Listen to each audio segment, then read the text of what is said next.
1989. July 6th. Late morning. Max stands at his open bedroom window, staring out at the magnolia tree, its branches big and wide and resting elbow-like along the rim of the porch roof. His eyes track the branch to the trunk, then up to where two long, thick limbs, one above the other, stretch lazily for the fire tower. The lower limb peters out less than an arm's length from the platform's edge. That's the spot, he thinks. He picks up a boy's guide to rope from the bedside table. At the end of the upstairs hallway, the nursery door is open. One of the new records is spinning, the Bee Gees. Not a group he knew Mom liked. She's always been a Debbie Harry, Grace Jones, Culture Club, Thompson Twins kind of gal. Max stands at the threshold, looking in. Nellie stands, staring at a blank canvas on the easel, doesn't see him. "I'm going downstairs to the cellar," he says, over the music. She turns, slowly, a funny look on her face, distant. Then she cups one ear. He goes into the room and cuts the music down. "Are you okay?" "Fine," she says, a little too quickly.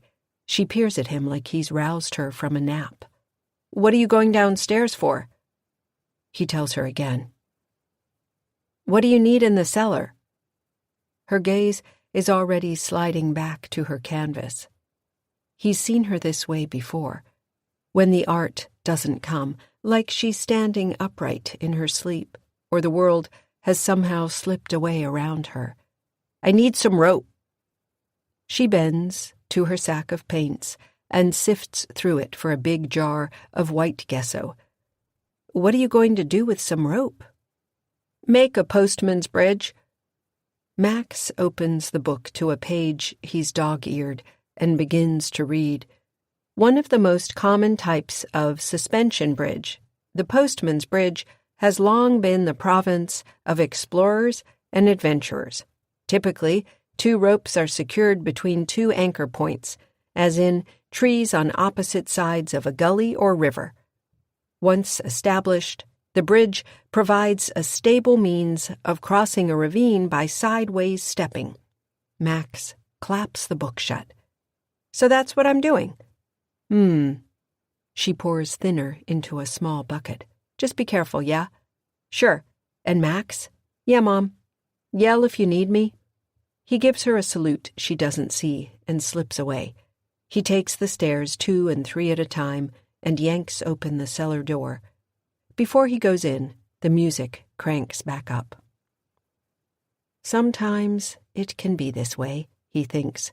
It'll pass, soon enough. She'll find the picture, tease it out. She'll paint. She'll be happy. All of this, he tells himself as he hunches over and descends. Max hefts a coil of rope onto each shoulder. They're heavy, scratchy. On his way out, he does not stop to stare at the coal closet door, or to listen for the sound of fingernails scraping metal. He doesn't even think about it. Truth be told, he's got rat killing to do, one of Dad's favorite sayings. Back upstairs in the foyer, he turns to shut the cellar door, and a brown spider the size of a dime drops out of the rope and down Max's left forearm. He cries out, throws off the coil, and staggers against the wall, shaking his arm. A second later, the spider goes scurrying across the hall, over the threshold of the downstairs bathroom. Max slaps webs from his skin and drops the other coil and kicks the ropes to be sure no more creepy crawlies come tumbling out. He's always been afraid of spiders, ever since Wade read him a bedtime story in a book about a girl with a pimple, and the pimple burst and baby spiders spilled out all over her face. Scary stories. No shit. That one gave him nightmares forever. He doesn't hate spiders like some people do. They aren't serial killers or cancer. They aren't Dad. Leon Miller at recess. All things being equal, a spider's just a spider. Still, Max doesn't want one tap dancing on his bare skin, or hanging out beneath the toilet while he goes number 2, the elusive pervert spider, he thinks, and makes himself laugh. He picks up the rope and gets to it. His rat killing. Max sits in the porch swing, head down, munching Cheez-Its straight from the box and sipping a grape juice barrel, A Boy's Guide to Rope open in his lap. He's learning his way around bites and figure eights. Every now and then, he dusts orange cheese on his shorts and reaches down and takes up a length of rope and practices bending, curling, tying, like Chief Brody in Jaws, that last knot dressed and tight when Quint's reel begins to scream. Max climbs the tower with the ropes on his shoulders, afraid, at first, their weight will drag him off the ladder, like Rambo, off the cliff and into the trees, only here there's no tree to break Max's fall, just hard, sun-baked ground, 50 feet down, twice as high as the roofline of the house. One wrong move, one slip, splat. Sweating, neck itching from the rope, he finally pushes through the trapdoor onto the platform. Here, he makes his initial set of anchor points. The first rope he secures to the platform railing.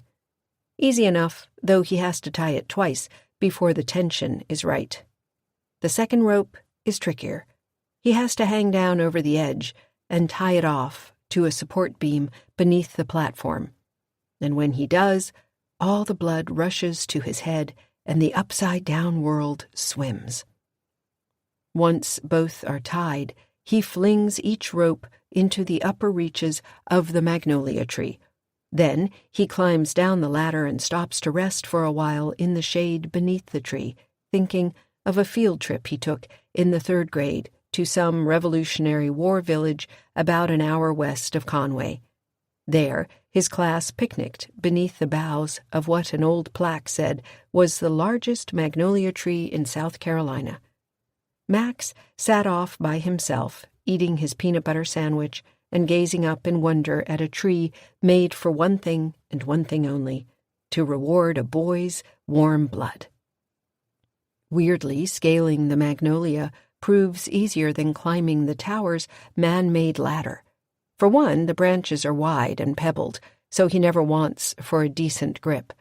And 2, there are limbs to straddle and rest on. The canopy around him full and green, whereas on the tower it's straight up or straight down. One slip, and you're jelly. Here it's a lattice work of boughs to catch him should he fall. Maybe it's bogus, but in the tree he feels no fear, only the pump and race of blood in his veins. And so he climbs, until at last he reaches the branch where the ropes hang like huge, exotic snakes. He scoots out onto the limb, snags the first one, scoots back. He's about to walk it around the trunk when he sees, just above his head, something small and round stuck in the bark. It's a metal ring. The tree has grown around it, almost eaten it, like trees do. Max reaches up, hooks his finger through it, gives it a tug. Someone else climbed this tree, he realizes, drove this ring into this trunk, standing right here. He remembers the tree-climbing gear in the cellar, the inscription in A Boy's Guide to Rope. This book belongs to Hank Redfern and no one else. All of a sudden, his heart flutters with the need to tell his mother what he's found. Evidence of a secret kinship between himself and a grandfather he's never met. Keep it to yourself. It won't change the way she feels about you meeting him. It might even upset her. She's got her reasons. So keep it special. Keep it secret. Just like that. Flame snuffed. Decision made. Moving on. He runs the rope through the ring, wraps it around the trunk until the slack is gone, then knots it. He's careful. Methodical. So grown up. Later, twilight falling as the yard lamps crackle on. Max sits back on his elbows atop the fire tower and marvels at his postman's bridge. He's crossed it once, from tree to tower, easy as pie, until the last bit, where the magnolia's limb can't support him. So he has to put his full weight on the lower rope for about 5 feet of empty air. The effort leaves his muscles rubbery, and he can see Nellie in the lit kitchen windows below, setting the table, which means he has just enough time to climb straight down the ladder before she calls him inside to wash up. But he wants to get one more crossing in, so he can hop from tree to porch and scamper over the roof into his bedroom window. Just like Jim and Will in one of his favorite books, Something Wicked This Way Comes. Max peers over the rail, and a bat flits up from beneath the tower past his head like a bullet. He staggers back, slapping at the air, but the bat's already gone. "Shit," Max says to no one, then straightens up, looks back over the rail, way down. If that had happened out there on the rope, any minute now, the back door will open and Mom will yell. He takes a deep breath and throws his left leg over the handrail. He grasps the upper rope and brings his right leg over next, slowly. One hand on the rail, the other on the rope above, he slides his left foot out onto the bridge. A deep breath, and he lets go of the rail and grabs the upper rope with both hands, one foot still on the edge of the tower's platform. The lower rope gives beneath him, and his heart flies into his throat, and before he can think better of it, he settles his right foot onto the rope, and when he doesn't fall, he grins, though he dares not look down. For a time he simply hangs there, suspended above the earth. An astronaut on a spacewalk, a fly on the Empire State Building, heart galloping, eyes on the horizon above the roof line of the house where the evening star shimmers in a violet sea. He shuts his eyes and his breathing deepens, and he thinks, I could live here forever, wherever this is. He opens his eyes, and a girl is staring at him from his bedroom window. Max freezes. The pale oval of her face oozes darkly from 1,000 tiny cuts, like the raw skin of a hacked pine. Horns of rough bark jut from dark tresses that fall over the shoulders of a blue dress. She lifts a hand and closes it and opens it. A wind-up doll's wave. She smiles, and beetles spill from between her teeth. Max begins to shake. Like the ropes he's holding are 2 live wires.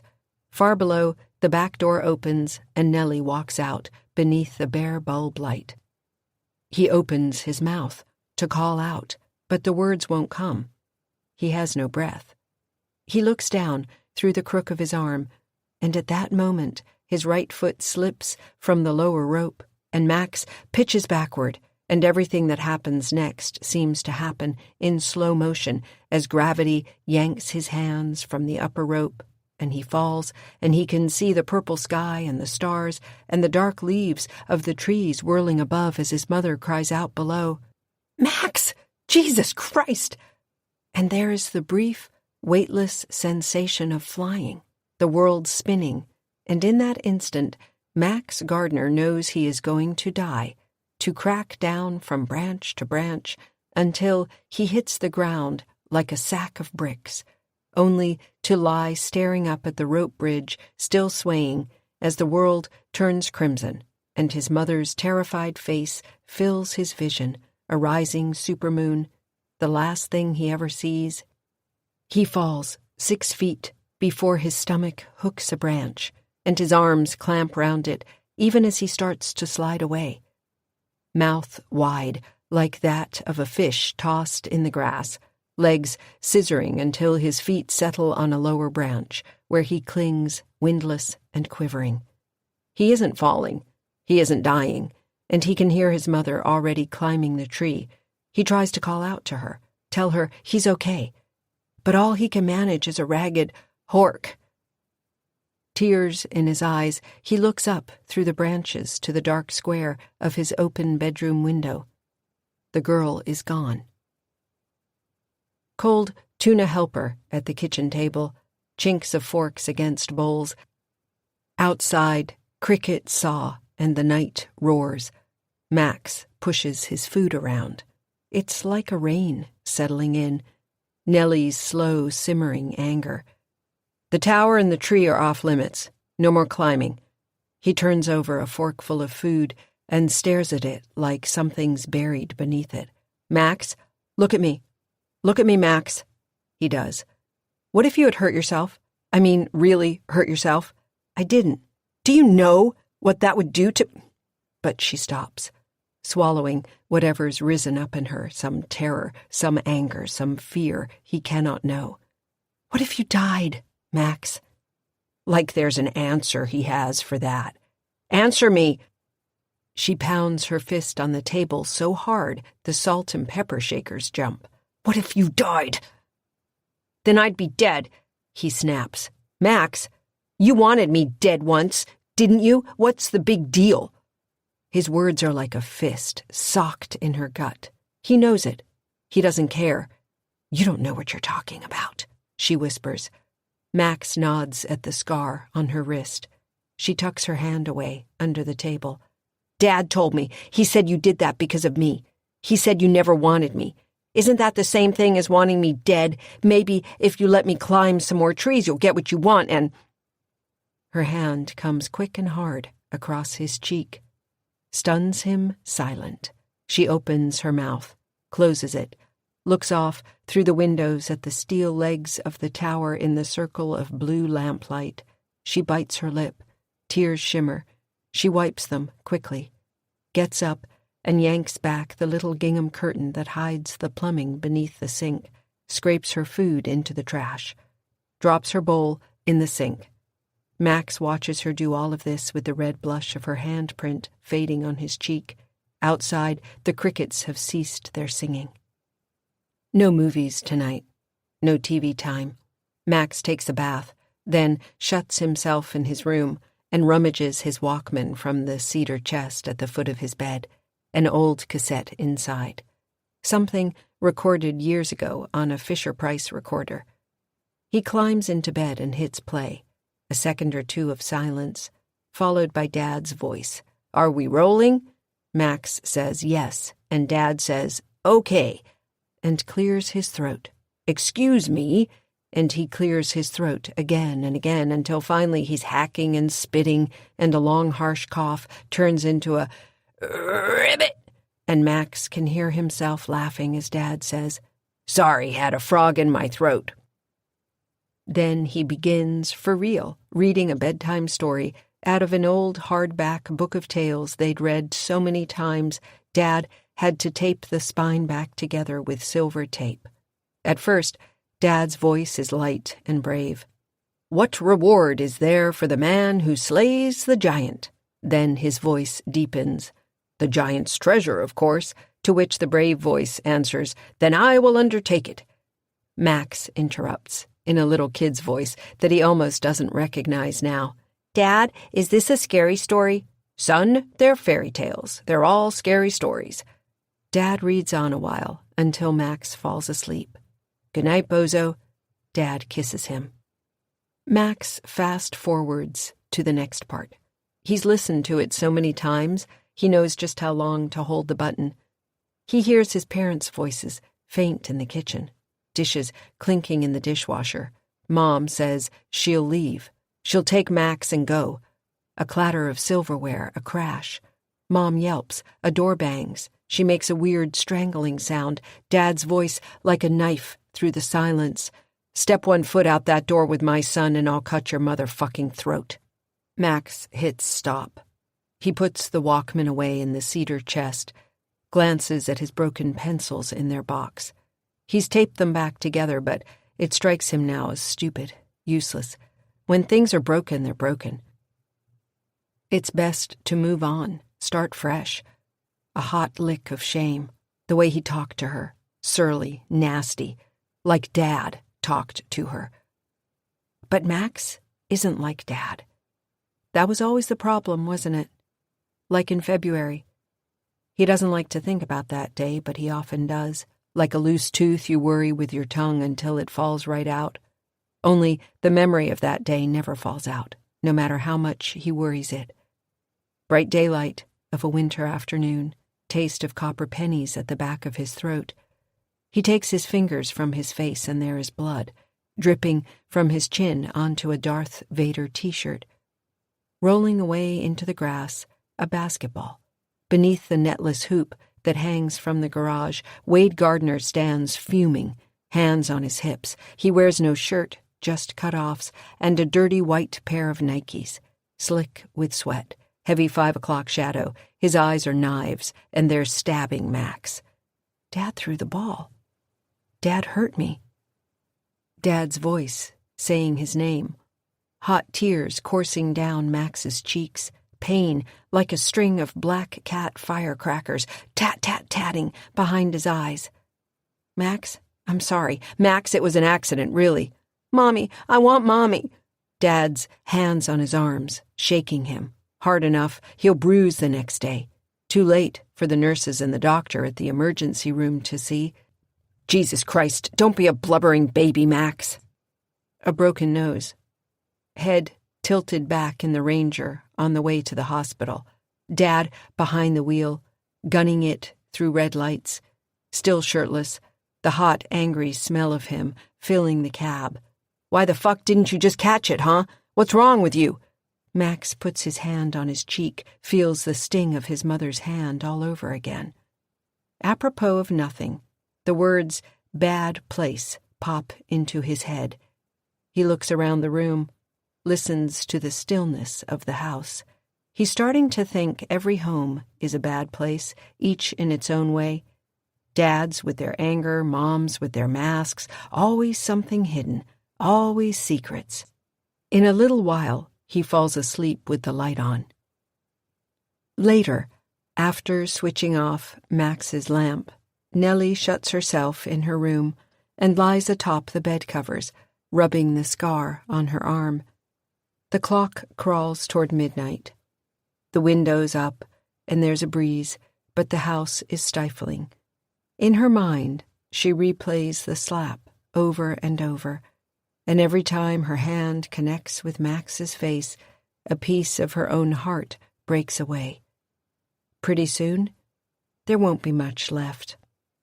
Moving quietly, she goes down the hall into the bathroom, splashes water on her face. Should have taken the master bedroom, she thinks, given him more space. He'll hate you inside a week at this rate. Wade. In her studio, she shuts the door and clamps a 24 by 30 canvas into the frame of her easel. Crouching by the turntable on the floor, she sifts through the half-dozen albums stacked beside it. Among them, Max's little 33 in its paper sleeve, Kenny and Dolly.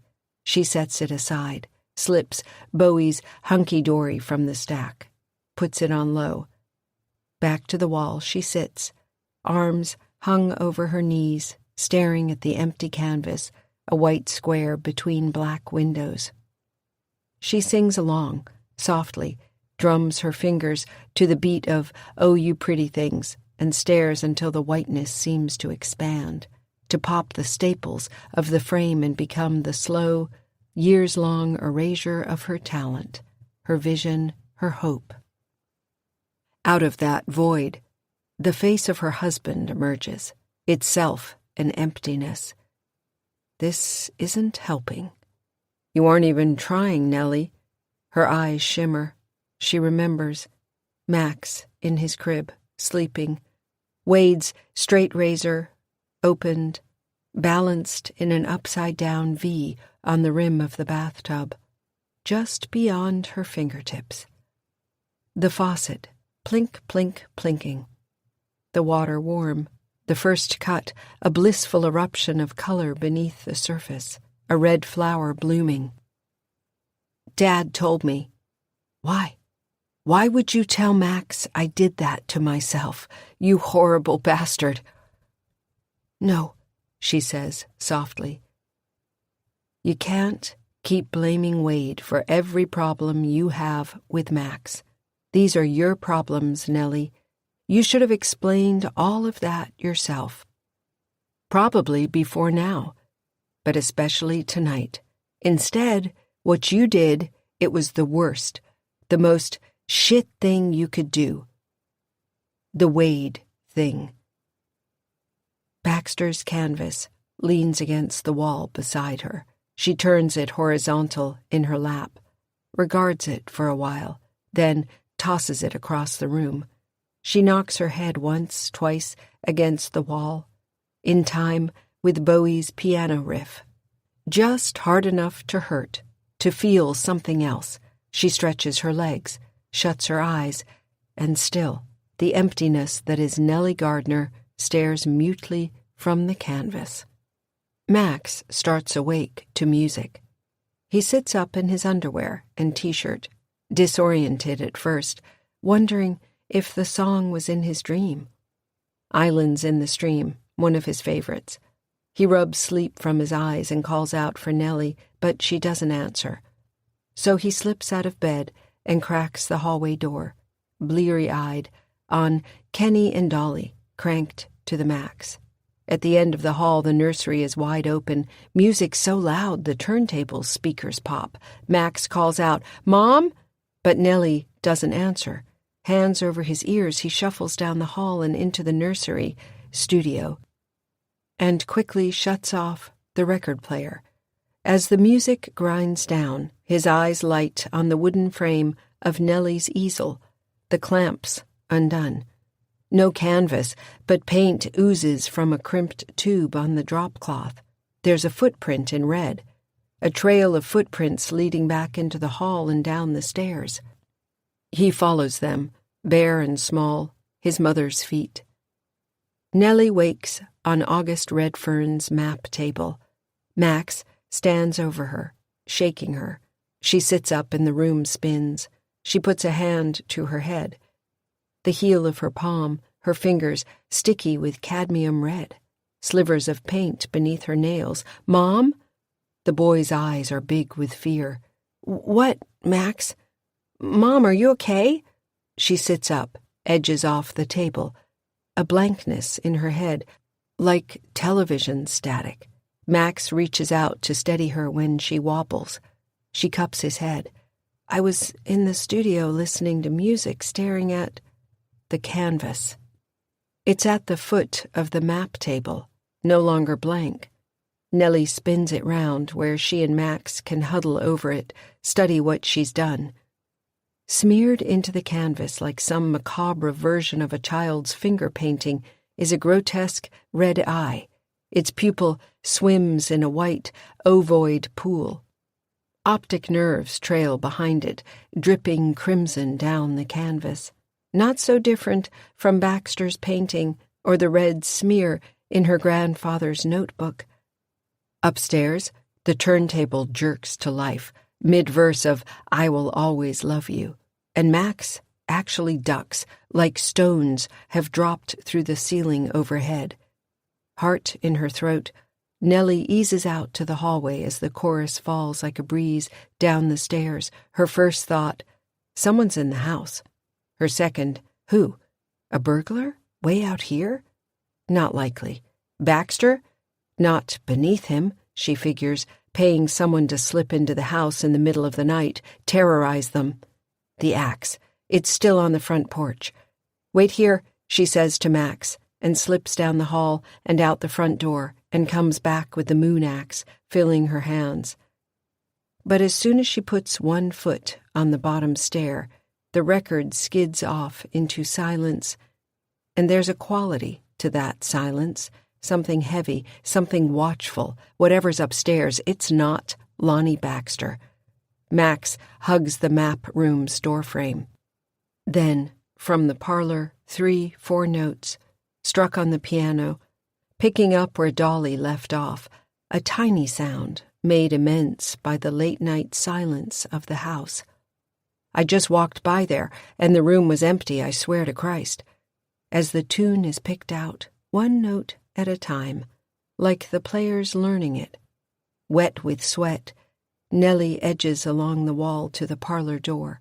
Max follows, taking small, silent steps behind her. Another sound now from inside the room, a familiar scritch, scritch, scritch, only this time it's a mad, furious scrabbling, a symphony of scritches. Nellie reaches in and snaps the rotary light switch, and everything goes silent, save the last note played, which hangs in the air, though the piano stool is empty. Every hair on Nellie's arms and neck prickling. "Stay here," she says to Max, and goes into the parlor. He stands in the doorway watching. She touches a piano key. Her fingers come away tacky, something sticky on the ivory. It drips, pearlescent, over the black edge of the piano. Nellie sniffs her fingers. Pine sap. She drops the fallboard over the keys and leans her axe against the sofa. The sheet that covered the piano is folded atop the cabinet. Nellie unfurls it and flaps it over the piano. It falls, gently, taking the ghostly shape of the cabinet, the keyboard, a jagged, horned head on a child's shoulders, facing Nellie from the stool. She cries out and leaps backward, trips over the foot of an end table, goes down on her rump, grabbing at the table and toppling a lamp that shatters beside her. A sliver of glass slices her hand as she scrambles for the door. Max, waiting there, wide-eyed and frozen. Behind her, that dry, scrabbling noise, things moving in the walls. As the sheet slides from the piano, pools on the floor, the stool is empty again. Even as the notes sound one last time, that careful, pecked-out refrain. 1923. August 10th. The Brunswick and Western rockets north through unfolding marshlands, cutting a black swathe along the Georgia coast. Redfern sits in the crowded passenger car and stares out at the blue curve of the earth, the odd sailing ship or steamer on the horizon. They remind him, fleetingly, of his fearless youth. Now, 3 months after the death of his oldest son, Redfern's dark hair is turning gray, and though his fingers can bend, the damage to skin, to nerves, he's told, will never fully heal. He brushes lint from his trousers, checks his watch on its chain. Tasks made clumsy by the brown leather gloves he now wears. His map-making days, he figures, are over. Redfern carries no suitcase, just a week's-old copy of the Savannah Morning News, folded to an article in the back. A write-up he's read over and over, detailing certain bizarre occurrences in a small town near Brunswick. In the home of a railroad magnate, pots and pans falling out of cupboards, a family Bible hurled to the floor by unseen hands, garbage and rot. But the article makes mention of a woman hired by the family, a medium, a woman whose abilities, the paper says, cannot be disputed. Redfern isn't so sure about that. Then again, he isn't really sure of anything anymore. He reaches a slip of paper from his coat pocket, checks the address written in his now craggy invalid's scrawl. He speaks the name in his mind, Delphine Averill. Gradually, the seascape gives way to freshwater inlets and wide green fields and dense groves of yellow pine, understory prickled with saw palms. Past these, clusters of clapboard houses surrounded by picket fences, sandy soil and mossy oaks. Finally, the city itself, soot-blackened buildings among green live oaks, and, along the distant river, the billowing white sails of trade ships. Newspaper tucked under his arm, Redfern walks from the station to his hotel on Broughton. By this time, the sun is lowering and the street lamps are stuttering on. He sits on the hotel balcony for a while, with a flask of whiskey brought from home. He doesn't know where Barlow gets the stuff, but it's a damn sight better than a poke in the eye. A piano plays from an open window. He thinks of Euphemia. The German piano she ordered 4 months past for little Charlie, due to arrive any day now. They'd forgotten it in those chaotic days after the funeral. Henry? He'll have no interest in it. The boy is growing up to be dull. You can see it in the way he sulks, hear it in the words he stammers. Despair will descend upon its delivery, despair without tears, which have dried up entirely in his wife these last few months. Pray God it comes while I'm away, he thinks. When his flask is half empty and night has fallen, he goes downstairs to inquire at the front desk about the address. The concierge offers to ring a taxi, but Redfern says no. He follows directions, south along Abercorn, is surprised to find himself utterly alone. Overhead, oaks join hands in a conspiracy of shadow, street lamps casting pools of soft light among their lower reaches, hinting at the greater dark beyond. Smells of urine and horse and garbage wafting out of alleyways, a screech of fighting cats. He passes Oglethorpe Square and a colonial cemetery where the homeless shuffle in rags like roosting birds.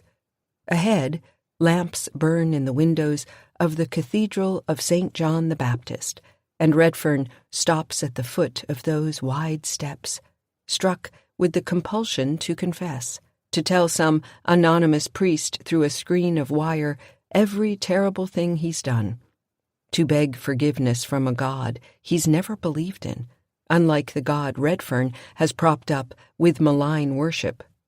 George Baxter's own Baal out there in the pines. Before, he'd only ever believed in the strength of his own 2 hands. But now, he looks down at his ugly workman's gloves, flexes his fingers inside them, an ache, like rain, settling in to stay. I should have listened. That night in the woods with Hawley, what he and Baxter, you, August, you, did, shifted his fortunes overnight. By morning, Euphemia's and little Charlie's fevers had broken. Their color returned. A miracle? It makes him laugh. The thought of calling it that. What's the opposite of a miracle? A bargain? A curse? By the winter of 1920, Redfern's operation in Baxter County had produced more barrels than the larger plantations in North Carolina, North Florida. He bought trucks, a new fleet of Fords, had to hire more men. In his heart, knowing it couldn't last, it was a cycle, a ritual. But he didn't want to believe it, that he was beholden to this thing, this horror. Every night, the dream, standing alone, naked, atop George Baxter's infernal hollow, a moon-limbed figure behind him, face impossible to see, cold steel pressing at the base of his skull. Fortune follows the faithful, comes the whisper, and every night he wakes choking on the taste of mud, nostrils aflame with the scent of pine resin. The bed beside him empty, more nights than not, Euphemia somewhere else. Is your favor so short-lived? He'd asked it, one stormy afternoon in the days after little Charlie was buried. Standing at his study window, staring out at the rain, waiting for an answer, that soothing voice speaking his name, soft and reassuring. But silence was its only answer, so he neglected it. Bitter at its betrayal, he turned his back on it. At the same time, in the weeks after Charlie died, Euphemia began to change, to shed the trappings of womanhood, dresses and perfume. Little Hank plodding after her in the library. She at her desk, going over his ledgers, making amendments to his errors he would never have made before Charlie died. He's changed, too, it's true. He won't deny it. He's lost the proper voice and manner by which to command. Meanwhile, a competition inside Euphemia began to rage, the woman she wanted to be, consuming the woman she'd let herself become. And so they fight, argue to a stalemate, most days. They fight about money, about woodsmen, about shipping routes and land rights and the counsel of her father.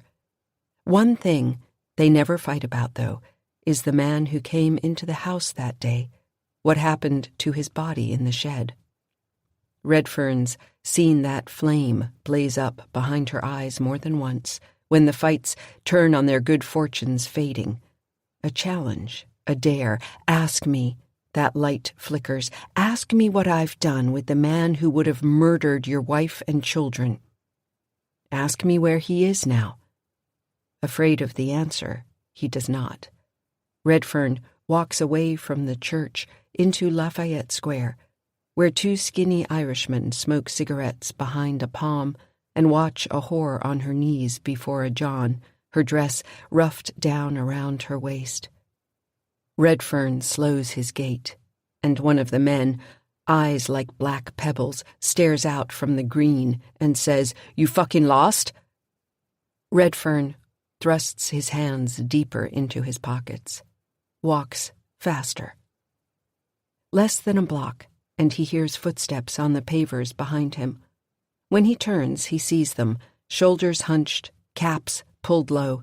He walks on ever faster. Charlton Street close, the corner in sight. He rounds it, and the building is across the street, 3 stories of gray block, tall and narrow, steep granite stairs to a bright blue door. From within, a rollicking piano, the lights ablaze. He ascends the steps and rings the buzzer. A stout, silver-haired man in a black tuxedo opens the door, and a jangle of music spills out around him. Redfern can smell the hooch from the steps. "Yes, sir?" "Delphine Averill? This is her home? Are you a guest tonight, sir? I have an appointment. My name is Redfern." Behind the butler, a clutch of richly clad drunks spills out of the parlor, followed by the sound of breaking glass. "There a mix-up?" "No, sir, Mr. Redfern. We're starting soon. Madame will be with you afterward." He steps aside, gestures Redfern over the threshold, waits patiently. Down the block, the 2 Irish hoods take up posts against a wrought iron fence. One smokes, the other makes a pistol of his finger, shoots Redfern a wink. Redfern goes inside. The butler, impassive, shuts the door. Redfern eases into the throng like a man certain of his place, though he feels anything but. The butler has taken his coat. In addition to the gloves he still wears, Redfern has on a suit of brown wool and knee-high boots scuffed with dried mud, whereas the parlor crowd sports the height of city fashion, black ties and tails and polished shoes and heels, short fringe skirts and feathered hair, billowing black gowns and long silk gloves. The air is redolent with smoke and laughter, and the music that rolls out from the piano at the far end of the room is like nothing anyone ever played back in Baxter County. It's light and nimble, and the people who dance and lounge and drink here seem in tune somehow with its rhythms. Redfern takes up space near the drapery, scans a sea of society faces for the woman he's here to see. When a waiter, dressed in a tuxedo, offers him a drink from a silver tray, he takes it, the bright burn of bathtub gin. "Don't I know you, young man?" In his periphery, an old woman, drink in gloved hand, pearls around wrist and neck. "You are that writer from Appalachia." He forces a smile behind his mustache, says nothing, looks away.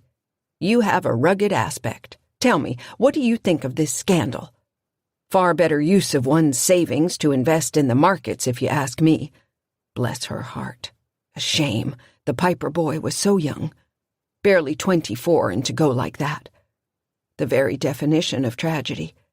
A bullet in the brain? From his own war pistol? An heir to a fortune? And now, tonight, a ghost, perhaps. Oh, I do wonder if we'll see anything juicy." Redfern drinks his drink and sets the glass down on a table beside a hurricane lamp.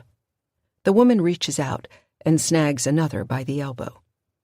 The second woman wears a diamond brooch, has 2 drinks in hand. "Do you know, Tippy, this is that writer, the one who writes about the folk who live in the clouds? I believe he may be skeptical of our hostess's claims. He is very silent on the matter." Tippy laughs and presses close, red-faced, stale-breathed, her bosom crushing against his arm. "Now really," she winks, "where's the fun in being a skeptic, sir?" The drunk women drift away and the music stops and the crowd's chatter dies. A voice from the foyer calls out, "This way, please." A mass of bodies, shifting at once into the hall. Halfway up the stairs, the butler, hands like planks at his side. "Presenting Madame Delphine." Redfern feels his breath catch as a woman descends in a black sequined dress that stretches like webbing over her torso and pools like ink over bare feet. Her shoulders are small, delicate, her face long and sharp. Her lips are full.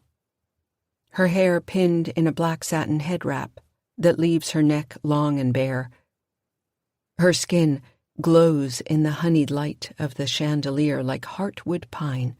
Redfern tries to guess her age, can't get a handle on it. He's aware, vaguely, that he's sweating. "I am Delphine Averot."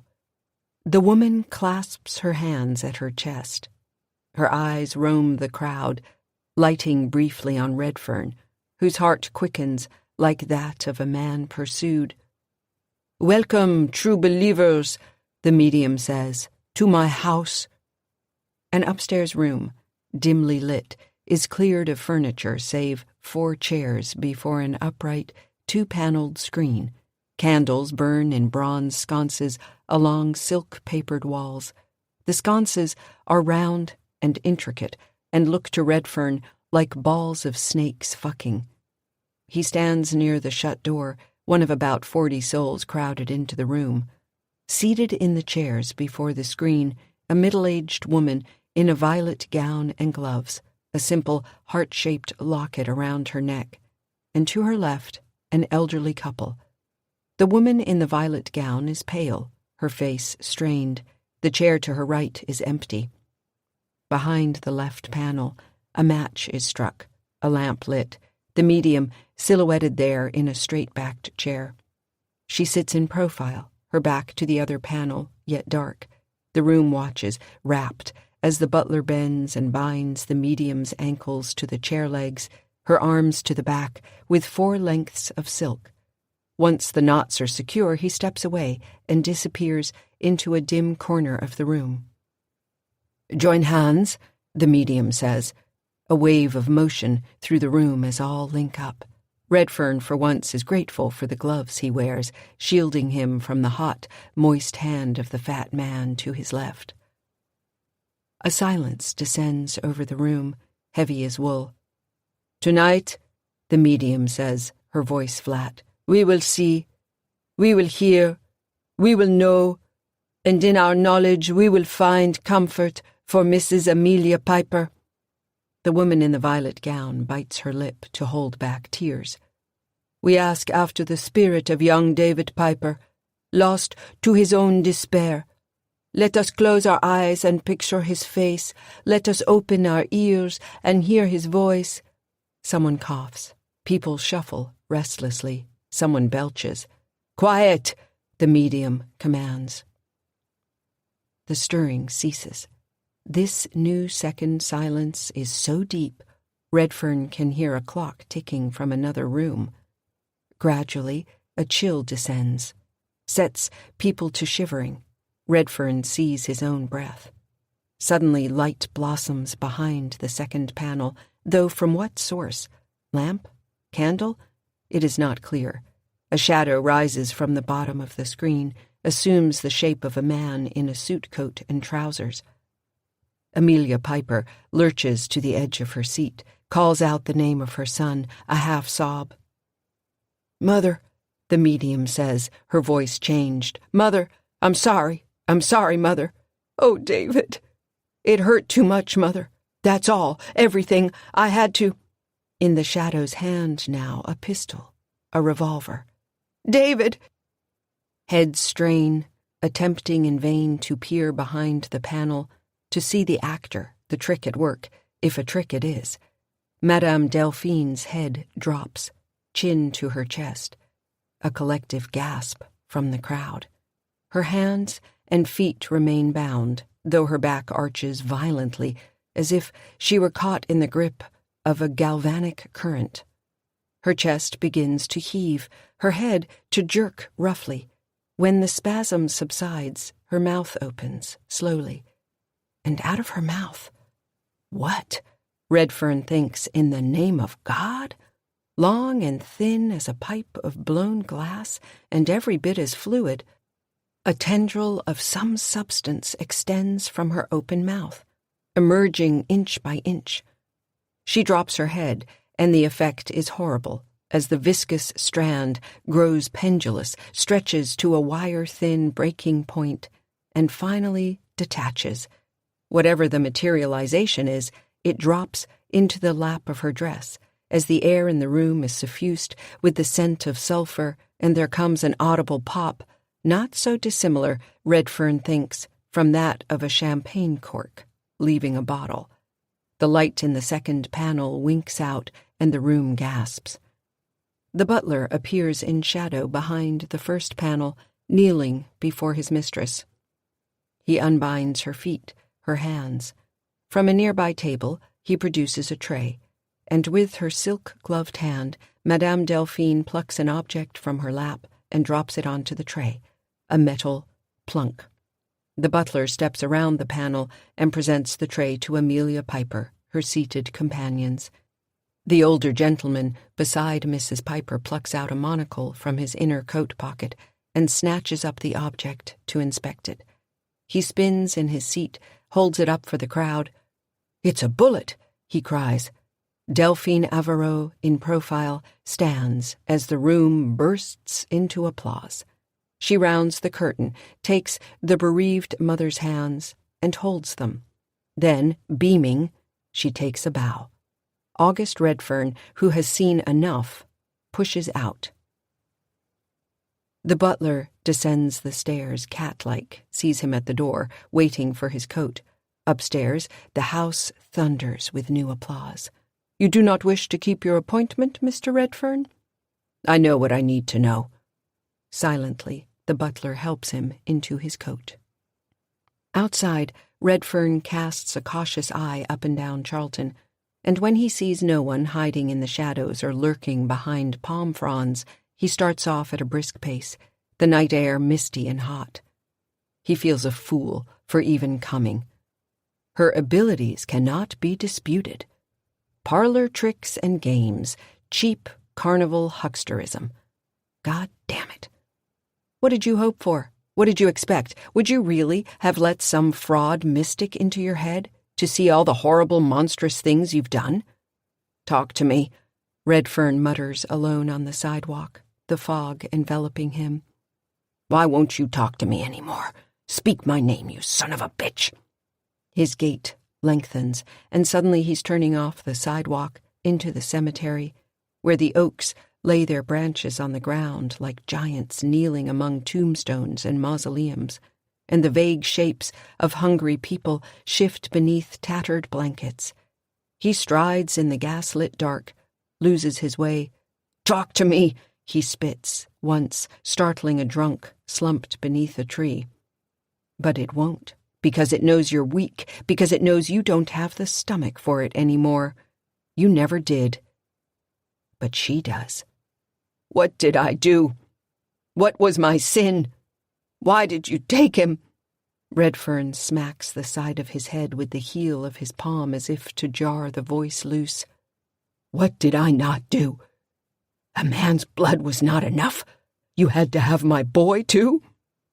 Eyes all around him in the dark, watching from behind stones, beneath blankets. "How much blood do you want? Speak to me." His boot snags a block of granite, and he drops to his hands and knees, and when he looks up, he sees before him a white marble cross, glowing faintly in moonlight and mist. Redfern's gloved, Melted hands make claws and tear clods of grass up by the roots.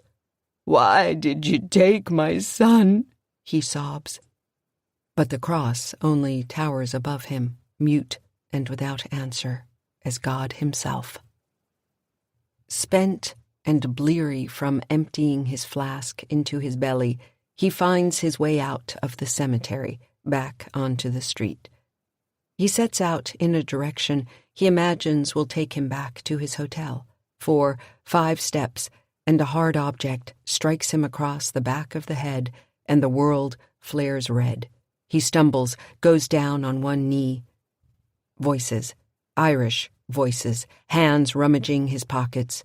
A stiff boot buries itself in his gut, and he cries out. A switchblade snicks. Then, out of the fog, a man's booming voice, "Get back, trash!" Suddenly, that voice manifests as a black-clad shape, swinging a fireplace poker, and the thugs light out into the night, whereupon Redfern rolls over on his back and finds himself staring up into the butler's face. And then Redfern's eyes slip shut. "Is he alive, Mason?" "He is." "Good. When he wakes up, you can throw his ass out." Redfern opens his eyes. The ceiling overhead swims into focus, vaulted and white. The walls, golden silk. He tries to sit up and everything spins. A thick, strong hand presses him down onto a gold chaise longue. The butler bends over Redfern with a damp white rag, sponging blood from his neck. His head feels swollen, stretched. The room, he realizes dimly, is the parlor. He sees the piano, a cold fireplace, a pair of Hogarth chairs, and empty gin glasses covering every solid surface. Delphine Averill sits on the piano bench. She wears a blue silk robe over a blue silk nightgown. Her feet are still bare. Her hair, a thick, dark fall of curls, is swept back from her head. She wears no makeup, and her face is freckled and even more beautiful, Redfern thinks, without it. She hunches forward, rolling an empty highball glass between her palms. "It's rude to make an appointment and not keep it." "It is rude to throw a party on a man's time," Redfern says. "Tonight's sitting was your appointment, Mr. Redfern." The butler moves to help Redfern to a sitting position, but Redfern pushes him away, sits up on his own. A white towel on the couch, rolled beneath his head, stained red. "Is it my head injury, or is your accent gone?" "So what do you do back in Baxter County?" the medium wants to know.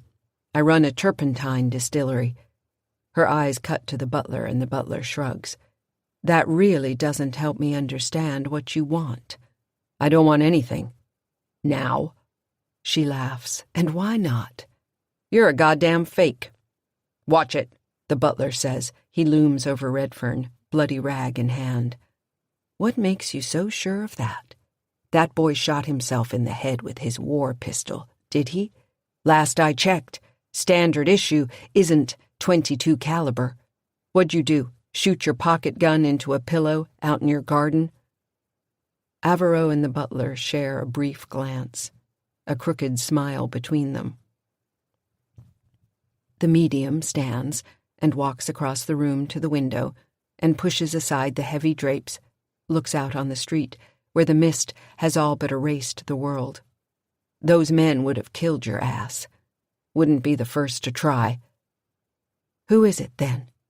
Redfern stares at the pattern in the carpet, mud from his boots staining it. She waits, arms crossed. "Who is the dead person you want me to talk to?" Outside, the bells from St. John's chime the hour. Averill turns one thin, dark eyebrow arched, and Redfern looks up into her eyes, bright copper. The church bells fall silent. "We could start," he says, "with my son." "Mason," she orders, but the butler is already on his way out of the room. The door shuts softly behind him. She drifts from hurricane lamp to lamp, switching them off, one by one. Light from a street lamp stamps her silhouette against the window as she closes the drapes. Suddenly, the room is dim, has secrets.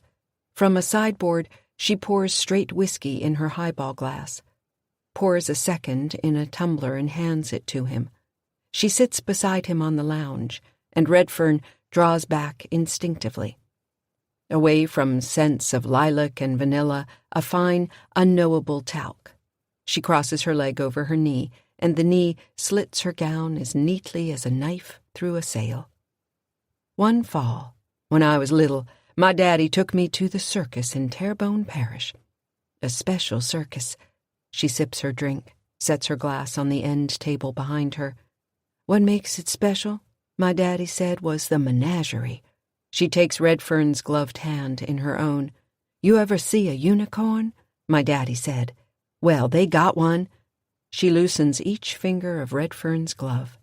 I told him ain't no such thing.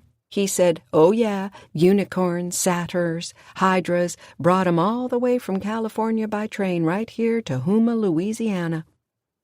A cold sweat breaks over Redfern as she tugs his left glove free of his hand. She does not flinch at the mottled flesh, does not stare at the lumpish waxworks his fingers have become. He watches her, mesmerized by her eyes. They glitter with a flame their own. He downs his whiskey, and she sets his glass by hers on the table and begins to work his second glove free, as slowly and gently as the first. The room darkens, even as her eyes burn all the brighter. You can imagine my disappointment when all I saw was an old white nag in a cage. Some poor whale's horns stuck on her head. That ain't real, I said, but Daddy, he just stood there, laughing with all these other fools. She drapes his gloves over the whiskey glasses. Her hands settle in her lap, her feet crossed at the ankles where she perches on the lounge. They all knew it was fake, but they didn't care. They didn't come to see magic, didn't want to believe in anything their pocketbooks couldn't afford. Even if it had been a unicorn, if flowers had sprung up beneath its hooves, would they have seen it? Wanted that? Do any of us want proof that the world is a damn sight more mysterious than the price of admission? Do you, Mr. Redfern?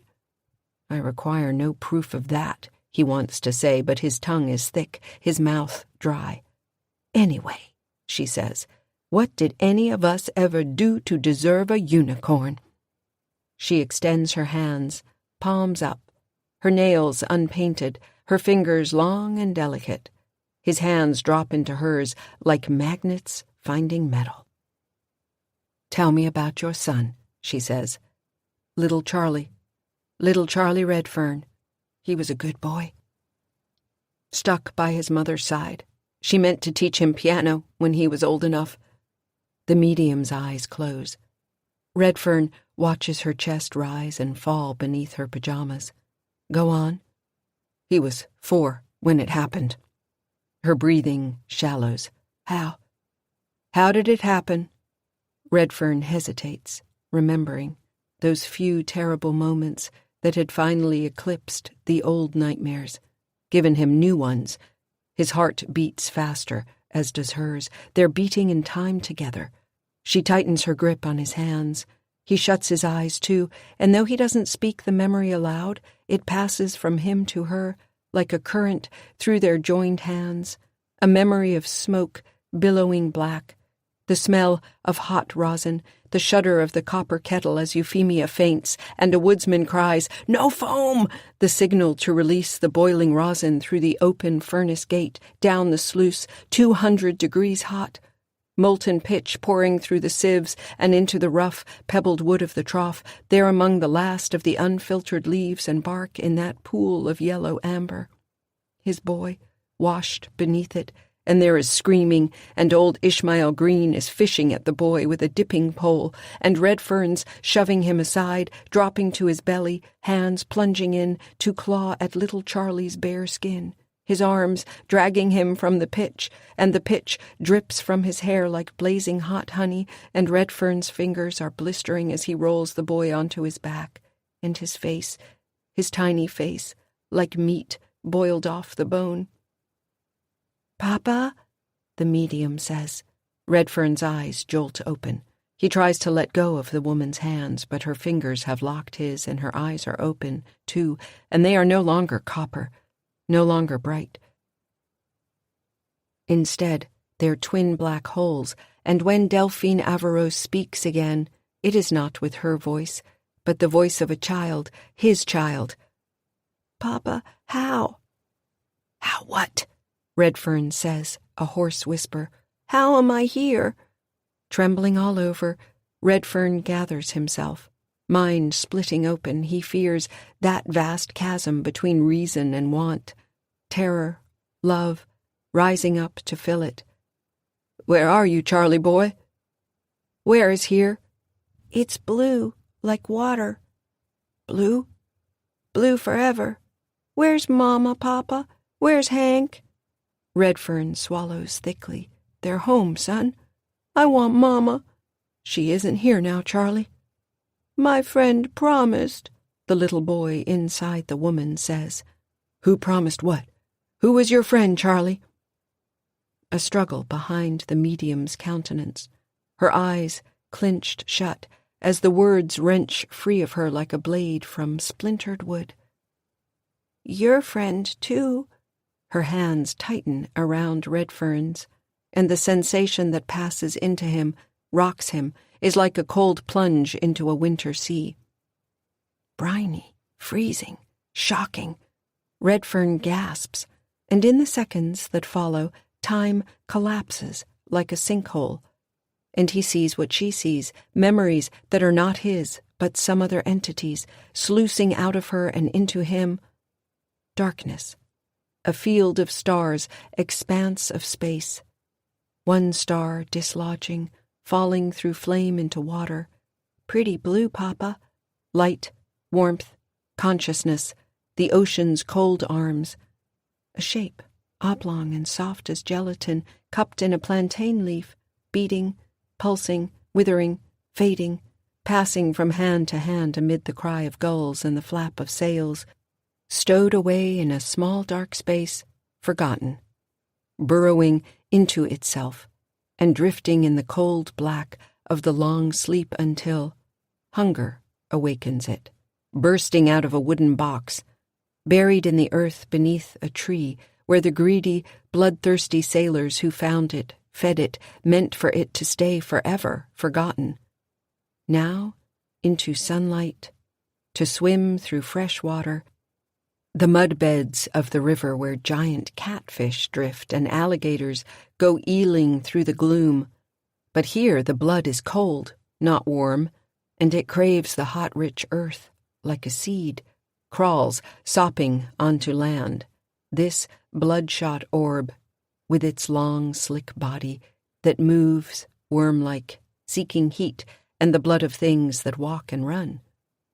Egrets that step unwittingly into its maw and break between its teeth, dragged down into its nest as slowly over time it grows, ever reaching for the light, seeking those who would stumble upon it to serve, blood and godhood, the only pleasures it has ever known, its massive mind a lockbox of memories. Like mine, Papa. You buried me in the ground, but I'm not there anymore because it's in the ground too, and it came for me. And now it tells me stories about you and the things you did, about all those men in the tent and the fire, and about the scary catfish man with the pistol who wanted to hurt you. Why don't you do those things anymore, Papa? Why don't you feed it food like you did once with Grandpa George? You try to forget, and it says it's mad at you, and now it's found someone new to talk to, and I'm going to talk to her too, Papa. Mama. It's going to let me see Mama again. A lockbox of souls to feed upon, so it can grow even more, dig deep into the earth, and put down roots, the medium says. Her eyes spring open. Their hands untangle, Redfern's sweating and pale. She too is drenched, beads of perspiration along her nose, her chin, her collarbone. What is it? She whispers. This thing you're feeding. But he only staggers up beneath the weight of this ghastly revelation. His boy, buried in the ground, in a coffin, roots in that ground, roots that are not roots, piercing little Charlie, like it pierced those 13 men in the sick tent. Why don't you do those things anymore, Papa? Eating him? Something worse? He remembers how the Swede's dead eyes had opened, his jaw unhinged, as if the tendrils snaking through him were the fingers of some hideous hand thrust inside a puppet. It's found someone new to talk to. Euphemia. Ask me what I've done. He snatches at his gloves, tugs them on, the medium breathless and horror-struck as Redfern opens the parlor door, pushes past the butler, and flees into the night. 1989. July 7th. They leave in the wee hours of the morning, the boy still in his underwear, Nellie shoeless in a t-shirt and shorts. She grabs her keys and purse from the telephone table, and as the house key turns in the front door lock, doubt rocks her, almost topples her. Are you crazy? You're half naked. It's the middle of the night, and this is your home. But Max is already in the Ranger, watching her through the passenger window, and one look at his face convinces her they have to go. Whatever it was, she didn't imagine it. Didn't hallucinate it. She saw it. One night. It's just for one night. Minutes later, the Rangers thumping over the South Creek wash, passing the distillery gate, and they're at the highway, idling, Nellie's foot on the brake, dark road stretching away toward the lights of town. The pickup's headlights knife into the field, where fireflies drift among the shaggy roadside grass. Her hand is bleeding, a shard of lamp still stuck there. She plucks it out. Mom? What comes next? It's your house, goddammit, this is crazy. Mom, where are we going? She doesn't answer, just cranks the window down, tosses the sliver of lamp into the grass, then mashes the accelerator with her bare foot and wheels away while she still can. Max hugs himself and pulls his knees up and stretches his t-shirt over his legs and tells her about the doll, EAR, found beneath the map he'd drawn of the first floor, how the cellar door was torn into a jagged mouth, how the pencil was covered with the sticky residue, like the piano. He tells her about the girl in the window, how hers was a cat face like those cut out of August Redfern's dead trees, how he saw the same horned shape beneath the sheet in the parlor tonight. He tells her that dry, scrabbling sound is downstairs too in the cellar, behind the coal closet door. Nellie listens, eyes fixed on the lights of town ahead. She wrings the steering wheel until it's slick with blood from her palm. She asks only one question: why in God's name didn't you say anything, Max? And the answer he gives is so obvious she feels a fool for even asking. Would you have believed me? Of course not. Of course not. Of course not. By the time they're on the bypass, nearing the motel, Max is staring out the window. Once, he presses a finger to his nose, like he sometimes does when it's about to bleed, but Nellie can't see a single drop. The old man behind the desk at the Budget Inn eyes her with a mix of curiosity and suspicion as she signs the register with her bloody hand. Cheeks paint-spattered, shoeless, braless in a Roxy Music t-shirt, Nellie says nothing, just hands over the cash for the room, takes the key, and pads out through the double-glass doors. She feels the old man's eyes until she pulls out from under the broken brick portico. They cruise past rooms with doors yet open, TVs shedding ghostly light. Everyone here, she thinks, is a permanent resident. Room 14. The bed's a rickety queen. She locks the door, cranks the air conditioning, and Max falls straight away into bed, into sleep. Nellie sits on the edge of the tub and washes her feet, cleans her cut hand in the sink. When she's done, she slides beneath the covers, scoots close to Max. Her boy in trouble. Her boy with secrets. And once again, here's Nellie thinking it's all about her. The shape of him against her is pleasant, reassuring, so she wraps her arms around him and falls asleep. Morning, and with it comes a plan.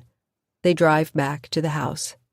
Max sits in the car while Nellie goes inside. Upstairs, she dresses quickly, slips on fresh underwear, a long-sleeved shirt, jeans. She gathers clothes for Max into her duffel, along with toothbrushes, toothpaste, and, on impulse, her zippered makeup bag. She pulls her hair back into a ponytail on the stairs and snags a box of Pop-Tarts from the pantry. She does not look at the cellar door or the canvas painting in the map room, but she lingers at the parlor, the air in there still smelling faintly of pine, the piano still sticky, the stool too. But there are no sounds, no creaks, no scrabbling, no sudden bursts of Kenny and Dolly. This morning, Redfern Hill is just a house shot through with early gray light. She resists the temptation to stay, to pretend, to ignore, to convince herself that she's just tired, mentally exhausted, traumatized by the last 10 years even. Excuses, she thinks. All of them excuses to avoid confronting the problem. You're good at excuses, she tells herself on the way out the door. You've had a lifetime of practice. Noon. One more corner, another block past narrow dirt drives and cinder block houses, and Nellie pulls the Ranger into the turnout of a house shingled in white asbestos. A sagging front porch and a bald, square yard wrapped in chain link, grass shaded by the wide boughs of a pin oak. The Ranger idles, fan belt shrieking. The garage doors are swung open, a rusted Dodge missing its tailgate parked inside, and "I support Georgia law enforcement" sticker on the bumper. The bed of the truck is a mountain of aluminum cans. Garbage bags are heaped by the kitchen steps on the side of the house, one torn open and drawing flies.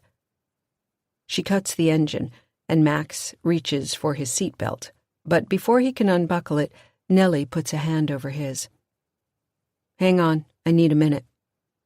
She rolls her sleeves down from her elbows, then buttons the cuffs at her wrists, then flips the visor down and takes out a lipstick from her bag, puts it on, stares at herself, smears the lipstick away, shuts her eyes, drops her head. "Mom? I'm okay, The kitchen door opens, and an old man in Dickies shuffles out, tall and long-limbed, frame broad, and in it, Nellie sees the ghost of a man she remembers, her hawk-nosed and gangly father. His hair is thin and his cheeks are sunken. Heavy half-moons of flesh hang beneath his eyes. He bends over to brush a plastic milk jug back into the torn bag at his feet. "Is that him?" Max asks. "That's him." Hank Redfern looks up from his garbage, stares, raises a hand. That same hand shakes, pouring coffee, so Nellie pours it herself. Hank sits at the small round kitchen table where Nellie remembers eating things spooned out of styrofoam, cold biscuits soaked in hot sauce, as her mother slept in a fog of morphine in Nellie's bedroom down the hall. In the living room, Max has plopped himself on the floor to watch TV, a little Magnavox on a wire cart. On a stand beside it, a houseplant thrives, bright green Walmart sticker still on the pot. A window unit AC blasts cold air above the couch where Nellie slept some nights when Ruth Redfern lay dying. The house is smaller but brighter, somehow, than she remembers. "Get me a Coke?" Hank says. Nellie opens the fridge and sees a shelf full of Dr. Peppers. The same shelf where Hank always kept his beer. She sits down across from him, holds her lukewarm coffee with both hands, noticing, as he pops the ring on his soda, that his fingernails are as long as ever. a jeweler's hands, but grown ragged, broken, no longer filed and sharp. Once, even drunk, he could turn the smallest of screws with those nails. "You retired?" she asks. Hank takes a pack of Marlboros from a zippered pocket and slides a seashell ashtray close, scrawled on the shell, "My butt got burned in Daytona Beach." He lights the cigarette with a bic and draws hard. He scratches at his face, heavy white grizzle a few days out from becoming a beard. "I tinker part-time. Small engines. Gave up clocks. No patience for it anymore.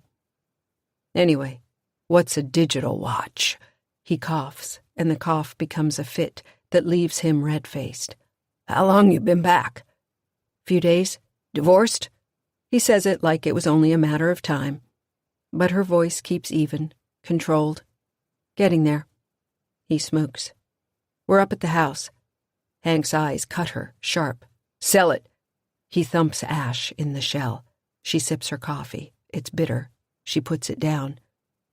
"Lonnie Baxter paid me a visit the other day. They broke the prick mold when they made him." "Yeah, well, he's got a hard-on for that place so big you could sell it by the board foot." Hank grunts. "Sell it to him, then. He deserves it." "And I don't? No one deserves that place." "When did you get so cryptic, Dad?" "When I quit drinking." He sips his Dr. Pepper. "How long's it been?" "I had a bout of appendicitis about a year back. Nearly killed me. I let it go too long. Took it for a bad case of beer shits. That was what they call down at the VFW a come-to-Jesus moment." "All things considered, you look good." Nellie is surprised. She means it. "I look like an old ex-drunk, Saul." "What's Lonnie after?" Hank stubs his cigarette, reaches into his coveralls and takes out another, lights up again. "Maybe you should quit that too?" "And what, chew gum? I'd sooner blow my brains out." "I can't sell the house, Dad. Right now it feels like the only thing I've ever had I can call mine." "Not the only thing." He nods at the living room, where Max is on his belly in front of the TV, chin cradled in his hands, shotgun red on the Nashville network. "Money you'd get from Baxter, you and the kid could go anywhere." "You could have gone anywhere. But you came back." "I didn't have anything after the war. This place was all I knew. God help me. You don't know about it. That was always your problem, what you thought you knew and what you didn't know at all, you and your mama." "Don't talk about Mama." He falls silent, turns up his Dr. Pepper. Half of it's gone in a single swig. "It can't be the trees he wants," she says. "The old groves, they're all dead. A lot of dead things in those woods." Suddenly she's thinking about the bear in the creek, the empty cabins in the meadow, the words scratched there, "bad place." And the house? Any dead things there? He eyes her over the rim of his soda. "A few." "Mr. Hank?" They look up. Max stands in the doorway. "Where's your bathroom?" Hank hooks a thumb over his shoulder. "Hallway, second door on the left." Max says, "Excuse me," as he slips past them. "Seems like a good boy," Hank says. "It's a wonder." Hank crunches his can. "I reckon you'd know from bad." He pushes up from the table, opens the fridge, rummages out another Dr. Pepper. Nellie jerks at the pop hiss of it cracking open. Hank's Adam's apple bobs like a cork as he drinks. "You're going to kill your prostate." "Make a match set with my lungs and liver." He sets the can down, belches, picks up his cigarette, tips the ash. "Who in the family played piano?" Hank sucks his teeth. "Agatha." "It was bought for Charlie, but he—" Hank hesitates, takes a breath. "He died before it got delivered." She hears it, the old stutter, had almost forgotten how bad it got, those drunken nights when he was raving. She had an old hymnal, taught herself to play songs out of it." "What happened to her?" "Run off, like me." Each question now is one step farther on cracking ice. "Where'd you go?" Lied about my age, joined the service. He's sweating, big drops rolling down the sides of his face. What about Agatha? Where'd she go? Hank opens his mouth as if to answer. His lips form the start of something. But whatever it is, it lodges tight behind his teeth, and eventually he only shakes his head and looks away, his eyes gone glassy. They flick to a corner of the kitchen where a mousetrap is baited, set to spring, and Nellie watches him struggle with the memory of something huge and terrible, a memory that cuts to the heart of who her father is, and why he is, and why he will never be all that she ever hoped he would. It's beyond her. Beyond them both, maybe, to understand, to fix. And so they sit quietly as the TV mutters in the other room, and ghosts circle the kitchen table like sharks. Max goes softly down the hall of his grandfather's house. The first room to his right is filled with boxes and junk, its pine-paneled walls painted white. He stops here, his eyes cut to the window, the molding and sill and frame, all the same flat color. No curtains, no shade, just the faint, old smells of dust and cardboard. He glances at the bathroom door across the hall. It's not a lie, he does have to pee. But there are things to look at in the dim hallway, and so Max goes snooping. He starts with a series of hung pictures, prints faded behind dusty glass. His mother is a girl, in Buster Browns and with a pink bicycle with training wheels. In one, she wears corduroy and a heavy winter coat and a hat, and stands beside a melting snowman with coal eyes and a carrot nose. Mr. Hank's there with her, smiling. Next to these, a woman who must have been Max's grandmother, Ruth Redfern, sitting on a porch swing, leaning forward, limbs long and bird-like, cat eyeglasses, a green flower print dress and house shoes, a cigarette between her fingers. Max moves along the wall to the end of the hall, a doorway. He glances back toward the kitchen, the pop of a ring tab being pulled on a can. He edges the door open, finds himself in his grandfather's bedroom. The bed is made neatly. A window sheds sunlight over a round, antique table. Beside it, a brown chair. In the chair, a thick black Bible. On the wall, a framed, blue-eyed Christ carries a lamb, the shepherd bringing home the stray. On the table, beside a framed picture of Ruth, is the sepia-tinted portrait of a child, not much older than Max. The little girl sits primly on the porch steps at Redfern Hill, back straight, her neck long and slender. She wears a ruffled dress and polished black shoes and holds a chicken in her lap.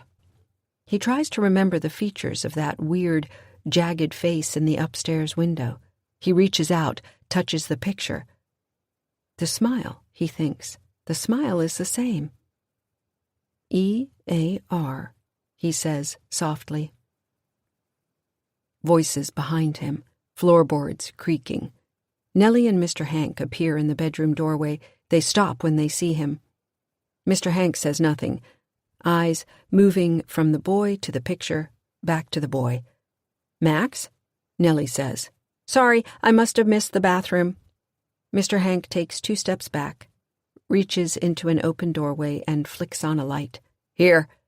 Embarrassed red, Max slips inside and shuts the door. Hank shuffles into Nellie's old bedroom, now a junk room, the worthless accumulation of a widower's regrets, things an old man has little use for but cannot bear to let go, mostly Ruth Redfern's old clothes, boxes packed and taped and labeled Salvation Army in black marker, bits and pieces of a life like broken glass in Nellie's gut. She looks at the walls as Hank riffles through a box or two, notes the paint, which would have covered over the stubborn smells of medicine and sickness. The carpet has been ripped out too, bare board beneath. "Here it is." From a high shelf in Nellie's closet, Hank takes down a cardboard box, smaller than the rest, and sets it on the floor at her feet.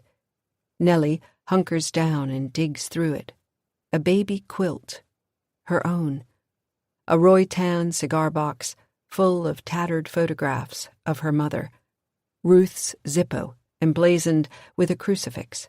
A snick every time she lit up, before the lighter vanished into her hip pocket like a magician's coin. Across the hall the toilet flushes. Nellie tosses the lighter back into the box. There's nothing here I want. Memory lane. Always was a dead end for us. The shadows are long outside when they say their goodbyes. Max gives the old man a dutiful hug, and Hank seems surprised. After, Max waits in the ranger's cab, seatbelt fastened. Nellie makes no move to show any physical affection, and Hank makes no assumptions. "If you won't stay," he says, as Nellie turns away, "at least look out for the boy."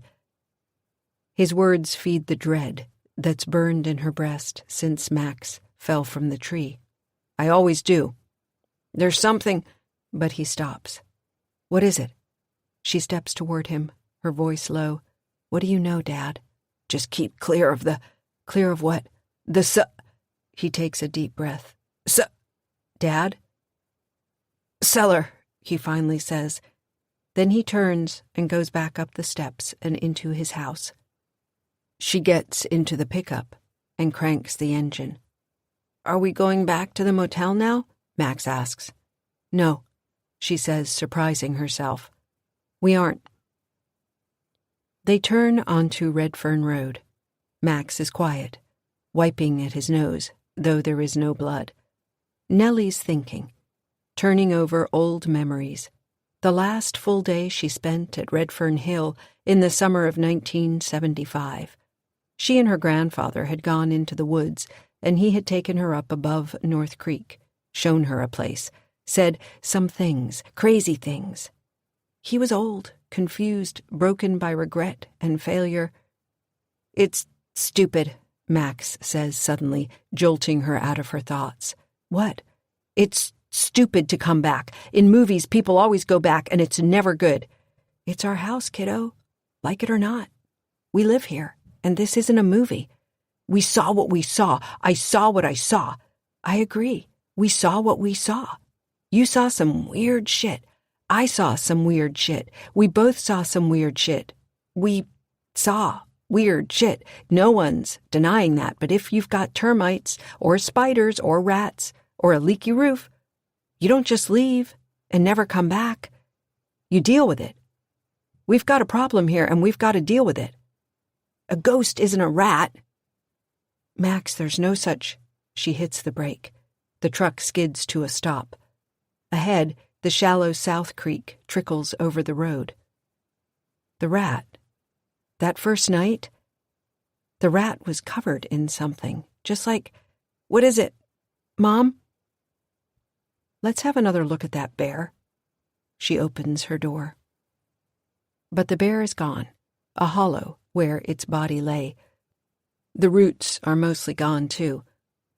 All that remains in the orange silt are a handful of husks that crumble like cicada shells when Nellie tows them. All around the creek beds are holes, bubbling as water seeps into them. They remind Max of crab holes at Myrtle Beach. He'd never been able to catch a single crab. Dad said he was too slow. Wade himself had caught 4 in a green plastic pail. He'd left them on the balcony of their hotel room overnight. By morning, seagulls had cracked them all open, left little claws and bits of shell strewn across the patio. Wade kicked the pieces off the balcony, laughing. "Mom, look!" Max points to a clump of roots on the far creek bank. 2, 3 shoots, young and new and light-colored, snared around the small body of a baby rabbit. The rabbit's legs are long, its ears short. Its little head is no bigger than a smooth brown stone. They step closer, the water sluicing around their sneakers. The rabbit yips and kicks once. "It's alive," Max says. "Do you have your knife?" He takes his Swiss Army knife from his pocket. The rabbit spasms as the roots tighten. The rabbit cracks, crunches. Max covers his ears, but the rabbit doesn't make any more sounds. Nellie draws close, and at the last second changes the blade for the scissors. Her hands are shaking.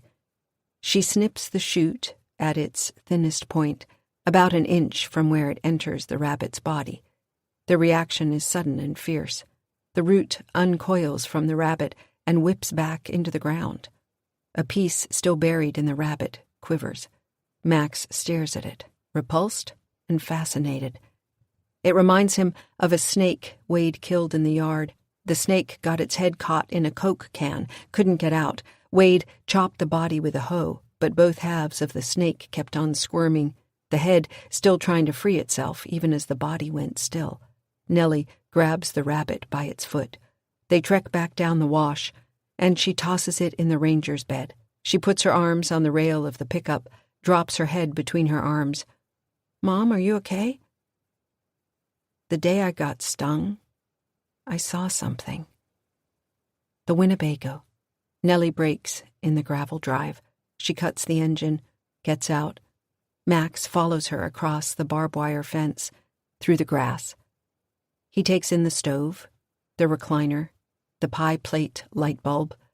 Nellie takes the blue key fob from her pocket and goes into the RV. She comes out with an empty mason jar and a pair of pliers. These she hands to Max, then reaches behind the metal step. She pulls out an old wooden peach crate which holds several gallon-size milk jugs. They're all empty save one, half full of a clear liquid. Nellie uncaps it, sniffs, snaps the pink plastic cap back on. Max watches, silent. He follows her back to the truck, where Nellie lowers the tailgate. She reaches for the rabbit, draws it to her. The root burrowed into its belly has ceased moving. She grips it with the pliers and yanks. Max looks away, but he still hears it, that sucking crunch. Nellie drops the root into the mason jar, slicked in blood and hair, and takes up the plastic jug and says, "Maybe stand back?" "What's going to happen?" "I don't know. Maybe nothing. Maybe something." He takes 2-3 steps back. Nellie holds the jar with one hand and uncaps the turpentine with her thumb. She takes a breath, then pours the turpentine into the jar. The root only floats up, hangs perfectly still in a cloud of pink and brown. Why wouldn't it? It's a root. Jesus, Nellie. But the memory is there. August Redfern's jars. They hate it. You can hear 'em scream. Listen. She caps the jar quickly, then raises it to her ear, holds it there, listening. "Mom? Shh!" Swirling it in the fading sunlight. "I don't hear anything." Then it's just a root. "Mom, you're freaking me out." Something shrieks. A tiny cry like a mouse in peril. They both hear it. Nellie drops the jar. It shatters on the gravel, and the air fills instantly with the stink of turpentine. Amid the broken glass, the thing that is not a root is flapping, a slick worm with an underbelly of bristly legs that push out from its segmented body, each leg trimmed in tiny mouths with tiny teeth that glint like needles. "Oh, Mom, what is it? What is that thing?" She feels a wave of nausea, brought on by sheer revulsion, as the root spasm and rolls like a limbless baby in a film strip she once saw way back in high school. This baby pitching around and screaming on a blanket, and it's like that now, this thing in the throes of a mad, mindless fury. The shriek ratchets down as its little feelers scrabble for purchase, and it uses its teeth to burrow worm-like into the dirt, leaving Nellie and Max to stand in stunned silence behind the truck. A warm evening breeze ruffles their hair as the sun bleeds vermilion over Redfern Hill. 1923. August 12th. Redfern takes the train from Savannah back to Brunswick and drives the Model T from the docks. It's mid-morning when he turns onto Redfern Road and careens toward the distillery. He's well on his way to drunk and hasn't shaved in 2 days. He stops at the mill and stalks past the men into the cooper's shed, where he snags a shovel. He throws it in the bed of the pickup and drives to the cemetery. There, he hurls the blade into the earth of little Charlie's grave and begins to dig. He digs for 2-3 hours until the dirt and red clay are piled high. He takes off his coat and gloves, throws them on the grass, and keeps on digging. After an eternity, muscles burning, legs quivering, ruined hands, raw and bleeding, he hits the boy's pine coffin, or what's left of it. The shovel crunches through the softened lid. Redfern bends down in the grave and clears the mud and dirt from the lid and uses his hands to tear it free, and at last his fingers touch little Charlie's face. Redfern begins to make noises then, noises he isn't even aware he's making, a kind of grunting, whimpering, choking noise. The boy's eyes are gone. In their place, a pair of long black roots that twine into him from the walls of his grave, hideous couplings between Charlie's skull and the earth. The roots have grown up from the ground into his body, through the lining of the coffin, through his little dark suit, penetrating bone and what rags of rotted flesh remain. The smell in the summer heat is rich and horrible. Maggots in the cheeks, the hollows of his boy's collarbones, a crown of roots fanning out from the boy's head like some monstrous religious icon. Redfern slumps in the grave and weeps and clutches his son and hears no comforting voice, no soothing wind in the pines. Later that day, he staggers into the house, smelling of liquor and death. He's covered in dirt, a new and meager resolve in his breast. He will kill it. Somehow he will destroy it. This dweller in the woods, even if he has to tear it out of the ground with his own 2 mangled hands, if he has to spend the rest of his life hacking and cutting and burning, though his business may fail, his fortunes collapse. Euphemia sits at her writing desk in the library cast in red by the colored pane. Her pen hovers over a sheet of stationery, the nib bleeding black ink. He stands in the doorway until she turns to look at him. Her hair is pulled back tight, severe. She wears a new chambray shirt tucked in, and a belt and field boots fresh out of the box. She's young, red-cheeked, beautiful, but her eyes are steely. She folds her letter, slips it into an envelope, and lifts the lid of her desk. Inside, among her things, the brownie camera he gave her years ago, put away as if it were a child's plaything. Perhaps he'd meant it that way, a toy to keep her happy, to keep her from causing him trouble. "I want to talk to you," she says, not yet facing him. She closes her desk and lights a match and holds it over a red candle, drips wax onto the envelope to seal it with a stamp, the letter R, in a pine cone. He crosses the room to sit in a slash of yellow under the north-facing window. "I've just written my father a letter informing him that we will refuse any inheritance of money, land, or business upon his death." She blows out the match. "I want nothing more of his. From this day forward, our fortunes will be our own." Turning, she sees him, the dirt on his hands, his clothes. "August?" He fixes his gaze on a knot in the hardwood floor and does not look elsewhere. He takes his flask from his pocket, drinks. "What have you done?" A razor's edge of caution in her voice, as if she were speaking to a demented man. Redfern blinks at her. "What did you do with him?" "Who?" "The man in the barn." "Are you drunk, August?" "Tell me."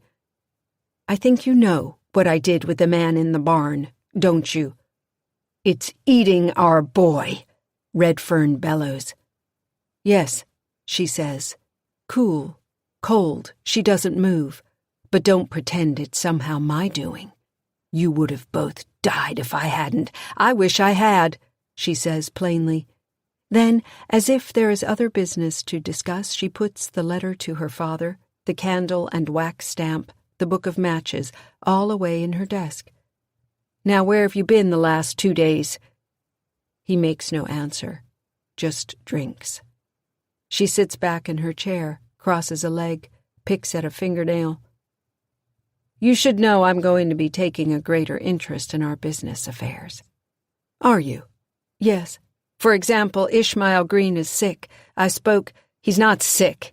He's dying. Yes, he is. I spoke with him today. You did. I went to the camp and sat with him in his cabin. He's quite bedridden.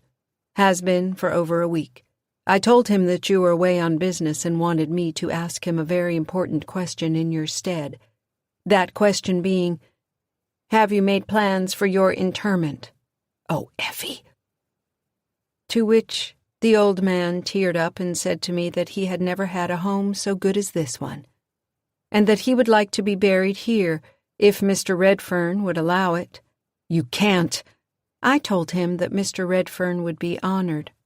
I told him that he would be the first woodsman to be buried in a woodsman's cemetery, so that no man ever has to endure the indignity of a pauper's grave. I even told him where you wanted it to be, August.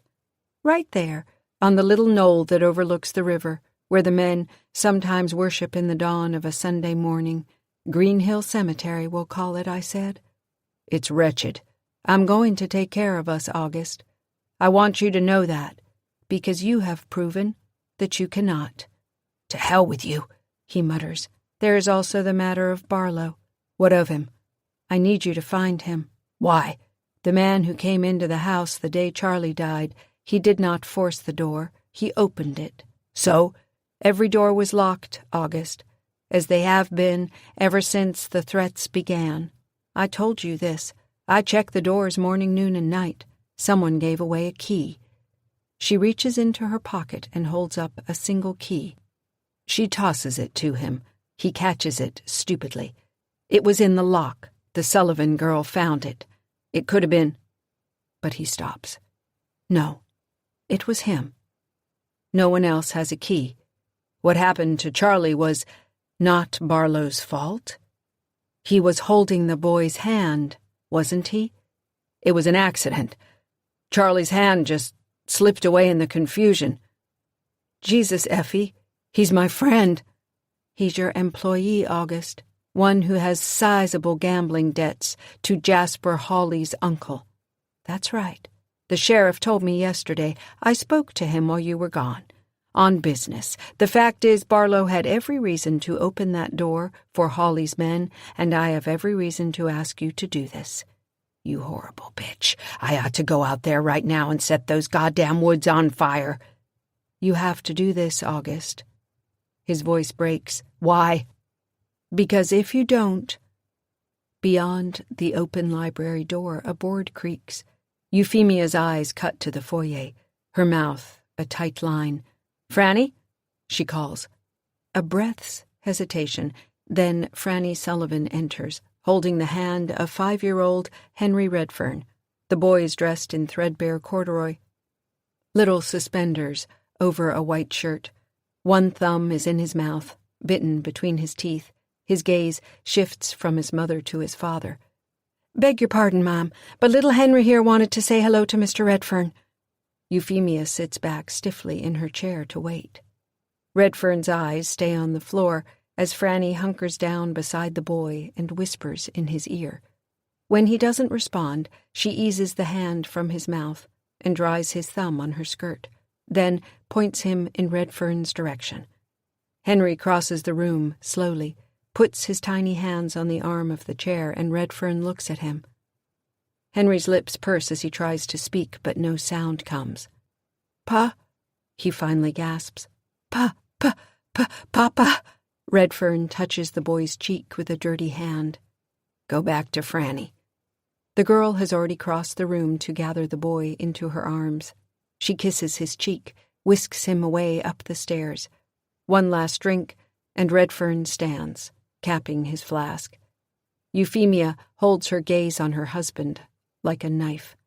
He weaves across the room, boots trailing dried mud across the planks. Do it, August. Euphemia calls after him. or our end will be the same as Charlie's."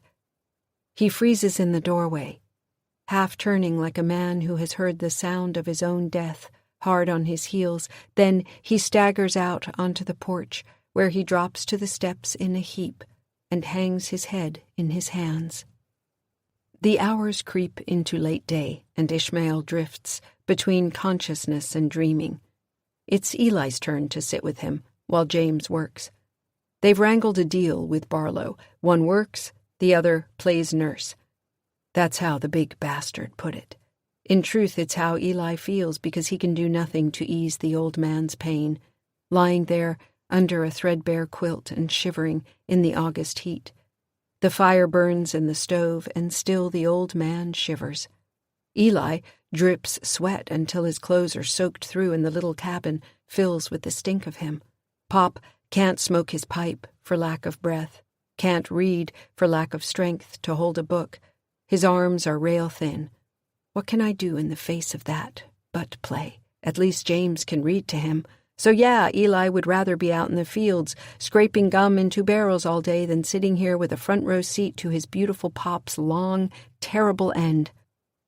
Today, when the Redfern woman came round, dressed like she's the boss, the old man actually sat up to greet her, weak as he was. She, with her leather boots and her starched collar, lilac scent trailing after her, bending over the bed, holding Pop's hand like she knew him croaking out what words he could, mostly saying how grateful he was for all they'd done. Him saying that, and here we sit in a hot box on a white man's land, nothing more than when we got here 4 years back, but calluses and scars. Half the men they'd started with had come and gone after one season. Most of the rest, men with wives and children, were gone in 2, except us and them poor Irish suckers. Eli listened to her as long as he could, until that shit about Green Hill Cemetery. Then he stepped off the wall. "Ma'am, beg your pardon, but I believe he might be give out." "Of course." She stood and bent low over the bed and kissed his father on his forehead. She offered her hand when she walked out. Eli didn't take it, just looked off at the door, sweat dripping. Not a drop on her. "Mr. Green," she said, and went on her way. "Green Hill, my ass," he said after she left. But the old man didn't hear. He was already asleep. James comes out of the woods along Camp Road 20 minutes after the wagon drops the others. He comes slowly. Eli gets out of Ishmael's rocker and steps out from the eave of the porch to get a look at him, and sees James pressing his hand to his head, and Eli knows something isn't right. Eli meets him in the field. Halfway across, Eli can see the blood, dark and crusted on James's scalp above his right eye. "Let me look at you." Eli grabs at him. "Get off, it's nothing." "Barlow did this." Eli's steaming. He looks around as if the horseman could be somewhere in the camp. Woe to him if he is. "Hit me so hard I saw stars." "Come on over here." Eli leads James to the well, draws up a bucket, dips a handkerchief from his back pocket into the bucket and squeezes it over his brother's head. "We gotta keep that brain of yours safe." "So it can write them books, yeah?" James takes the handkerchief, wets it again, touches it to his scalp. "How's Pop?" "Pop's Pop. He ain't worse." Some cracker woodsman who's been here about a week hollers from his porch, "Hey you, don't you foul that water!" Eli mutters, "Motherfucker, I'll foul you." The brothers look at each other and laugh. "Let's go." James says, "I need food." They start for the porch, but Eli stops him. "There's something I gotta tell you before we go in." "Okay?" They walk over to the knoll, to the half-log benches and sit, their backs to the sun, the sky before them darkening with clouds. Against them, a rainbow making its bow beyond the treetops across the river. "Lady Redfern came today," Eli says, using James's nickname for her of late. "Came here? To see Pop. Said she wants him to be buried here, on their land. Said she wants to make this spot, right here, into a woodsman's cemetery. Said she wants to call it Green Hill." where all men may find dignity in death as they did in life. Her words. No shit. No shit. What did Pop say? You know, Pop, all he ever wanted was a home. James's throat tightens. Yeah, well, Eli says, it don't smell right to me. James wipes his eyes, looks out at the dark river. Me neither. He looks over his shoulder at the strangers that now inhabit the camp, the chickens that roam, unpenned, fly-covered deerskins drying on racks, beer bottles lodged in the mud below this very spot where no one any more comes to pray. Carved into the very bench where they now sit a word James has not heard or been called since Arkansas. He touches his scalp. Barlow. The man was drunk and railing, furious. Things here have turned, James says. I'm glad to hear you say it. You know Pop can't make a trip. He can't even get out of bed to piss. He's going to die real soon in that bed, James. Tears instead of words now, and James looks out at the river as they run down his cheeks. Franny? Eli asks. James shakes his head. She's up there at the house now. Said Lady Redfern needs her to look after the little one. She ain't going anywhere. Then it's you and me, brother. James reaches out, puts his arm around Eli, and Eli puts his arm around James. The camp at their backs, as the sun goes down, rolling in across the river, a shroud of rain. Evening. A roar of rain on the tin roof like a stampede of horses as Euphemia brews the coffee. Fills Redfern full of it and sends him off in a slicker, her father's Browning shotgun in a leather sleeve laced to his saddle. The old cap-and-ball pistol in his gunny sack. She watches until the silver curtain envelops him, then goes inside and shuts and locks the door. Henry is asleep upstairs, fed and bathed. Franny asleep next door, in what would have been Charlie's room. Euphemia opens the cellar door and descends the stairs in the dark, guided by the faint, ethereal glow that whispers from beneath the coal closet door. She reaches into her pocket, inserts a heavy iron key, and opens the door. The light shines out from the hole in the earth, not much bigger than a washbowl. Blue as the ocean shot through with sun. Not very deep, not yet. She's only just started. Last night. She takes up her shovel from where it leans against the brick wall and jams the blade into the hole and shovels out a heap of black dirt. The light grows brighter. Mama. On into the night she digs until the room shines with the promise of good days yet to come. After the rain, out of the forge of the hot August night, the woods and fields and farmland sizzle. Williford's barn slumps at the edge of his derelict cotton field, a harsh yellow light shining out between the slats as wagons and horses and a Ford truck or two draw up. Doors slam. Backs are clapped. Cigarettes lit. Someone brings a fiddle and strikes a tune, and someone else snatches the fiddle and breaks it against the side of the barn. And the night's first violence commences. Fists and motherfuckers and more to come. Redfern tethers his mount and steps through a narrow side door into a din of men in field clothes and dungarees. He works his way around the outside of the crowd, climbs the ladder to the hayloft, and hangs from it like a mast. Toughs line the loft and swing their heavy boots out in space, hand-rolled smokes between their lips. Down below, men shout and yip and jostle, and fingers fly, bets and numbers are chalked up on a board behind the next pair of sour-faced entrants, holding their birds for inspection. Williford walks back and forth and inspects the cocks, which must be properly trimmed and without soap or grease. Soon, all eyes and ears and pulses will be trained on the hex-wire pit at the center of the barn, a rough circle framed up by jagged boards and bits of an old house door. The floor inside it, a litter of hay and feathers and blood. Redfern hops down, catches Williford by the arm and yells into his ear, "You seen Barlow? He was around.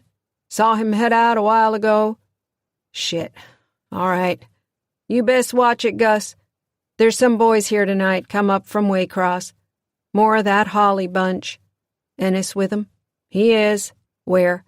Last I saw, they's all out back drinkin'. Redfern edges on around past the fighters, one of whom holds his bird upside down and blows cigarette smoke into its face. Back out the front, Redfern slips around the side of the barn, past an old harrow that hasn't seen use in years.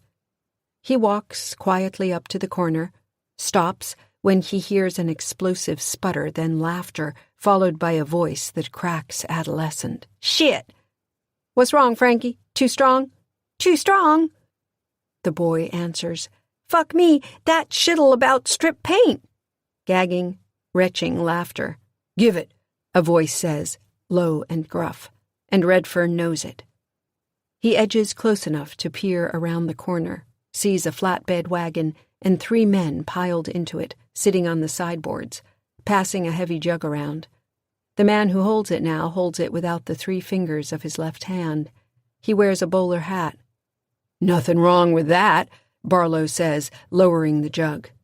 The boy, Frankie, hunches over in the long grass that grows up around the wagon's tongue.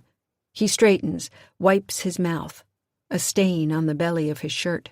The 2 men in the wagon, who are not Barlow, elbow each other.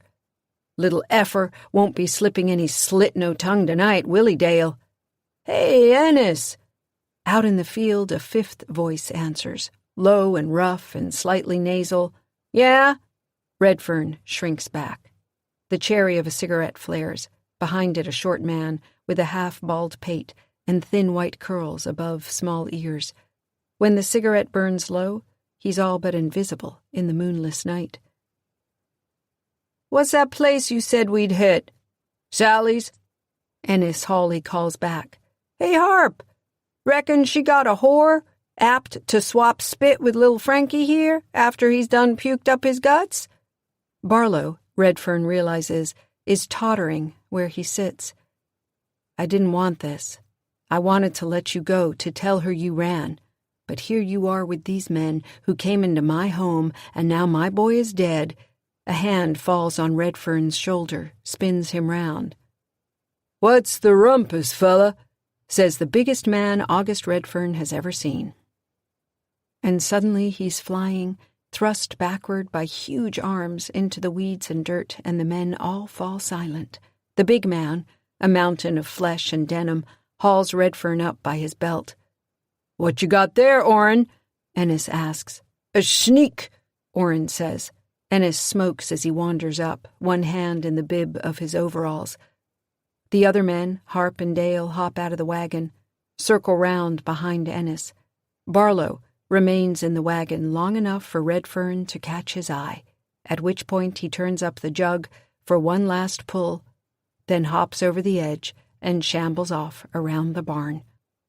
Ennis says nothing, just gives the slightest of nods, and Orrin's arms slip beneath Redfern's and haul him up to hang like a man crucified as Harp and Dale wade in with fists.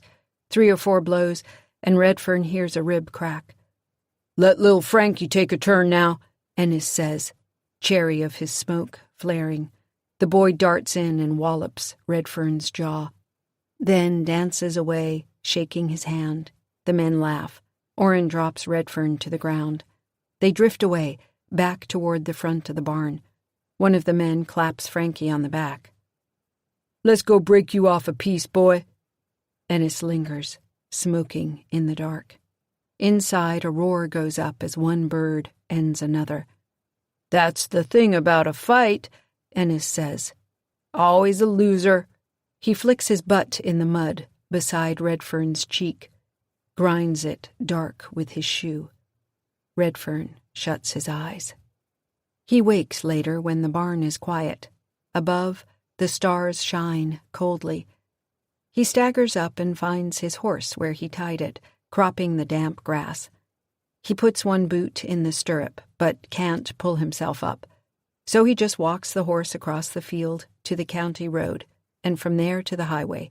A mile east, he turns onto a dirt road that snakes beneath a canopy of oaks.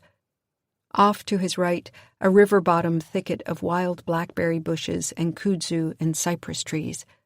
He walks until he's close enough to hear the lilt of a piano, the twang of a guitar, and he knows then to lead the horse into the woods and tie it off. He snugs the pistol from his gunny into his waist, then draws the shotgun from its sheath, pats the horse on the neck, whispers sweetly to it, then limps across the road and follows the sound of music and laughter. The night is hung with stars, but moonless, which is how Redfern is able to creep up behind the house. He ducks beneath a window and peers between the tasseled shade and sill, sees a slice of clapboard wall and an old iron bed frame and two young gals and that boy Frankie naked, twined up and giggling. In a corner, seated in a chair, fully clothed, Ennis Hawley holds a glass of hooch in one hand and watches, perfectly still. The window is open 3 inches to let in a breeze, and Redfern sets his shotgun against the house and is reaching to push it up a little more when nearby a back door slaps open and the big man Orrin staggers out. Redfern ducks behind a choke cherry bush and watches him weave towards the woods, barefoot and naked, a marvel of muscle and flesh. Redfern hears what sounds like a horse pissing in the leaves, then changes tactics. He moves quickly and quietly to the back door, slips inside and closes it and throws the double deadlock. He stands in a narrow corridor of bedrooms, left and right. The far end opens onto a parlor where a half-clad redhead passes by like some bony alley stray. Redfern knows the layout. He came here once with Barlow in the weeks after Charlie died. The night was a blur of liquor and soppy sorrow, the stout horseman begging Redfern's forgiveness for not being faster, stronger, braver when the little boy went under the hot rosin. "Your hands, your hands!"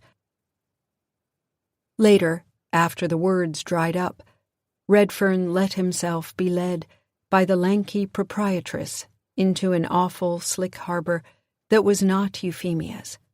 He eases past the room where Ennis and the boy are, listens outside another until he hears the full-throated laughter of Harp and Dale, moves on, slipping through a curtain into a closet stocked with cigarettes and quart jars of liquor, when a door opens down the hall.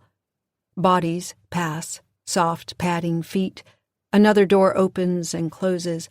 The piano starts up in the parlor, a sad, wistful tune he cannot place. He slips out and into the room next door where he knows Barlow will be. And he is, sprawled, face down, naked, across a couch. The woman he favors, for reasons unfathomable to Redfern, reclines in her undergarments in a nearby bed, staring out the filmy window and smoking, flat dugs and cellulite arms. Sweet Rita, they call her. Sweet Rita chuckles when she sees Redfern. She's halfway to the moon herself, and the chuckle becomes a hack right quick. Redfern slings half a jar of Hawley hooch into Barlow's face. The horseman twitches, comes to. "Gus? Shit. Well, I'm fired, I reckon." Redfern sits down on the coffee table, shotgun across his knees. "Yeah, you're fired. But right now I need your help. Say sure." "Gus, Say sure, and you might live through this." Barlow cuts his eyes over Redfern's shoulder. Redfern whirls, and Sweet Rita is rushing him with a straight razor. He swings the shotgun and cracks the stock across her jaw, knocking out 2 teeth and sending her out cold and jiggling to the boards. He turns the gun on Barlow. "You owe me a debt for this shit. I want you to pay it. Right now, and maybe then we're square, so say sure." Barlow licks dry, cracked lips like a nervous cat, then says, "Sure, what I gotta do? Same thing you always do. Watch my back and help me hurt some sorry sons of bitches." Barlow sits up, puts a pillow over his dick. "I can do that. Get dressed." They wait until the house is dark and all chatter has ceased from the parlor and front porch, and the springs are silent in every room. They move quietly to Harp and Dale's room first. The men sleep in the same big bed, with Sally herself lying naked between them. Her eyes flash open and Redfern puts a finger to his lips, and she nods. He offers her his hand. Barlow waits, with the cap-and-ball pistol in his waistband, and holds the shotgun, while Redfern helps lift her out of the bed. "Round up all the girls you can, and get 'em out the door without making a sound," he whispers, close in her ear. "Go out the front." She slips into the hall. Redfern takes the shotgun back from Barlow and puts the barrel snug in Dale's open, snoring mouth. His eyes flash open and he tries to scoot up in the bed, but Redfern presses down hard and so he freezes, and Barlow steps up with the straight razor and clamps one hand over Harp's mouth and nose and cuts deep into his throat.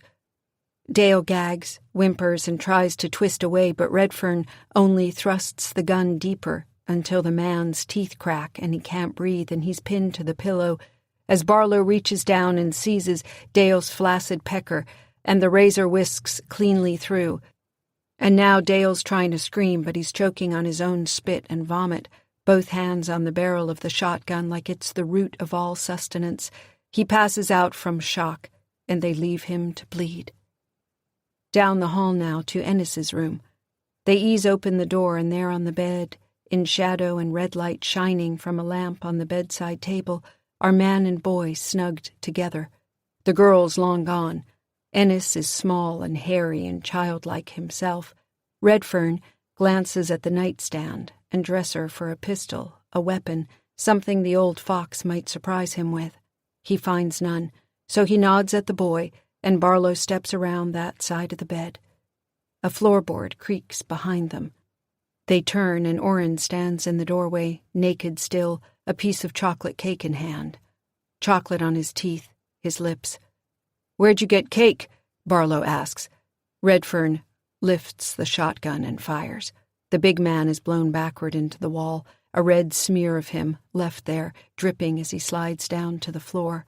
They whirl, and the boy, Frankie, is kicking out of bed and dashing for the window, but Barlow snags him by the hair and drags him back, throws him to the floor.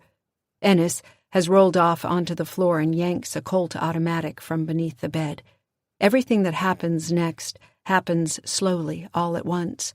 Barlow draws the cap-and-ball pistol and jams it in Frankie's ear. The boy throws his hands up and pisses himself.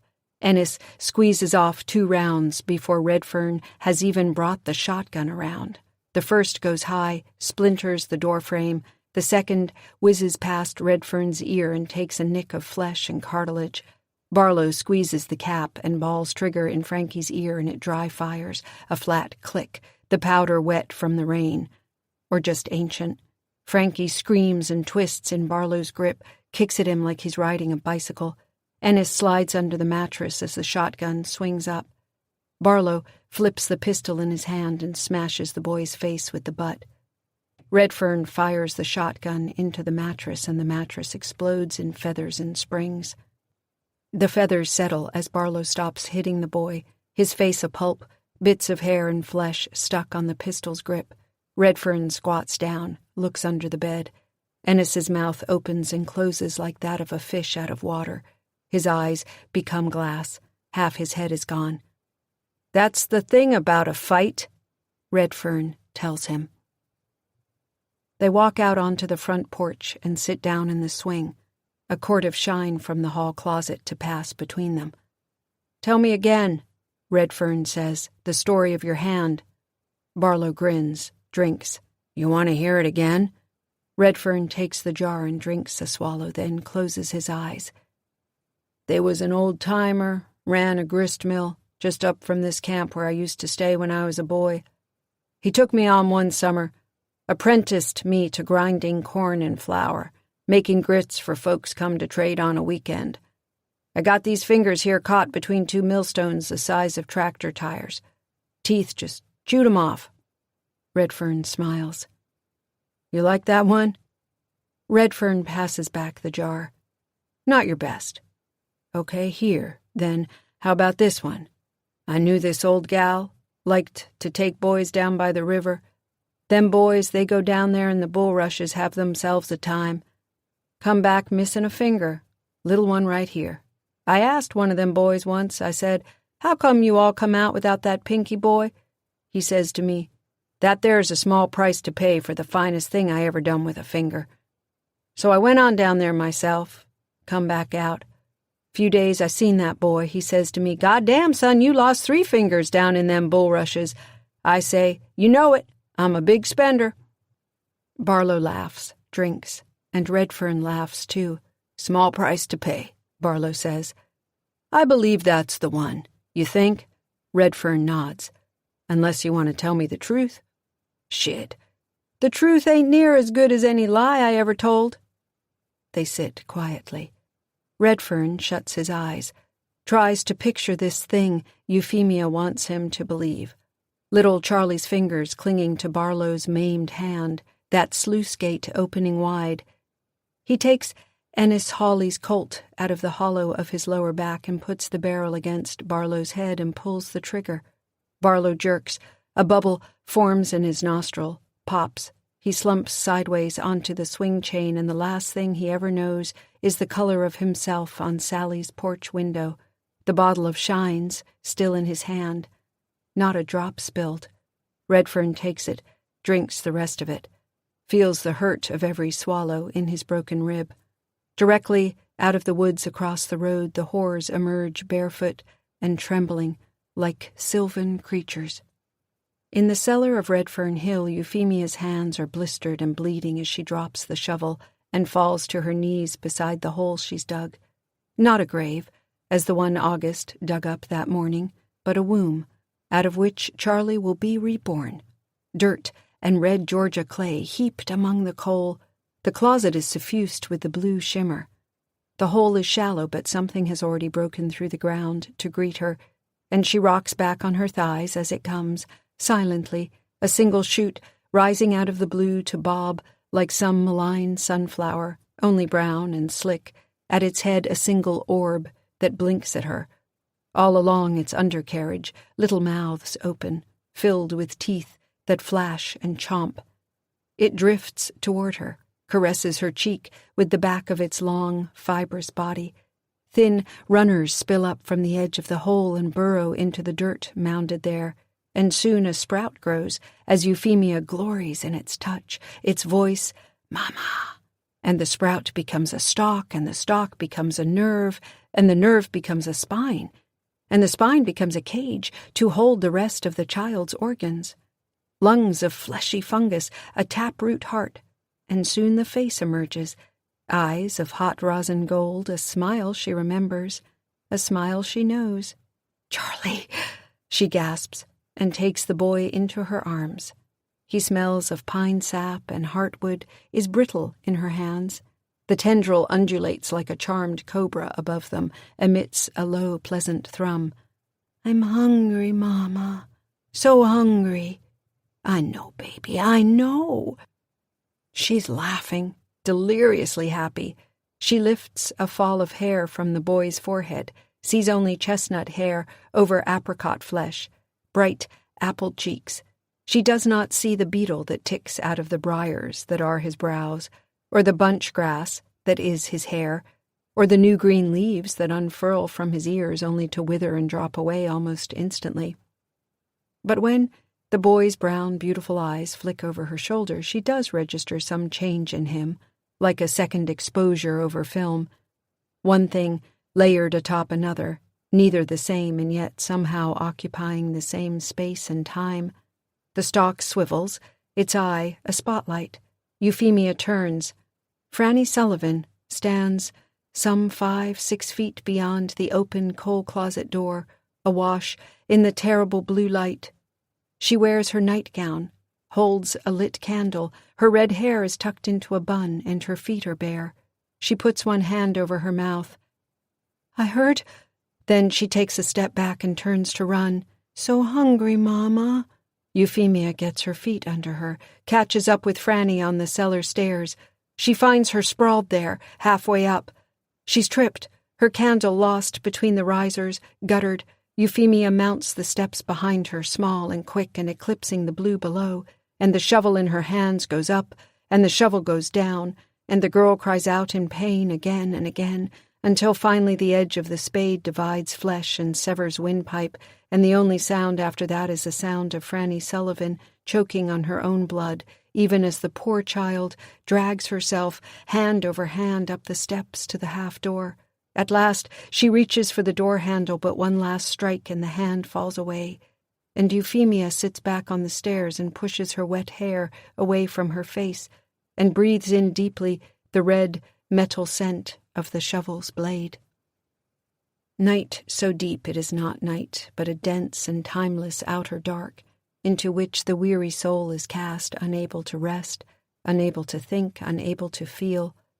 The ride back is long, Redfern clutching at his head, every jolt from the road a lightning bolt of pain through his side. Barlow's corpse hangs over the horse's haunch, wrapped in bedsheets from Sally's. Redfern rides right through town, the dead man's hand flopping along the animal's flank. Ishmael Green dies with a rattle of air in the last scrap of dark. The boys are at his side. James clutches the old man's hand on the threadbare quilt. The cabin smells of sage and leftover stew. Eli gets up and goes out onto the porch and looks around at the quiet camp. A tightness across his shoulders that has become these last couple of weeks a familiar complaint, something to rub and grumble about and work with his hands until the muscles release. He tries it now, but it won't let go. He sits down on the steps, recalls the first Christmas they spent here. He takes out his knife from its scabbard, the blade dulled by time and use. He jabs the point into the wood, scratches something by the bone-pale light of dawn. Along the riverbanks the frogs sing to wake the dead. A horse comes shambling up Camp Road, a man in a hat staggering alongside it, something heavy thrown over the horse's saddle. Eli sits very still. The horse snorts as it draws closer, scenting him. The man in the hat speaks softly. Eli. Mr. Redfern. How's Ishmael? Eli swallows. Dead. Just now. I felt it. Weariness in Redfern's voice. I felt it, just there on the road. Like the bite of winter at the end of fall. I am sorry. Redfern sways, leans into the horse, almost drops. Eli rushes to catch him, glancing at the horse's flank. A two-fingered hand falls stiffly out of the blankets. I've got business tonight, Redfern says, up above North Creek. Eli does not question. He's not sorry to see what he sees. The why doesn't matter. Where will you boys go? Florida, Eli says immediately. Don't bury him here. It's a bad place. Redfern moves on past the cabin into the trees. Eli watches him go, swears he's watching a ghost. Mid-morning by the time Redfern's feet fall heavy on the stairs, like concretes hardening in his boots, a throb in his right knee, busted rib grating in his side. The lights in the upstairs sconces are yet extinguished, and he stands for a spell outside his bedroom door, hand on the knob, listening over the quick, steady rasp of his breath for the sounds of Euphemia sleeping. He hears nothing. He turns the knob. She sits in the rocking chair by the window, clad in a thin cotton nightgown. The window is open and there's a breeze to cool the sheen of summer sweat across her collarbone. She's ghostly, beautiful, a creature as remote and cold as the moon. He walks in and begins shedding clothes, trembling hands fumbling at the buttons of his shirt. She gets up after a moment and crosses to him barefoot, soles whispering on the planks. She cups his cheek with her hand where there is blood, the blood of the men he killed tonight. She helps him out of his shirt and bends to lift his legs out of his pants, and he touches her bare, sharp shoulders to steady himself.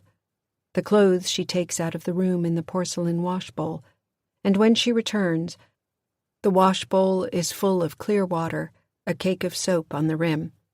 She puts the bowl in the stand and helps him to it, her hand enclosing his wrist.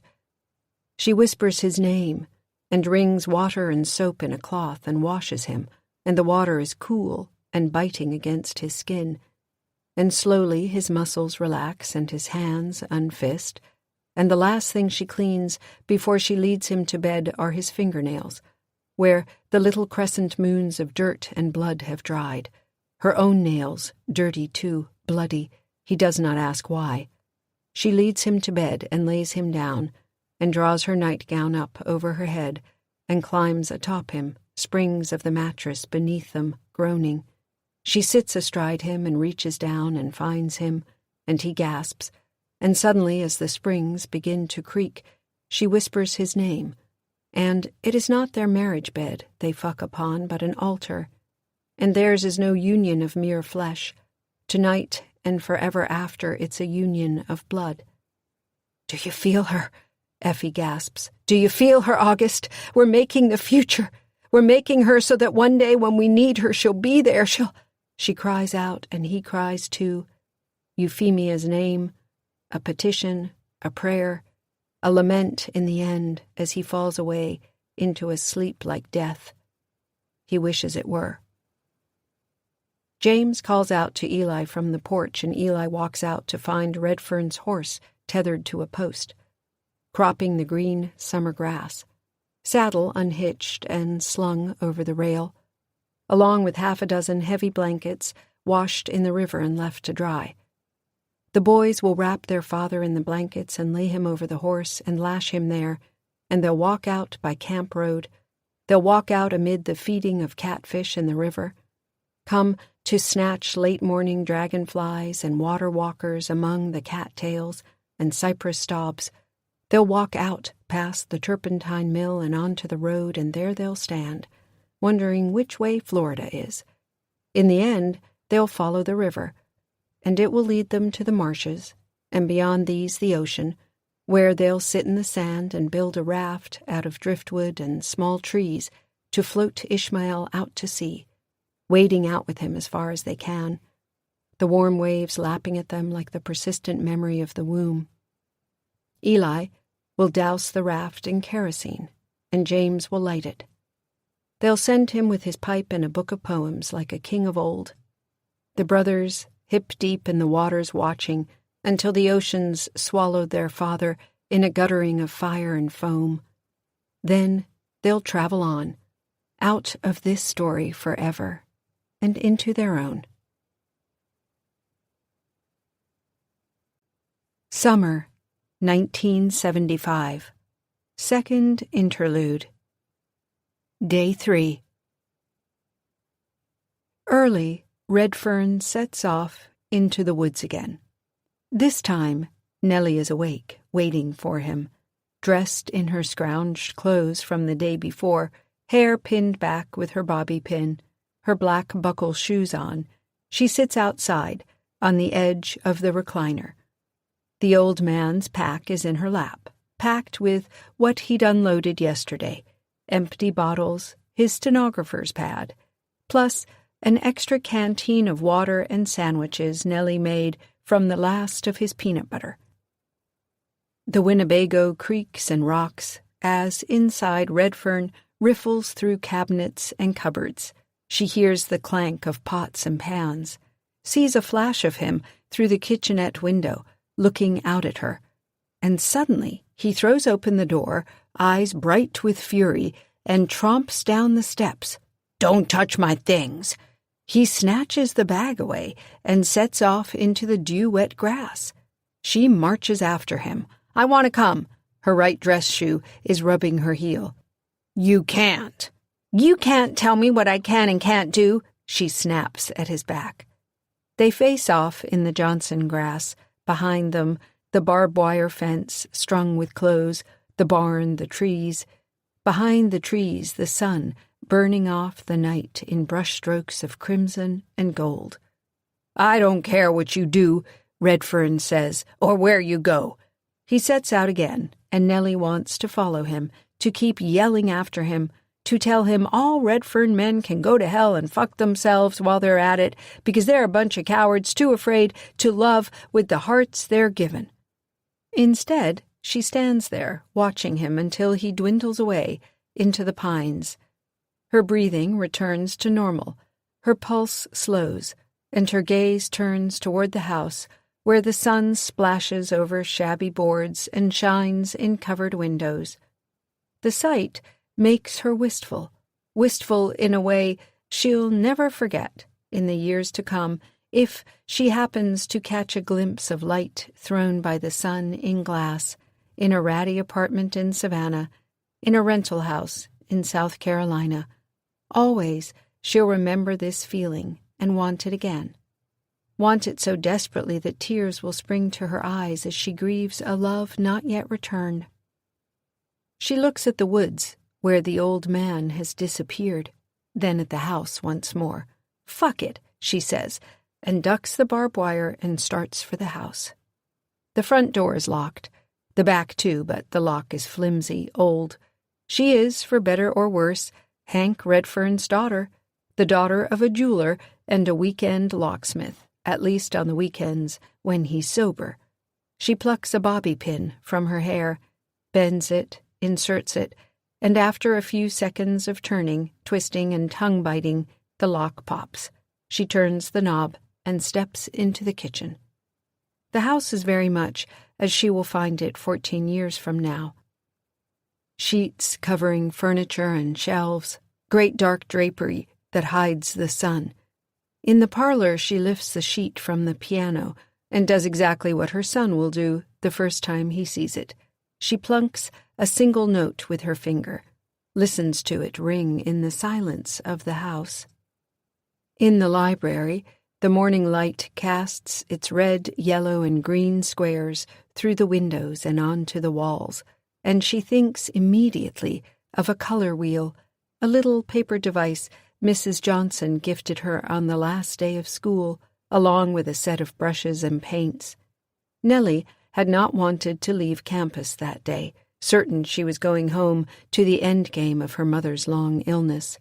It would be a month or more still, but Ruth was sleeping more and more. Nellie sat at a long art desk in Mrs. Johnson's room and cried as the buses thundered out of the parking lot onto their routes. And Mrs. Johnson sat beside her and put her arm across Nellie's shoulders and told her it would be okay, which was nice, but was also something someone like Mrs. Johnson could say because Mrs. Johnson didn't live on Elm Street under Hank Redfern's roof. Nellie goes upstairs. She gets a good look at herself in the mirror, gaunt, dark circles beneath her eyes, hair a mass of tangles, before running water in the sink. It pours out, and she fills her hands and splashes her face again and again, until at last she's erased the worst of it, and the smell of wood smoke and mildew is lessened. She takes the pin out of her hair, shakes it loose, then runs her hands through it, pulling it back, pinning it again. She thinks of the hand pump in back of the RV and wonders for the first time what would drive an old man from a house with indoor plumbing, with toilets, which in turn leads her to wonder where the old man is shitting, and that is a thought she does not want to think about, and so she moves on out of the bathroom and into a boy's bedroom. It shocks her, as the remembering will shock her in 1989, the slow realization of where she stands. She moves about the room, touching things, a stack of books, among them a copy of Thoreau's Walden, the poetry of Longfellow, toy soldiers, a coonskin cap. In the desk drawer, she finds a tiny screwdriver, a handful of screws, and a metal toy, a wind-up monkey in a red coat and fez. The toy is in halves, broken open, its gears loose in the drawer. This, perhaps, is when she knows without a doubt she's in Hank Redfern's room. Her father, the tinkerer, the jeweler. She sits on the cedar chest at the foot of the bed and stares a long time at the dusty boots set neatly beside his wardrobe. She unbuckles her right shoe and slips it off and pulls her leg into the right boot, which comes to her knee. It fits her snugly, She laces it, trades her other shoe for the other boot. Dress shoes in hand, she moves through the rest of the upstairs rooms, feeling keenly the absence of life in each.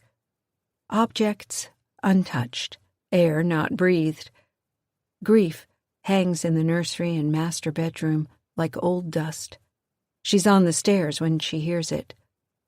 A board creaks, and beneath it, a woman's voice. "Nellie." She stops, hand on the railing, looks down between her father's boots at the step on which she stands. It comes again, seeming to drift up from between the wood. And like a plunge into freezing water, that craggy, cigarette-thin whisper almost stops Nellie's heart. "Nellie." "Mama?" Earlier that spring, the day of Ruth Redfern's diagnosis, Nellie and her mother sat together in the hot silence of their station wagon outside the doctor's office. Pattering on the roof and glass, an April rain, the windows fogging up with their breath. Ruth watched the rain run in rivulets over the window, back of one hand against her mouth, the other on the steering wheel. Her pack of woodbines and silver Zippo on the dash, Nellie staring at a crumpled leaf on the floor mat between her sneakers. Ruth turned to her daughter, eyes wet. "I can't think past the next breath." Nellie wanted to say something, but she didn't know what it was or how she should say it. After a moment, Ruth snatched her cigarettes from the dash and snagged one between her lips, flicked open the Zippo. "Oh, hell." She lit up. At the bottom of the stairs, Nellie turns left, trails her hand along the stairwell's riser. Behind it, she finds the half door, cut into the boards. The cut is crooked, and the door hangs out of true, leaving a thin crack out of which wafts a dank, dark smell. She's reaching for the door, certain her mother's voice is coming from down there, beneath the house, when a gloved hand falls upon her shoulder and spins her around. She screams, throws up her fists, and sees August Redfern filling the frame of a dim room she has yet to enter. A room yet to be filled with garbage and junk, and all the bits and pieces of a life lived overlong. Redfern's eyes burn holes into her from beneath the brim of his hat. "Did you hear it?" she says, and turns back for the cellar door. She snags the upper corner to yank. He reaches out, seizes her arm, same as the first night, where the bruises are. "Don't touch me!" He's about to bark something at her, she just knows it. But when Redfern registers what she said, those gas flame eyes dim, and he isn't sure what to say or how to say it. "Did I hear what?" are the words he settles on. Her head's tossed back, defiant, her posture rigid. She doesn't even realize it, how she's all but dancing on the balls of her feet, ready to bolt through the kitchen door. Be gone forever. "Easy, Nellie, easy. Throttle back." She folds her arms over her chest, nods at the cellar. "I thought I heard—" But she stops.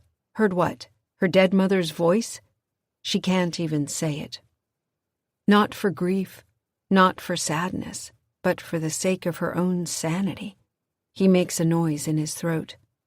Then says, "There are things to see," and crooks a gloved finger at her as he turns and walks back into what Nellie will years hence remember as her grandfather's map room. She swallows a lump of spit at the back of her throat and follows. The room is not yet bright, in want of the western sun, but even in the dim morning light she can see that it's unlike the other rooms in the house. Nothing covered over, everything in its place, clean and loved. The twin saws above the desk and the framed map of the property, before it the long pine table at the center, gleaming beneath the overhead light. The shelves along the wall are packed neatly, 4 maps to a cubby. He goes immediately to the first and selects a map and rolls it onto the table, drops a small weighted bag on each corner to hold it flat. The map is drawn in black India ink on heavy parchment. It's old and yellow, the ink faded, but the edges are crisp and straight. It's a map of Georgia's sand hill and coastal regions, the Altamaha River snaking through a score of tiny counties, a central artery flowing into the Atlantic. "We're here," Redfern stabs a finger into Baxter County. "All of this at one time was old-growth forest. Longleaf pine, most of it. Today," he thrusts the map off the table, sends it skittering to the floor. "Gone, wiped out by men like me." She blinks, bends down to pick up the map, and the old man moves quickly to fetch another farther down the shelves. He searches for it, ticking a gloved hand along the cubbies. Nellie holds the map and notes the small details. Things no store-bought map would show: a train moving along a thin set of tracks, cows in a field, little saw palms beneath groves of towering pines. In the bottom right corner, a set of printed initials and a date, AR 1917. "You drew this?" "All of them." Each map is cinched with a length of grocer's twine. Redfern undoes the knot, spreads the new map, and pounds his fist on it. "North Creek, the old forest. Beyond here, this swamp. That's where it started. That's where we'll go. It's safe now, safer than here anyway. Remember this place, Nellie, remember it." Where he's pointing, there's a grove of inky black cypress trees, and beyond these an island, and at the center of that island a round black well. Beside that well a man. The man holds a pistol in his hand, has a wide-brimmed hat, like the one August Redfern wears. Another man kneels at his feet, hands bound behind him. She barely has time to wonder what this could be when, again, she hears it. "Nellie." She whirls, right at her ear this time. Redfern eyes her as he rolls the map and refiles it. She's staring at the floorboards, the cracks between them, listening. "What's beneath us?" Already on his way out, Redfern stops. He hefts his pack. His head drops down, as if he too is peering between his boots. "This isn't the place to talk about it." He walks out the door, leaving Nellie to choose her path. She follows his.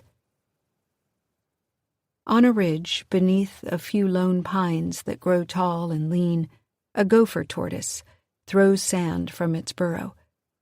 She hunkers down in a grove of turkey oaks and watches, sipping water from her canteen, sweat rolling off her. Hank's boots are chafing and the sun is burning her skin. She'll freckle within days. She has her mother's complexion. But she's happy. The morning's gloom departed after a half hour of hiking steadily upward beyond North Creek. Behind her, the old man bends over some long, twisted tree root, axe in hand. He runs his fingers over the bark, gives the root a tug. Satisfied, though what satisfies him Nellie has no idea, he stands and calls to her. She gets up and traipses back through the low scrub, dodging spindly shrubs of scarlet blooming wild basil and the odd new-growth pine, hip-high starbursts of green needles long as Nellie's arm. "We're about a mile above the creek," the old man says. Back the way they've come, the woods slope to the water, old hardwoods that grow in odd, twisted shapes, sprawling oaks draped in rags of forgotten glory. "This ridge," Redfern says, huffing, "drops down, then back up into a meadow. Moss beds. After those, a cypress swamp. Not much farther then." She does not ask what it all means, where they're going, or why it matters.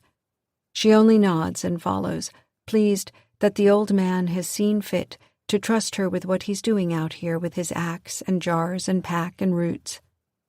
For the first time in a long time, Nellie Redfern feels like she's moving forward, unraveling the mystery of the old man, discovering, too, some secret at the heart of who she is, or who she may yet be, secrets her father had long forbidden her to know. They walk on through blooming shrubs and sandy soil. "What happened to your family?" she asks, as the land begins to climb again. She doesn't expect an answer, just one of the old man's terse silences, a disapproving glance. She stopped to study an old pine, bark big and rough as dragon scale. Scored by lightning, it's fallen against another tree, twice its size. The larger tree seems to hold the other in its arms, to cradle it. A few years from now, in a college art course in Savannah, she'll see a photo of Michelangelo's Pieta for the first time, Christ's broken body draped in Mary's arms, and tears will well in her eyes as she remembers these trees. "My little boy, Charlie," Redfern says, "died in the accident that took my hands." The old man stands a few feet up the hill, looking back at her, hat hanging in his hand at his side. "Boy never made 5 years. In his other hand, the axe. He looks at it. "It was after that Effie lost her mind. The mill burned. She burned with it. Hank run off that night. Agatha, she—" His voice cracks. He looks up at the blue sky. "She went away too," he says to the clouds. He puts his hat back on. "Anyhow, it was all spoiled. Long before that." He trudges on. Nellie, stunned, can only stare after him. They pass through the wiregrass meadow in silence, 3 tall pines standing sentinel here.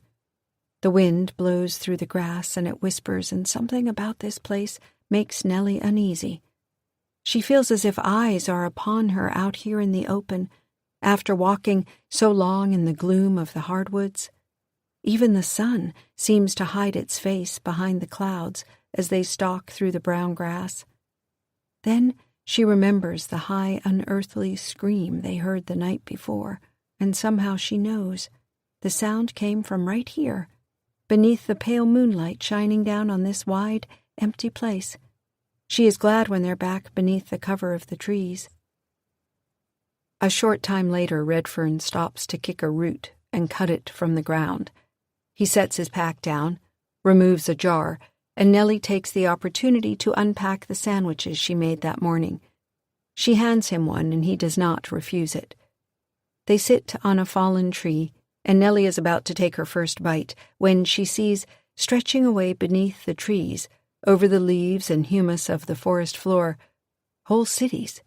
No, whole countries, whole continents of moss, bright green and gray, and populated with toadstools and mushrooms that seem to smile and bend toward one another, happy congregants in a cathedral of fungus.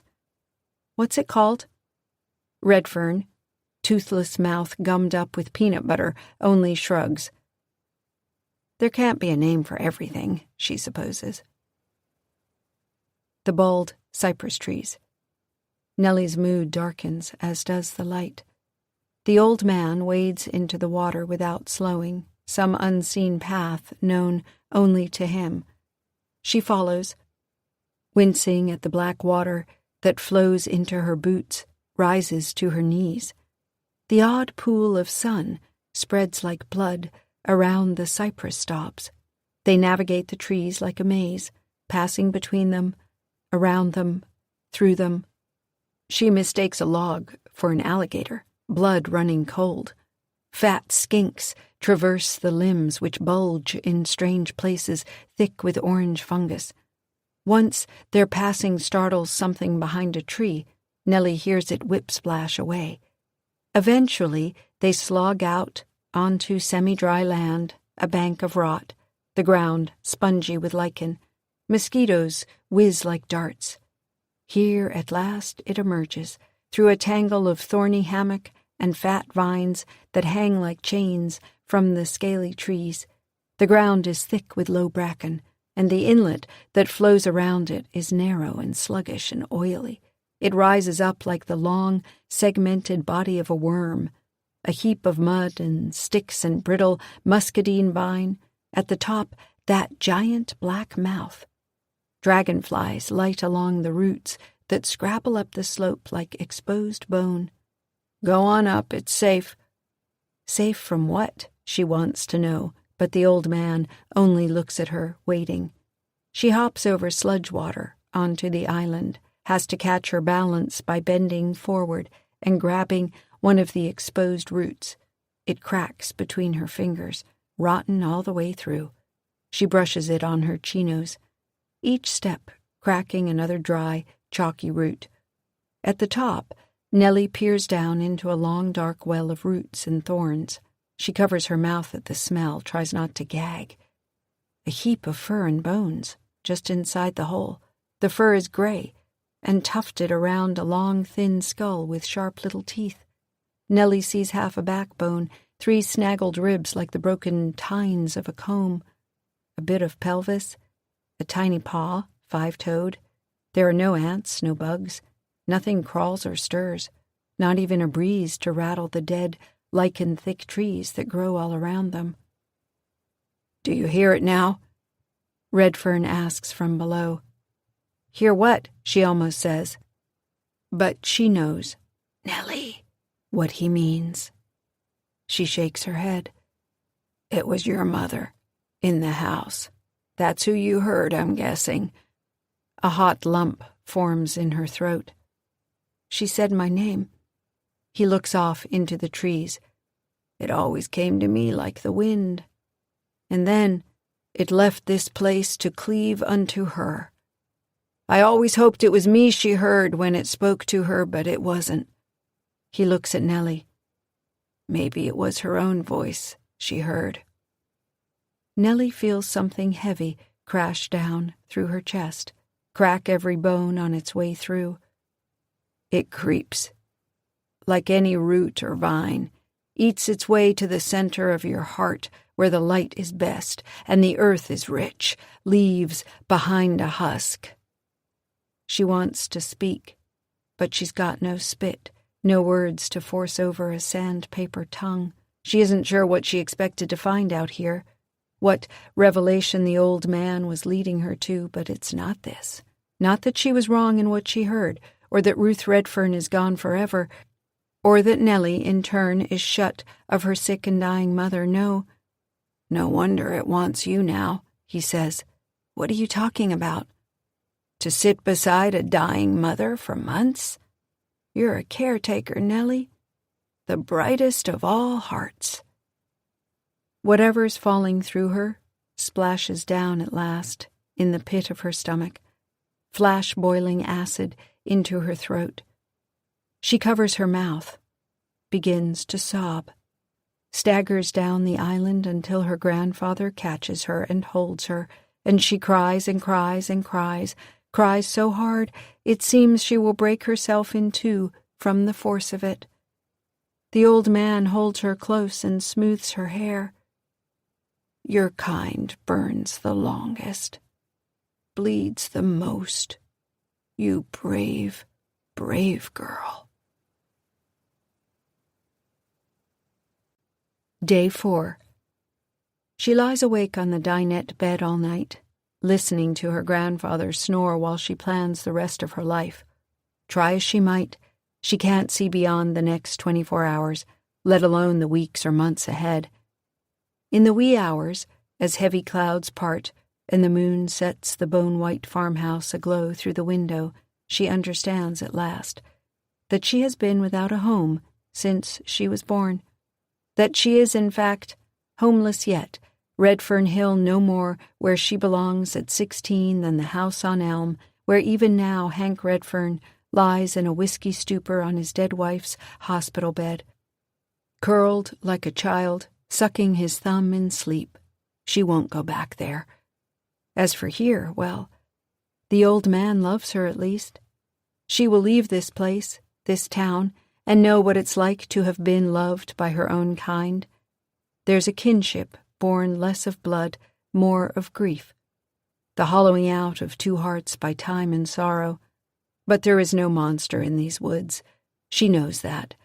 Having heard the old man's mutterings, having seen the empty hole where supposedly a creature dwelled that robbed him of everything he held dear. Redfern men need no special demons when they make their own through selfishness and weakness. Whatever his secrets are, they are not hers to know. Also, she is not safe here.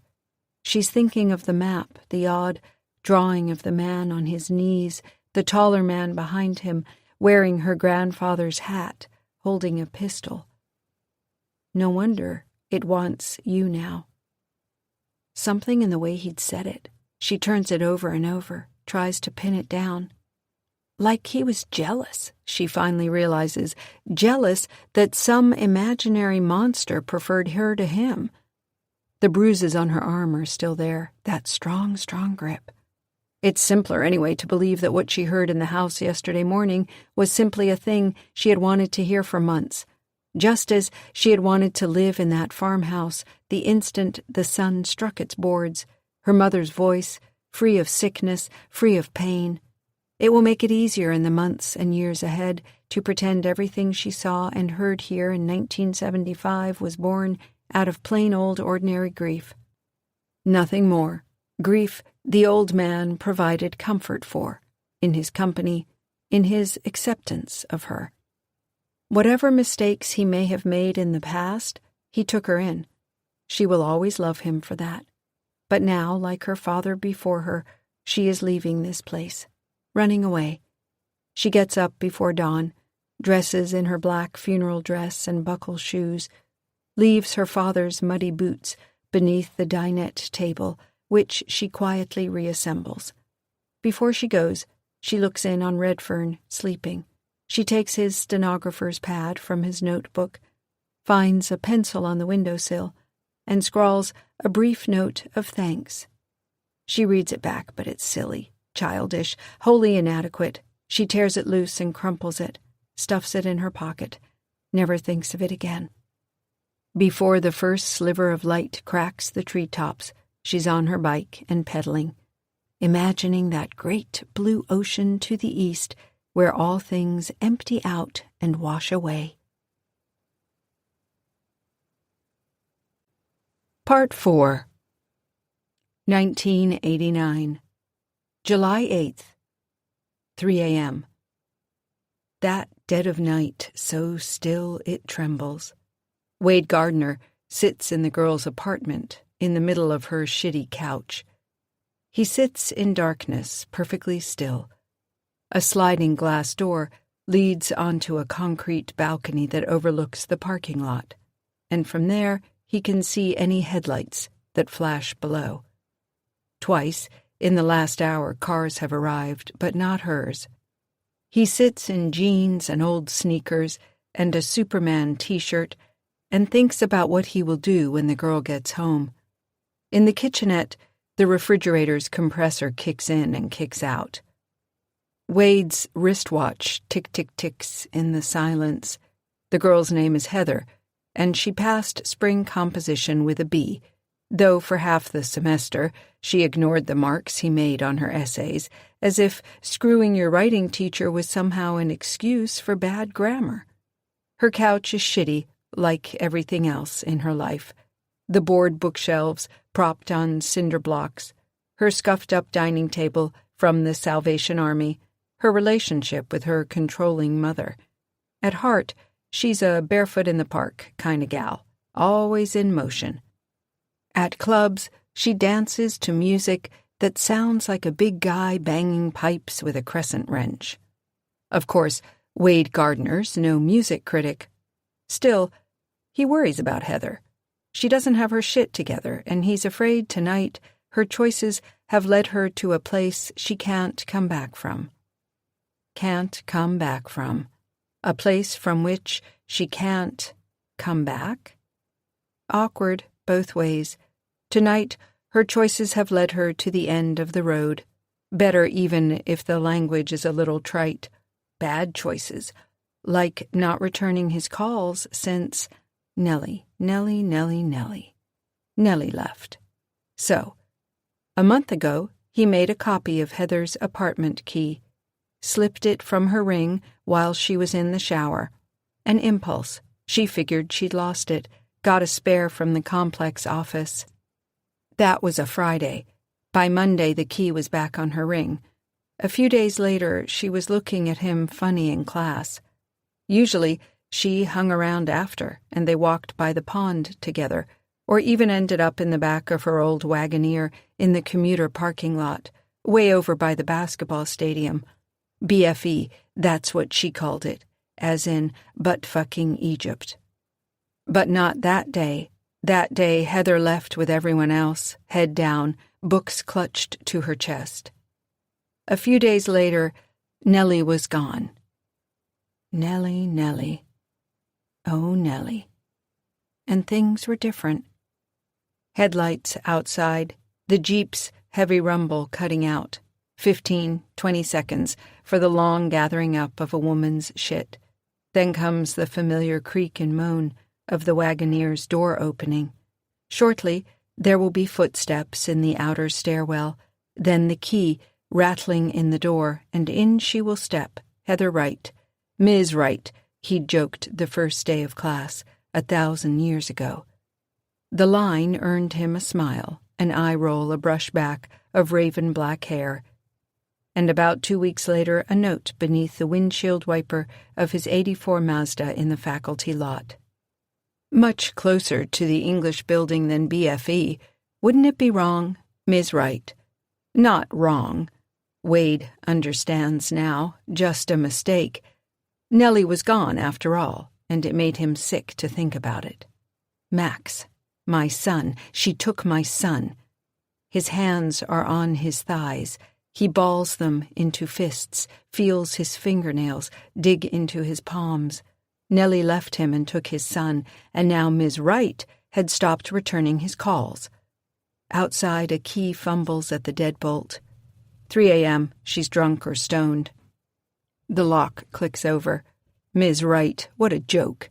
The door opens, and Wade stands up to welcome Heather to the end of the road.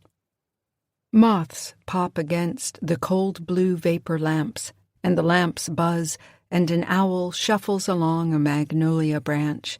Upstairs, door locked, chairs beneath the doorknobs, Max and Nellie sleep in Nellie's bed, both dreaming. Dreaming in a house that is not the same.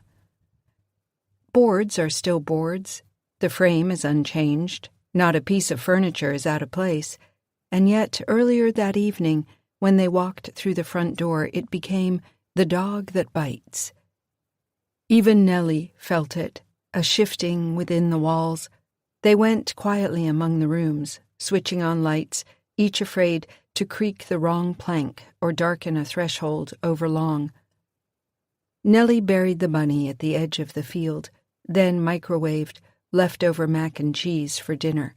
They sat at the kitchen table, and she told Max about the summer she was 16, about her mother, about the things August Redfern said and did, how he mistook her for Agatha, the long path into the old forest, and the place at the end of it. She spared him nothing and wondered in the end why she had ever kept any of it from him. After all, he was older, wiser than any 11-year-old should be. Finally, she told him how she'd heard her mother's name spoken in the house, wafting up from the cellar, a memory she had long since dismissed as some manifestation of grief. The cellar, Max said, like it was the answer to a riddle. After dinner they searched, helpless not to. Nellie searched Redfern's desk in the map room, Max the drawers in the master bedroom upstairs. They looked beneath mattresses and cushions, and in every kitchen cabinet they had yet to open. The object of their search? A key.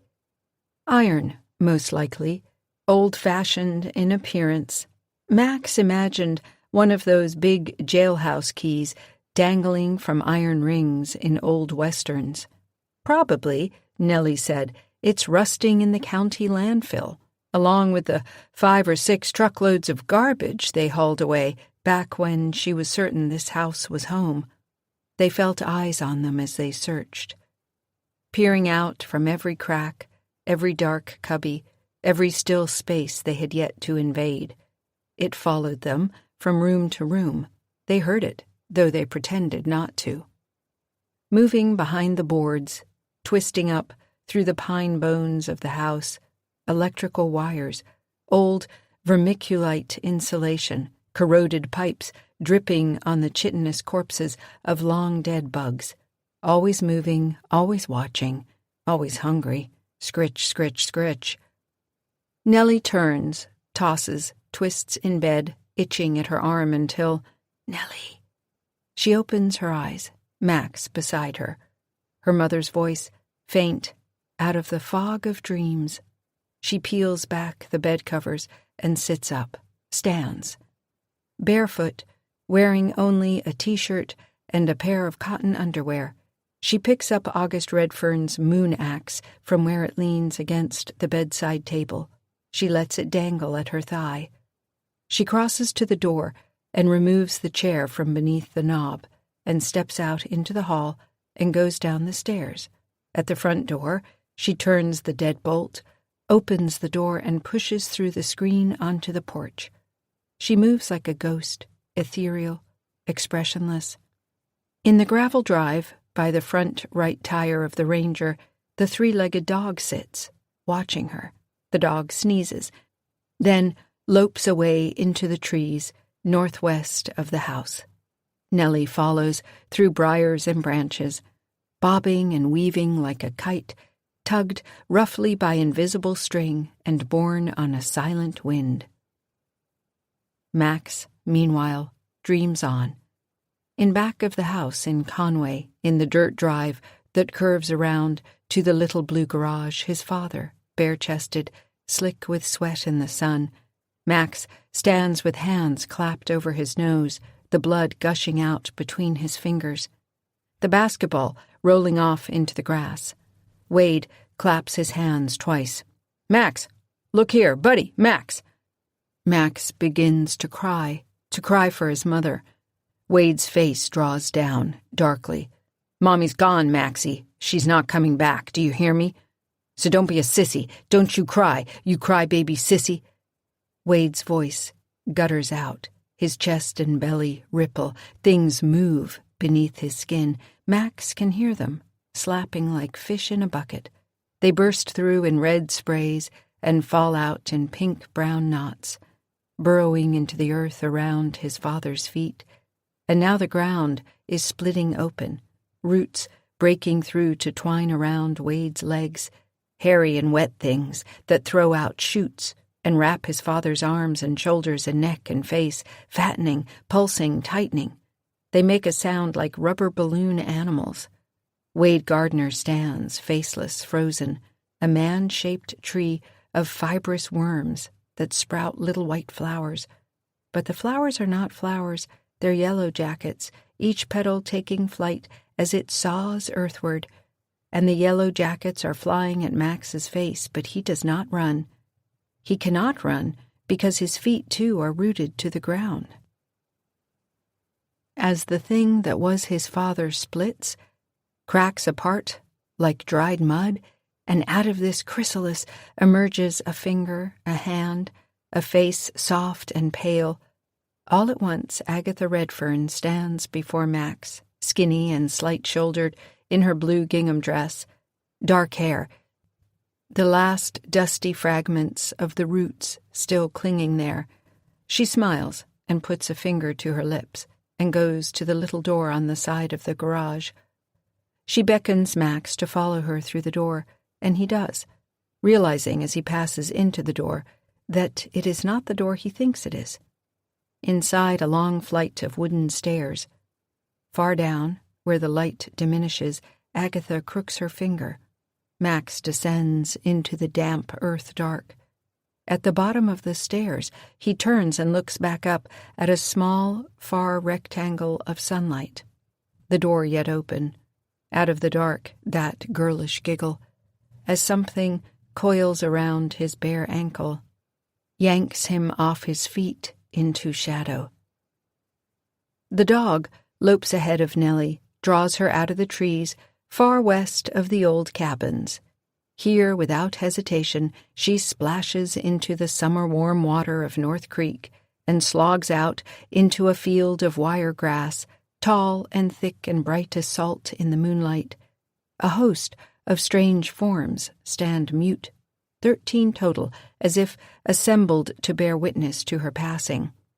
Their clothes are rags of old denim and cotton, their bodies humped and torn apart and stitched back together with wet, fibrous strings. One wears a rotten cast on his leg. Their skulls gleam. They point as one to the tree line behind them. August Redfern is there, an assemblage of flesh and bone and root, his face whiskered white. He wears loose-fitting khaki pants, holes in the pockets, the cuffs threadbare, thick-soled hiking boots, scuffed and cracked. His hands, for once, are bare, his fingertips trailing vines. Out of the breast pocket of his plain white shirt, a wiry nest of tendrils blooms and pulses heart-like.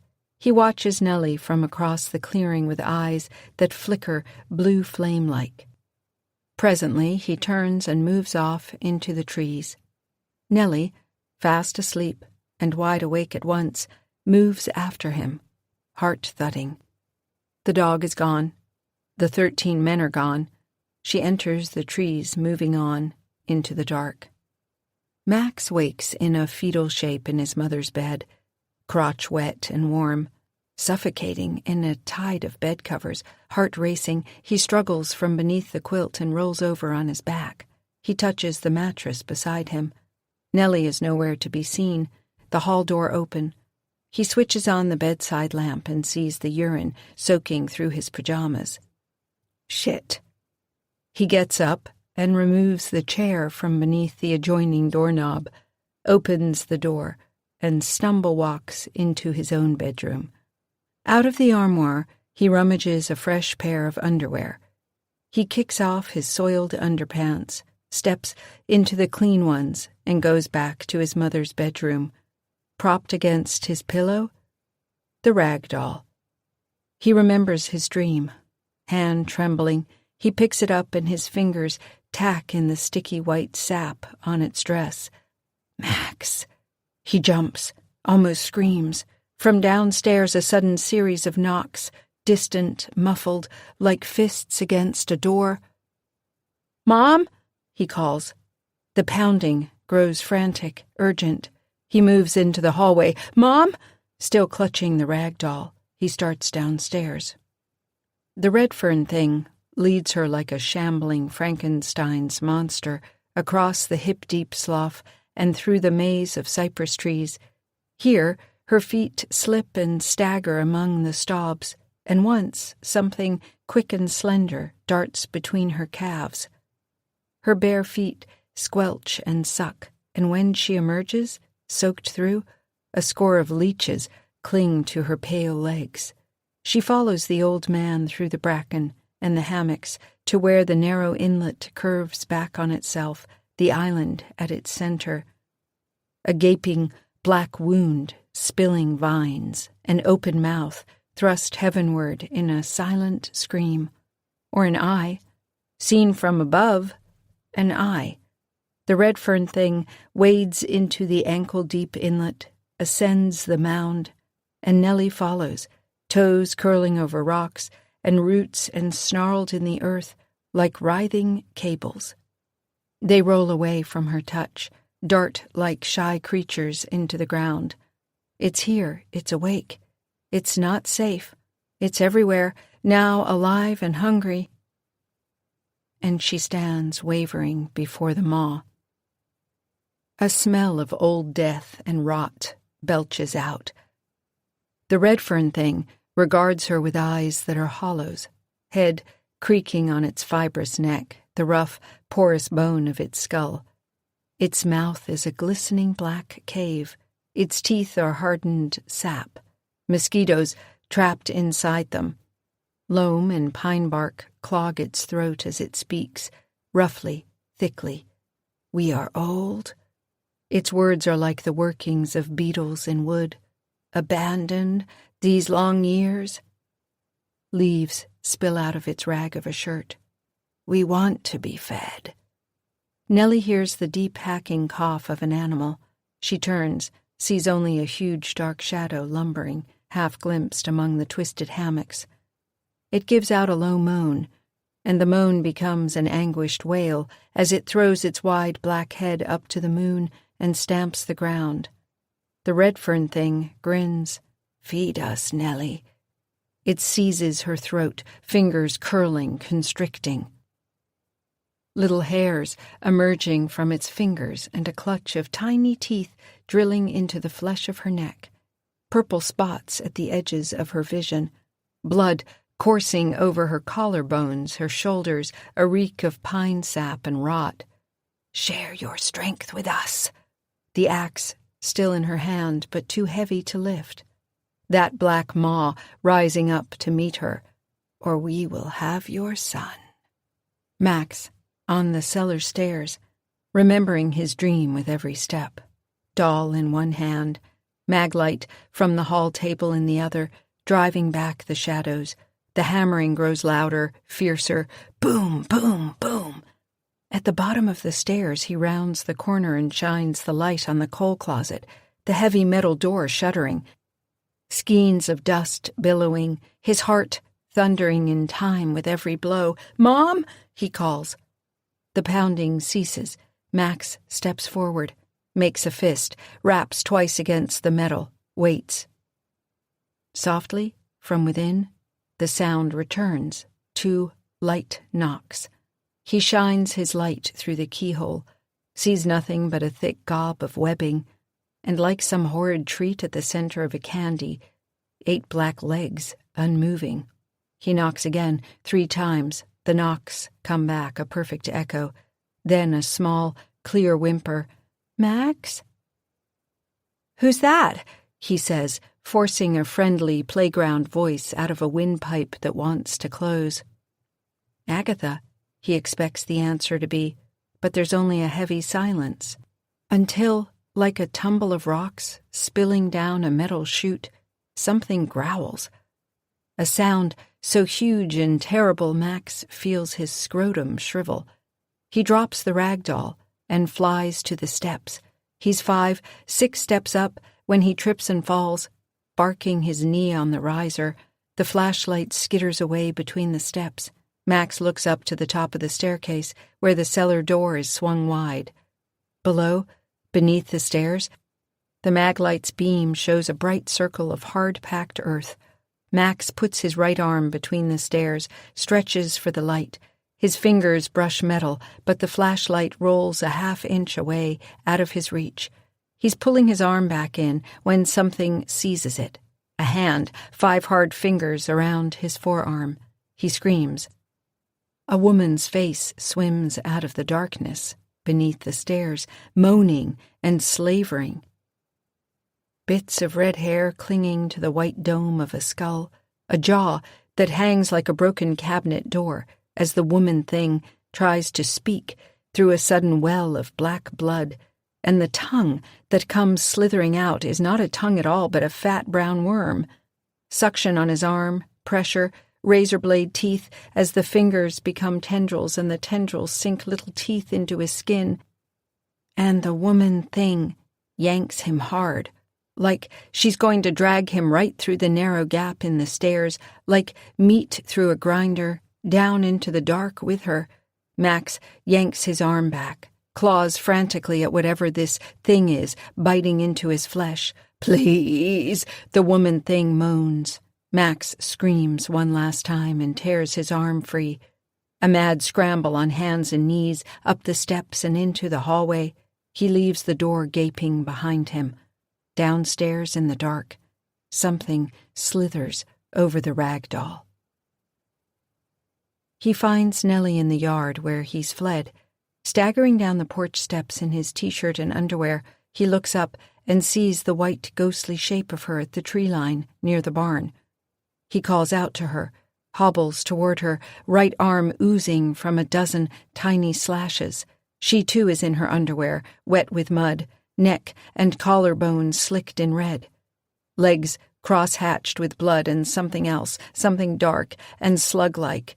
Leeches, oh God, and she carries in one hand the moon axe, though her fingers are loosening and it's slipping as she stumbles, then collapses into a heap on the ground. Max rushes to her, drops on his knees in the grass at her side, rolls her onto her back. A necklace of slashes, like the ones on his arm. He shakes her, tells her to wake up, plucks leeches from her thighs. Her eyelids flutter. She swallows, says his name. Fear rears up inside him like a dragon. She could die, so Max does the only thing he knows to do. He goes back into the house. At the hallway table, her shoulder purse rests beside the telephone. He loops the purse over his arm and snatches the Baxter County phone book from beneath the phone. Flipping through it to the R's. Please be in here, please be in here. He finds it, hooks a finger in the dial. Dragging Nellie to the pickup's cab takes longer than he expects. She's dead weight, heavy as 100 bags of wet sand, which is just long enough for all the fearful thoughts to thump their fists and have their say in Max's skull. He tries to remember what she taught him a year or so back, how the shifter works. They were in the Piggly Wiggly parking lot in Conway, and she'd set him on her lap so he could work the gears. Just in case you ever need to know, she said. They'd driven along the edge of the asphalt, down the slope of the lot to the road, Max practicing with first and second gear as Nellie's feet worked the pedals, the truck stalling out over and over. Laughter jostled out of them every time. Hand on the key in the ignition, Max feels a fleeting sense of inevitability. Of course, this isn't going to work. He's still barely tall enough to work the pedals and see over the steering wheel, especially in his bare feet. He glances at his mother, curled on the seat, head against the glass of the passenger window, blood soaking through her t-shirt. His own arm growing hot and heavy with every second he wastes. He cranks the key, and the Ranger rattles to life. He slides down to push the clutch with his left foot and works the gears by the guide on the stick, grinds them forever, until finally he hits first. He lets off the clutch too quickly, and the Ranger lurches and stalls. Shit! Once, twice more, and he feels something catch. He eases off the clutch this time, and the pickup begins to roll forward. Max holds his breath and keeps it slow and steady, and the truck shudders down the lane. Soon enough, they've rounded the corner by the Winnebago, and they're picking up speed, so he slides back down and works the clutch again. And now they're in second, and the road begins to slope to the South Creek wash. He ducks down, presses the clutch, and pops it up into third, even as something screams in the gearbox. Before he even realizes it, they've tromped the boards over sand and gravel, bouncing and sliding through the creek and back up onto the hard-packed road. Ahead, a pair of headlights set the trees aglow. Max jams on the brakes, and the Ranger stalls out and skids to a halt in the loose gravel. The axe slides out from beneath the seat where Max has stowed it. The oncoming lights bathe the Ranger's cab in light.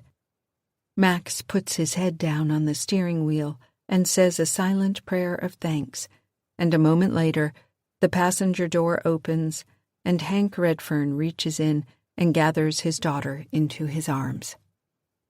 Not long after sunup, hours yet, before his father's funeral, Lonnie Baxter makes eggs and toast. He and Linda eat at a little drop-leaf table in a corner of the kitchen. Before she goes upstairs to wake Todd and feed him, Linda reaches across the table and squeezes Lonnie's hand. After she's gone, he drinks a second cup of coffee and looks out the window at the sloping yard, the willow trees that overhang the river, and beyond the river a forest of new-growth pine, planted in 1975, the year he lost a third term and went back to the millworks full-time.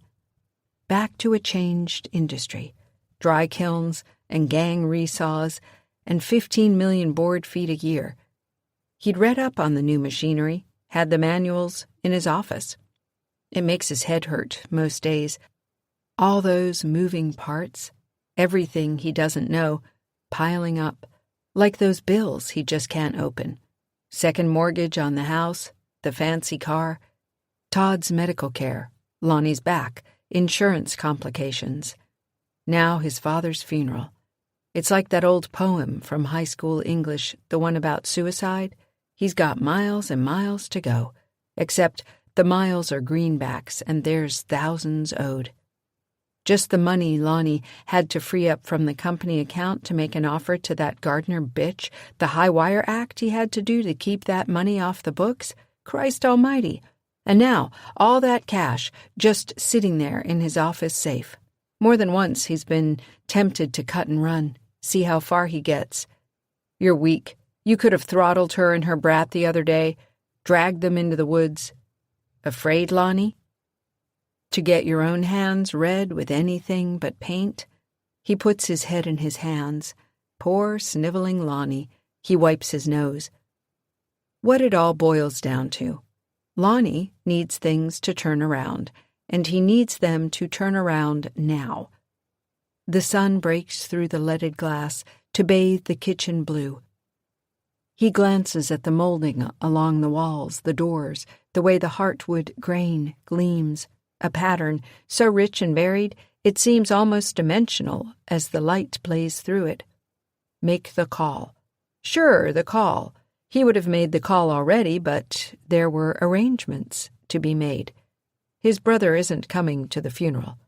Herman's got a new job out in San Francisco, something with computers. Make the goddamn call, Lonnie. Lonnie fumbles for the phone, reaches a little slip of paper out of his robe pocket, the one Meadows gave him. Upstairs, his son cries out, and Lonnie doesn't even know what the sound means. Is he happy? Is he sad? Is there even a difference? He punches in the number. Wade wakes, barking out a series of hoarse cries, a dream about his father, a baptism in the little creek that ran behind the old church, cold water washing over him, the old man's hand upon his head, holding him down. A shard of daylight pierces a slit in the bedroom window's pull shade. He rolls over into another hour's sleep, and at 9:30 stumbles, shirtless in a pair of gym sweats, to the living room where he snags the ringing phone just as the machine kicks in. Nellie? He answers every call this way now. A rush of air, crackle of static, a man's voice. Mr. Gardner? Who is this? Wade Gardner? Speaking. Mr. Gardner, my name is Lonnie Baxter. I'm calling from Georgia. Yeah? Wade glances at his knuckles, the skin peeled back on his right middle finger. A bit of blood he's missed beneath his nail. Ms. Wrong. Ha. And what are you selling? We can help one another, Wade. How's that? Would you like to know where your wife and son are? The day is overcast, gloomy. Max sits in the cradle of an old tire swing in Hank Redfern's backyard. The swing hangs from the limb of a pin oak, which has all but eaten the rope. Max pushes himself gently with slippered feet. The moccasins are new, as are the sweatpants and t-shirt. Both are black, stamped with the Batman logo from the new movie coming out. Back in South Carolina, the promise of that summer's Batman movie had been the center of Max's universe. It's funny to even think about now how far away that seems. The screen door opens, and Mr. Hank walks out in a pair of denim overalls. Is she awake? Max asks. Hank Redfern puts one hand in the bib of his overalls and takes out a pack of cigarettes. He shakes one out, leans against the tree. No, but the fever's down. I cleaned her cuts, like yours. Feet are worse than the neck. He lights his smoke. I called a wrecker to bring in your pickup. Max glances at the gauze pad taped on his arm, old blood beaded through. Hank coughs, spits. Y'all tangle with a bear? Max starts at the choice of words. He shakes his head. Once he realizes it's just a figure of speech. I think she was sleepwalking. Hank's mouth tightens. She still does that? She's done it before? The old man nods, flicks ash. Back when her mama was sick, she used to walk 3-4 blocks at a time. Once I found her as far up as the Amico on Maine. Max doesn't say anything. He's wondering if she's done this back in South Carolina, too. Remembering how some days Mom walked around, extra tired, no amount of coffee in the world enough to get her engine started? How she soaked her feet once or twice in Epsom salts while Dad was at work? What about that old scar on her arm? Hank asks. That was a long time ago, Max says. We don't talk about it. You ever hear voices out at the house? Max hesitates. What kind of voices? Cigarette between his fingers. Hank taps his head. Like someone's talking in here, only no one's around. Max stares at the ground, pushes himself in the swing with his feet. He shakes his head. He isn't sure why he lies, only that he doesn't trust his grandfather. Not entirely. Mr. Hank has secrets, things he's not telling, and secrets can get people hurt. Hank looks off into the yard next door, where a clothesline flaps in the gray light. You go in that cellar? Max doesn't answer. I told her not to let you. I do what I want. Well, that sure makes you hers, don't it? Hank toes out his cigarette and heads for the back stoop, expelling one last stream of smoke over his shoulder. What's in that coal closet? Max calls after him. Hank hunches, like he's been hit with a rock, square between the shoulders, but he doesn't falter in his stride, and seconds later the screen door slaps shut behind him. Overhead, the rope creaks as Max twists slowly in the swing. Wade makes a scrambled egg sandwich for breakfast and eats it standing at the kitchen sink. He drinks 2 large glasses of orange juice, lots of pulp, and when he's finished, he washes his dishes and sets them neatly on the drying rack. He goes to Max's bedroom and sits on the bed, which he's made up, edges of the boys' Star Wars sheets tucked drum-tight. Wade pictures Nellie, dragging the boy out of sleep, Max beating his fists against his mother's back in protest. Wade was at the office when it happened, grading Blue Book midterms from his short-session summer class. He blamed himself. Nervous Nellie, scratching her scar, tapping her heels, twisting in her seat. But that was wrong. Turns out she wasn't nervous at all. She was sneaky, sneaky Nellie. Wade glances into the spare bedroom, her studio. Her paintings are in pieces, broken frames and torn canvas scattered around the room, easels smashed, all the paint tubes squeezed out and crumpled, carpet stiff and brittle. It had helped, doing all that. Sometimes, as now, it still helps just to look at it, to remind himself of all the things he is going to do to her, too. Empire, Georgia, an inheritance, son of a bitch. Sneaky Nellie, he laughs. Wade Gardner can be sneaky, too.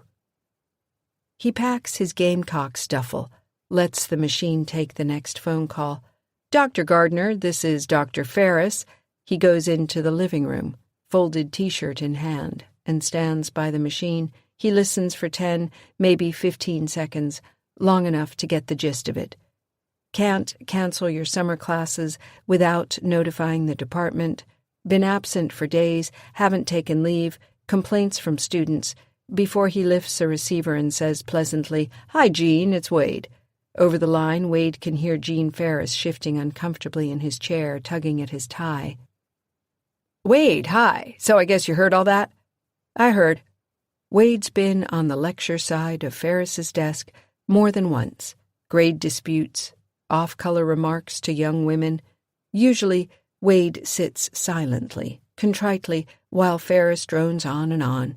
He's a small, bristly turd, and Wade does not like him. "Well, this is where we are. Actually, Gene, I'm going to need to cancel next week's classes, too." Licking his lips, adjusting his glasses now. What? As you know, it's been rough with Nellie's disappearance. Wade, man, your wife didn't disappear, okay? She left you. I think you know that. Sometimes Wade imagines hauling Gene Ferris out of his chair and halfway across his desk, right there in the freshman English suite, in front of student workers and colleagues and the department secretary, whose stubby fingers would stall out over her typewriter at the sound of everything clattering off Gene's desk.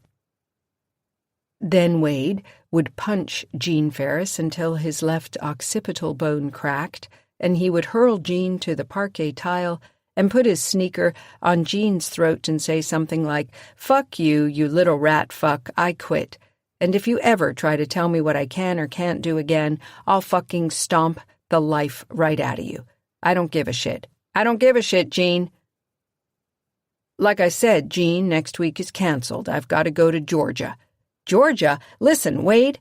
Wade hangs up, whistling as he rolls a pair of sleep shorts into his gym bag, a little tune by Dolly Parton, something Max loves. Dolly is a love they share. Hell, who doesn't love Dolly? It makes Wade happy to think he'll be seeing his son again soon. One last look around. Check the thermostat. Check the stove, check the deadbolt, and he's out of the house and into his Mazda before 10 a.m. He takes 544 for Myrtle Beach, and from there strikes out south, along the coast, Peach State bound. In the dream, which is not like any dream she's ever had, long and winding down secret paths that lead to secret places, Nellie listens to the radio for the first 40 or 50 miles. The countryside slides by, lush timberland broken by the odd small town, a few churches, a courthouse, a factory. Saw palms beneath the trees and a set of railroad tracks parallel to the highway. Sunlight strobes over the ranger's dash, makes her want to close her eyes. She doesn't remember where she's coming from or where she's going, only that there's a reason for the journey. She slows at a crossroads. To her left, Savannah, and beyond, South Carolina, where the sky is piled with purple thunderheads. Her signal blinks left, but she turns right. A massive white suspension bridge carries her over the wide, open salt marshes that rim the Georgia coast. She takes a narrow strip of blacktop toward the ocean. On both sides of the road, a rising tide, the sulphurous mud stink of the marsh. The road becomes a rope bridge of wood that sways in the wind as she crosses it, slowly, carefully, thumping off onto an island of live oaks and palms and old stone ruins. She drives until she sees the place she is meant to be, and there she pulls over and gets out. The front right tire is flat. Above, oak arms wrestle with the stiff sea wind, and long yellow spiders hang in webs between them. She wears a bright summer dress and sunglasses and sandals, and her hair is long and blonde and swept back, and her belly is round and full of the baby that will come any day now. She hikes through the woods and emerges onto a narrow, deserted shelf of beach, littered with the bones of trees long uprooted by storms, washed ashore from other islands. Far out, where lightning forks pink and hot, she can see another tiny island, where great iron ships with belching smokestacks ferry corpses from the distant lights of Savannah. Men in masks and army fatigues drive heavy equipment to plow trenches, and the dead are poured in. Wade steps out from behind an uprooted oak as the surf washes in. He's smiling, and his shirt is open and his jeans are rolled to the knee. He offers her his hand, and she takes it, and they walk. He tells her there are blankets down the way, a picnic. He touches her belly, smooths his hand over it. They duck branches, weave among the thick driftwood trunks, until at last they come to the largest tree, and this one she climbs alone and stands astride it as if it were some great dead sea beast, and she its slayer. Ahead, on the beach, she can see Wade's blanket, the picnic basket, 2 long-neck beers jammed in the sand. She looks back, but Wade is gone. In his place, the jagged stump of a tree, still and mute. The tide swirls in, tugs the distant beers, basket, and blanket away. In their place, as the water recedes, a hole, water pouring into it. Nellie doesn't know what's happening, but she knows she has to get there, to that hole, and so she does, hopping down and jogging as quickly as her girth allows. The sand falls into the hole with each new wave that boils over it.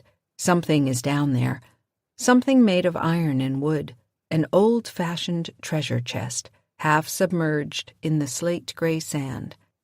She drops to her knees and claws around it, digs it out, water washing around her as, in that sometimes slow, sometimes fast speed of dreams, she uncovers a handle and hauls the chest out of the hole and onto the beach. It doesn't weigh much at all, no more than a baby, really. She hesitates to open it, a sudden break of thunder behind her. Out on the sea, the waves are thrashing, and a huge, triple-masted ship is anchored along the shallow shelf. A smaller boat rows for it, knifing up and over the incoming waves. 6 men, sun-browned and tattooed, beating a hasty retreat. What if they abandoned here in this box? What if they left to rule over someone else's fate? The chest is locked, but there, deep in the shifting sand, is a heavy iron key. Heart pounding, baby inside her moving, she thrusts her arm into the hole and drags the key free of the sand. With it, she unlocks the chest and throws back the lid. Inside is the most beautiful, shimmering blue she has ever seen. It moves like the sea, as from deep, deep below, something huge rises up to meet her. The Budget Inn stands on the outskirts of town between a handy mart and a vacant lot, behind it the defunct tire factory. Wade checks in around 3 o'clock under the name Johnson. The carpet's threadbare, and the TV is coin-operated and bolted to the dresser. But Wade doesn't notice. He simply throws his bag on the bed and snaps up the toilet lid to piss. Then he hits the handy mart to gas up. He asks a pimpled clerk for directions to the sawmill. West of town, he pulls off the highway and parks in front of a prefabricated log building. In the parking lot, a lone vehicle, a silver BMW, one of its taillights smashed. Beyond the chain-link fence, the mill is silent. No saws, no whistles, no trucks. The log building is unlocked, so Wade goes in. A secretary's desk, typewriter covered, lamp off. A black boar's head hangs over an open door. Inside, in a wash of lamplight, a man sits at a desk made of sawn pine logs. He wears a dark suit, tie loosened at the throat. He's a big man, but still his chair seems to swallow him. He's pouring a glass of amber booze. "Wade Gardner?" he says. "Right-o." Wade gets waved in. The office is cool and dim and smells faintly of cigars. Lonnie Baxter rises and reaches across his desk. Wade shakes the man's hand, aware, as always, that his smile belies the distaste Wade feels when touching another man's skin. Maybe it goes back to Wade's preacher daddy, a man who liked to touch skin an awful lot. But there are rituals, he recognizes. Rituals and rites, and we must observe them. Baxter's grip is light, distracted. He's halfway to drunk. He offers wild turkey. Wade makes a polite smile, shakes his head. "Never touch the stuff." "Straight arrow." Baxter gestures for him to sit. The chairs are leather, the carpet a rich, money green. "I apologize, I'm not my best self today." Wade crosses a leg over a knee, folds his hands in his lap. "Who did you bury?" "Pardon?" Wade points at a piece of paper resting beneath the booze, a funeral program. "Oh, yeah, my father." Baxter collapses into his chair. "Very sorry." "Sure." Listen, thanks for coming. Thank you for contacting me. I can't tell you how relieved I was to get your call. Relieved? Baxter watches him. Look, why don't we just put all our cards on the table here? What do you say? I'd like that. Good. So the truth is, Mr. Gardner, I don't really give a shit whether you and your wife and son are happily reunited. For me, this is a business entanglement. I can hand you a bag of cash as soon as your wife signs this property transfer deed over to me. Baxter produces the document from a drawer, slides it across the desk. Perfectly simple, perfectly legal. Wade leans forward, inspects the paper, makes no move to pick it up. Won't we need a notary for this? Baxter smiles. I know a guy. Wade leans back in his chair, smiles, and hooks a thumb over his shoulder. Is that your E-Series out there? Baxter's smile slips. It is. I've read those are quite the machines. Car phone and everything. I guess, yeah. I have to say I can't imagine ever needing to phone someone from the car. I'm not a fan of telephones in general, to be honest. Well, they do bring bad news more often than good. You have a taillight out, you know. Baxter gulps the rest of his drink, pours more bourbon from the bottle. It's funny. The same thing happened to my Mazda a few years back. Exact same light. Baxter swallows, lowers his glass. That a fact. The thing is, Lonnie, if this entanglement, as you called it, has escalated to the point at which my wife is busting taillights, well, take it from me, you might as well go ahead and forge that signature. Forge it? Yes, sir, because I can't imagine there will be any convincing her to sign anything. You have obviously rubbed her the wrong way. You can't convince her? You keep repeating what I say. Son, even if I did forge a signature, I'd still have to pay somebody to keep it above board. And I still need her the hell off that land. Now, I thought you were the man for the job, but the longer we sit here gabbing, the more it seems to me you're the wrong man. Hell, maybe you've been the wrong man ever since you two got married, and that's why she left you. What do you think? Wade keeps his hands clasped in his lap. You mentioned a number over the phone. Baxter laughs, rocks back in his chair, pulls his tie all the way free, and tosses it on his desk. Here it comes. Like you said, Lonnie, let's put our cards on the table. You want me to drag my wife out of her own house by the roots of her hair, kicking and screaming, and believe me, that is what it will take. So it seems only fair that I be compensated appropriately. So, Baxter growls, I want twice what you're offering. Twice. Baxter clutches his tumbler with both hands and stares into it. Pure lead crystal, if Wade isn't mistaken. Twice. Half now. Half now. Baxter's eyes stray over Wade's shoulder. That it? That's it. Baxter knocks back the last of his bourbon, smacks the tumbler down, and walks around his desk to a painting on the far wall, a dog with a duck in its mouth. Wade shifts in his chair to watch. The painting is hinged, a wall safe behind it. Baxter works the dial. Do you love your son, Mr. Gardner? What? I have a son. I love him. But there are days I'd give up anything, even my boy, to have another chance at forever. Wade turns back to the desk to hide the sudden flush of anger. Give up his son? Wade would never give up his son. Wade's own father might have said something like that, like some latter-day Abraham prodding Isaac up the hill at knife point. Wade picks up the funeral program. On the outside flap is a church, clouds parting to reveal two disembodied hands clasped in prayer. It makes him want to vomit just to look at it. And suddenly no amount of money this Baxter creep can offer Wade is worth the price of his own dignity.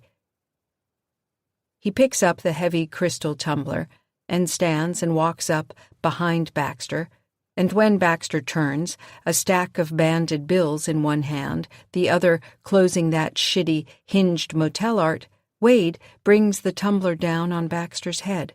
The crystal shatters, drives shards into Baxter's scalp, and he staggers into the wall. The money cascades to the carpet. Baxter sits down on the floor, blood coursing over his face, into his eyes.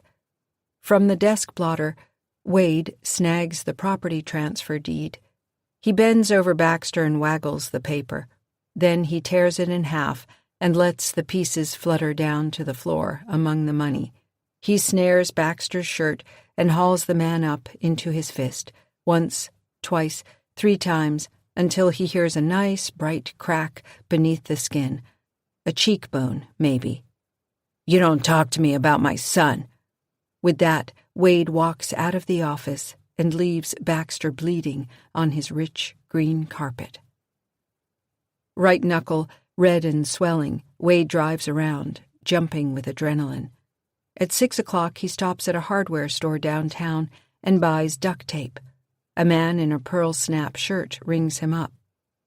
He asks the man if he knows how to get to the address he read on the transfer deed. The man says, "Sure, that's Redfern Hill."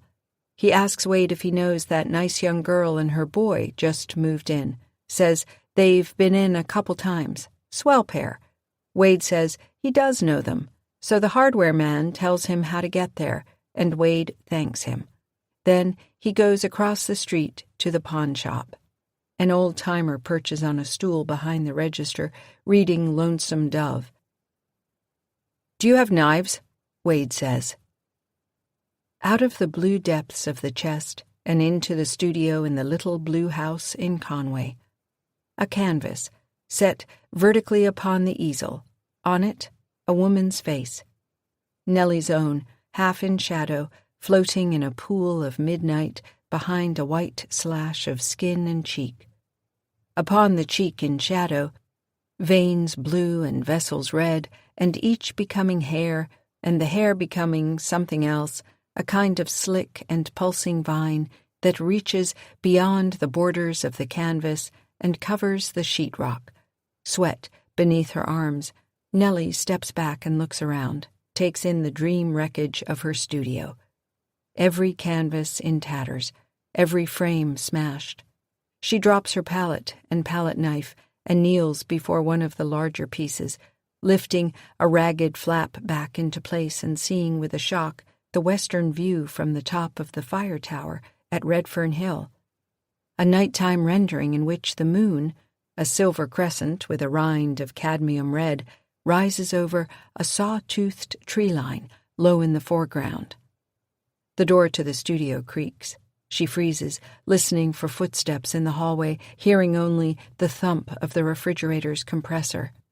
Along the far wall, a portrait of Max at 6 or 7 smiles at her. He's missing a tooth. The work is warm and happy. The boy's face is slashed to ribbons. "Max?" she calls into the darkness. She peers around the doorway. Across the hall to his room, he sits on the edge of his bed, wearing galoshes and a yellow raincoat, a little blue suitcase between his feet. "I'm going to run away from you," he tells her. Propped beside him is her painting of the eye, trailing its optic nerve. On the other side, Lonnie Baxter's crude cunt turned sideways. Both, she realizes, are the same, neither eye nor cunt, but an island rising out of an inlet flowing off the river. At the center of each, a deep, dark hole. In the kitchen, the phone begins to ring. The dream rolls on. Wade misses Redfern Road, has to double back, the turnout narrow and overgrown.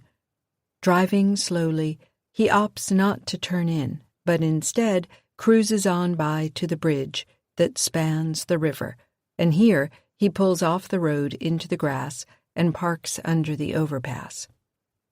He tucks his knife into its scabbard and loops his belt through the scabbard, then crosses onto the property from beneath the bridge. He moves through the edge of the woods, parallel to the road, until the highway's out of sight. From here, he follows the gravel, keeping close to the ditch so he can duck into the trees if need be. But no one comes, and after about 40 minutes or so, he's made it to a stretch of trees through which he can see the old farmhouse on the hill, the day's light waning. He crosses into the trees and comes up behind the Winnebago in the long grass, and squats at the front fender until twilight falls, so he can safely cross the field without being seen. The windows of the house are dark. He creeps close to the porch, then onto it to peer in. No one's home. He sits down on the porch steps. His knife, a ridiculously large hunting knife, finds its way into his hands, and he jabs it idly into the porch planks as the world around him plunges into night. The night lamps stutter on. A dog sits out by the edge of the barn, watching Wade. Wade swallows heavily. "Hey, girl." The dog cocks its head. Gripping his knife, Wade gets to his feet. He whistles. The dog lopes a few yards toward the house, then sits. It's a crippled thing, Wade sees. "Here, girl," he calls, and takes a step in the dog's direction. It darts away into the long meadow grass. After a dozen or so yards, it stops and turns, tail switching. "You want to play?" "Sure. Let's play." Wade goes after it, ducking through the barbed wire fence. Again the dog runs, slides beneath the front of the Winnebago. Wade approaches the RV slowly, cautiously. Bats swoop out of a twilight sky, and he can just make out the shapes of the shed, the old chair beneath it, the stove. Near the front bumper, he gets down on hands and knees and makes kissing noises. He can't see it, but something scrabbles in the shadows. The dog, huddling behind the front left tire of the Winnebago. "Come on now." Knife in hand, he walks around the driver's side of the RV, then drops down behind the tire and reaches for the dog, but the dog scrabbles away, lopes to a back tire and hunkers there. Son of a bitch. Max always wanted a dog, had begged for one years back, but Wade shut that shit down right quick. Dogs are dirty, smelly mouths to throw money in. It figures Nellie would have gotten the kid a mutt right off the bat. We'll see about that, sneaky Nellie. We'll see. He puts his knife away in its scabbard on his hip and moves through the grass, inching as far beneath the chassis of the Winnie as he can. He talks sweetly to the dog, coaxes it, tells it how pretty it is. Then he reaches into his shirt pocket and takes out a square of half-melted chocolate, the last of a Hershey's bar he'd bought on the road that day. He waves it at the dog, and the dog's ears prick up. It crawls on its belly toward him. "That's it, that a girl." The dog stretches its neck, licks at the chocolate in Wade's hand. "Wade!" He starts and jumps up, bangs his head on the bottom of the Winnebago hard enough to see stars. "God damn it!" The dog is gone. "Wade!" A voice over his shoulder. "Who's that?" he calls, on his belly. But he knows. Of course he knows. He'd recognize that Baptist brimstone baritone anywhere. It was the voice of his father, stern, harsh, unforgiving, like the time he caught Wade doing those things to the kittens and steered him down the aisle of the empty church, forced him onto his knees to pray. "You ask forgiveness for the terrible thing you did." And suddenly he's back there, beneath that narrow wooden bridge down by the river when he was 12, where he found the cardboard box of kittens mewling, one already stiff and dead, the others sightless, abandoned. He takes the first kitten from the box and holds it under the water, feeling it thrash weakly, and he's weak too, a weak and terrible boy. He knows it, because no boy should ever be so weak as to hurt things small and helpless. Something growls behind him. He tries to turn, to see, but he can't. He's still on his belly beneath the RV, and the space is too small. He can't maneuver. "Get!" he cries and kicks. But the growling only turns into snarling, barking, and now the dog's teeth sink into his right ankle, and it feels like razors slitting skin. And Wade has no time to register the pain because suddenly he's yanked hard from beneath the RV. Instinct kicks in, and he claws at the earth, but he's yanked a second time into the deep Johnson grass in back of the whinny, and now he's screaming as whatever has him has clamped onto both legs, wrapped him, and dozens of tiny razor blades are slicing through his jeans, into his legs, nipping at him, biting deeper.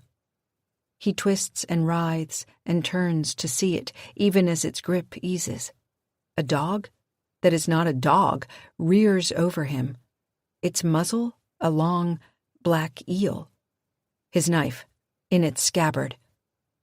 He fumbles for it, manages to unsheath it even as the dog thing falls upon him, and long, rough tentacles unfurl from its belly, each bristling with 1,000 tiny legs that sprout tiny teeth spinning like circular saws.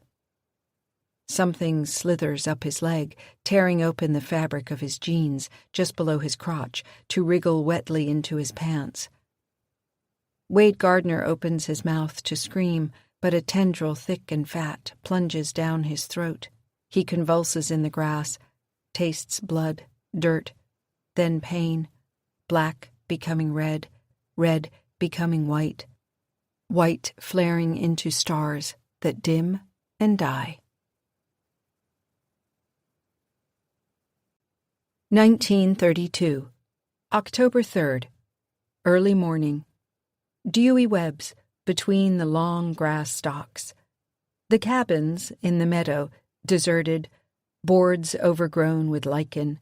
No smoke rises, the chimneys all crumbling and clogged with wasps. Gone are the pigs, the goats, the chickens. Gone are Daniel Two-Fists and his bees. The life left here now is wild and rambling, forgotten. A lone Ford Model A stutters through its gears up Camp Road, jamming, grinding, lurching to a stop where the rough gravel thins out into the meadow. Behind the wheel a boy, 14, a head of chestnut hair and freckles and a frame that seems to hold more gristle than meat. In the passenger seat, August Redfern, not yet 42 and already graying at the temples, the yoke of tragedy and grief and violence heavy across his shoulders. "That's one way to stop," he says, and reaches a dented metal flask from the crack of the seat. He drinks. "I can do better," the boy says, spindly hands on the spindly wheel. "Couldn't we all?" is Redfern's answer, spoken through the passenger window to the river. How is it that a man can wither in a season, but a river will not change its course in a lifetime? Papa? Redfern looks back at his son, eyes misted. He smiles, holds out the flask. Hank surprises himself by taking it, drinking. The whiskey goes down hard, leaves him coughing and spitting, but there's a fire, too, in his belly, a kind of reassurance, where before there was not. "You're leaving soon," Redfern says, taking back his flask. How does he know? Hank looks away quickly, to the empty meadow, the deserted cabins. The grassy knoll, where his mother's old cemetery holds a scant 5, 6 unmarked graves. "It's okay. I won't stop you. I'm just sorry it's come to it." Hank puts his hands in his lap, intertwines them, spreads his fingers on his thighs. "She's mean to you. And to Aggie. Well, your sister's willful, like you. She's mean to all of us. She's kept this place going, I reckon. Kept it going. Look out there, Papa. She made it a graveyard. Times are hard. They'll be just as hard on the road. You know that, don't you? We ain't never known nothing but..." Hank freezes on the word, then pushes it out with all his breath. Hard scrabble. When you go in the night, while your mother's sleeping. Why don't we go together, you and me and Aggie? Redfern takes another drink, a long one. He thinks of his wife, whispering to herself in the library at her desk, poring over account ledgers and balance sheets and stock reports. The old bond between them of blood and earth, hard and fixed as red Georgia clay. I can't. Then, you'll come with me, later today to the prison. One last time, before you go. Once a year, at the start of the season, Redfern drives into town to negotiate the new contract at the prison. Euphemia's grand vision to hire out the harvest to chain gangs, as the turpentine farms down in Florida do. Keep the groves bleeding. But Redfern's not a slaver. He says as much when they argue, which is often. He talks of dignity and what they've forgotten, how the trees will all be dead, how there's hardly money to put food on the table, let alone pay the state. Euphemia, meanwhile, keeps selling things off to keep cash in their accounts. Timberland first. Pulpwood, the only thing that's thriving now. This old Model A is the last of Redfern's fleet. But what's next? When the land is bare and the money's all spent, is it the noose for Redfern? A shotgun in the mouth? Or will she save him the trouble and slit his throat in his sleep, drop his body at last into that dark, toothy hole to change the course of their fortunes once more? Or will it be one of the children, Henry, the boy she never loved, Agatha, the child they conceived that red night of horror almost a decade ago now? The boy nods. He'll ride out with his old man one last time. Redfern feels a sudden wellspring of gratitude for this broken, awkward boy, the son who lived, the son he never truly loved as he should have, always comparing him to the boy he imagined Charlie would have been. Life is so goddamned unfair, and how we make it so. Something else. Redfern reaches beneath the creaky seat. He takes out a red rag and unfolds it, revealing the Colt .45 he took from Ennis Hawley, the gun he murdered Kurt Barlow with, put away these long years, kept oiled and ready for lean times such as these, times when sacrifices need to be made, when all their good luck is spent. Redfern grips it, slips his finger into the trigger guard. He looks at his son, then flips the gun and grips it barrel first and hands it across the seat. Hank takes it with both hands, cradles it. I want you to take this with you. Questions behind the boy's eyes. I'll teach you to use it. They get out and walk into the meadow, stand against a backdrop of dilapidated cabins. Redfern takes his flask from his pocket, drains it, walks it over to the last of the great pine stumps that once studded the clearing. The wood is rotten, beetle-eaten. He sets the flask on the flat edge of the stump, walks back to his son, and touches the boy's shoulder, and Hank stands there, looking out from beneath the shelf of brown hair, a boy on the verge of something better. Or something worse, his future undecided. Pray God it will not be decided by this place. Redfern takes his son's hand and lifts his arm and sights the flask, talking him through the first gentle squeeze of the trigger. 2-3 pounds of pressure, that's all it takes. The crack is loud, though it fades quickly, absorbed by the watchful woods. Even if you won't go, Hank says, when they're back in the truck, both doors shut, smells of sweat and cordite heavy between them. I'll take Aggie with me. Redfern goes still, his gaze drifting out to the river, picturing it, perhaps, packing them both off, send them floating in a little boat, mayhap, like babes in one of Agatha's fairy tales, beneath the bright, starry eyes of a midnight sky. Little sister, big brother protector, their bark spinning like an autumn leaf in the whirls and currents, until at last it noses up beneath a willow, and out they climb through the bulrushes onto a bank of breadlines, where they'll take their place among the sad, shuffling husks of those left behind, cut loose, surrounded by murderers and criminals who would have at them, even as their mother pursued them, Ahab-like, to the ends of the earth. Or forced him to.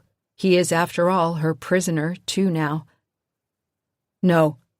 The word is so flat, so empty, so final. There is no good answer to the boy's why not.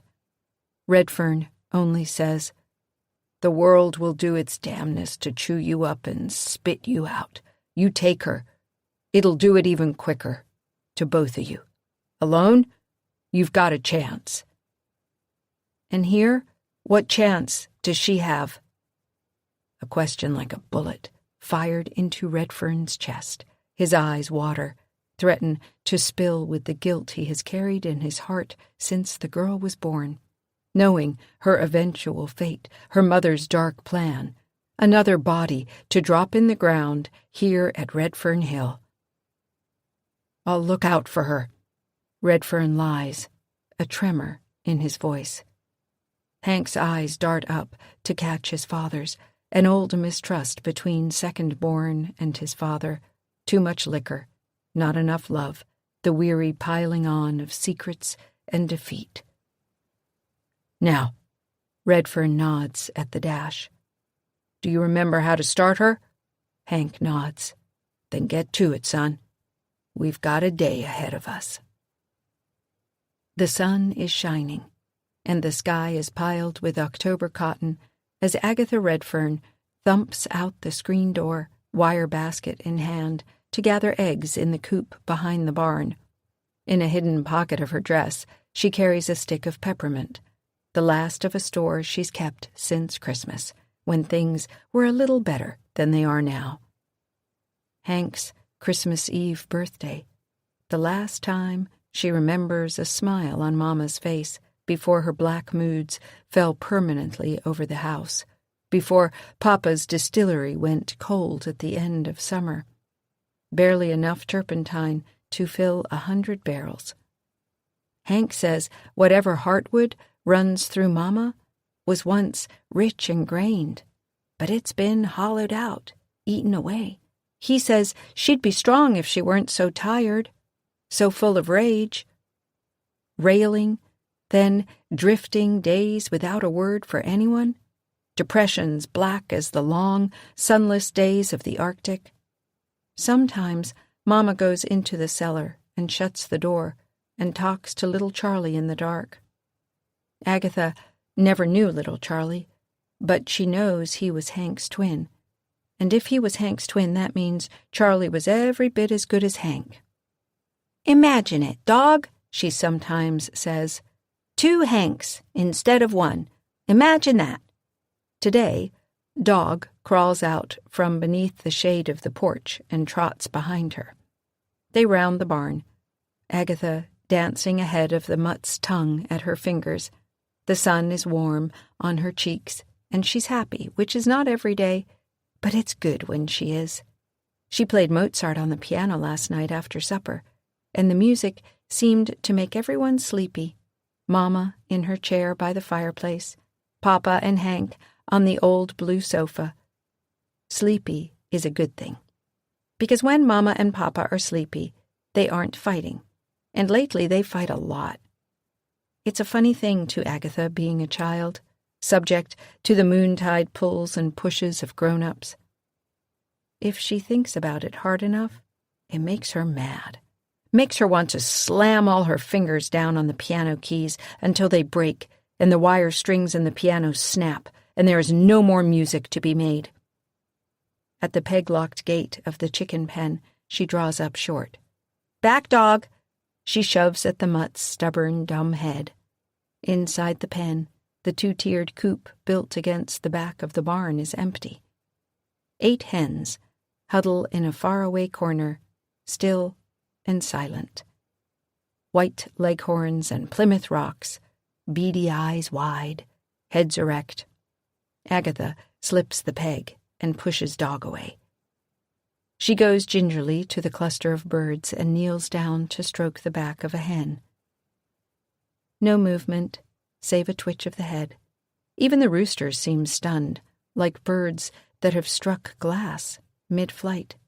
She reaches gently beneath the hen, finds an egg, blue speckled.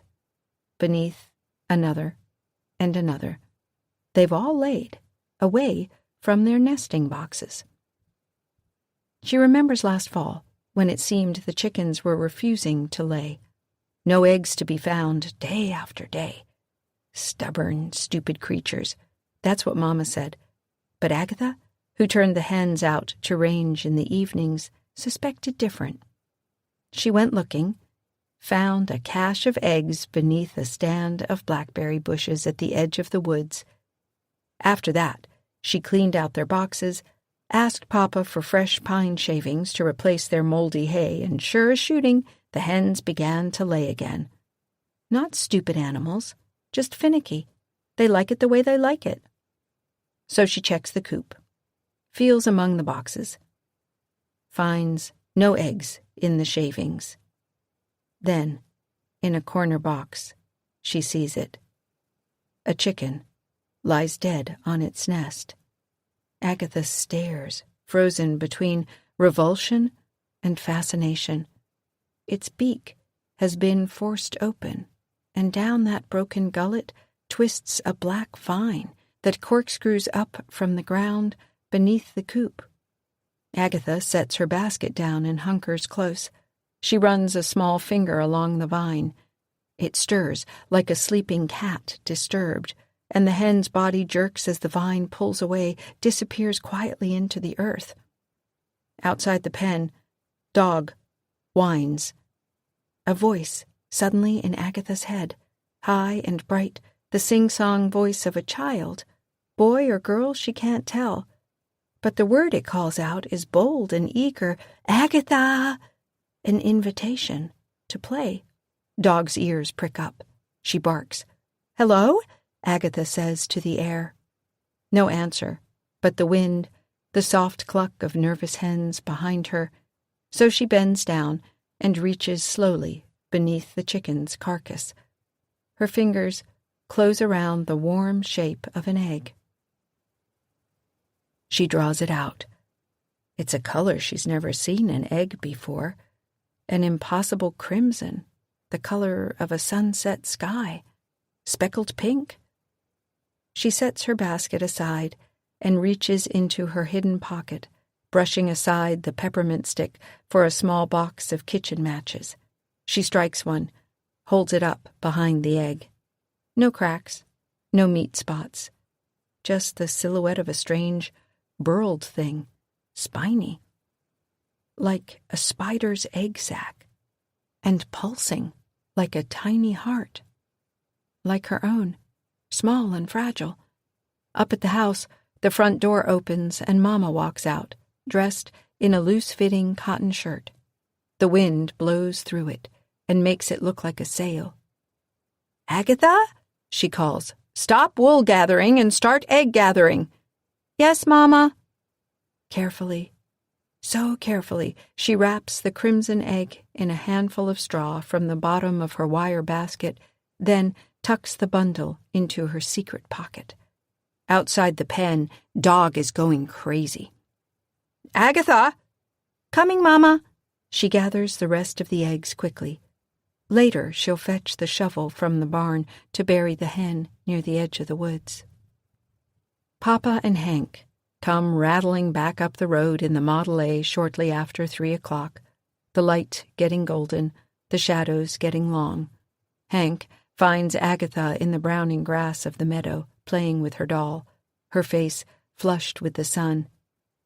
Are you hiding again? She shakes her head. Where's Dog?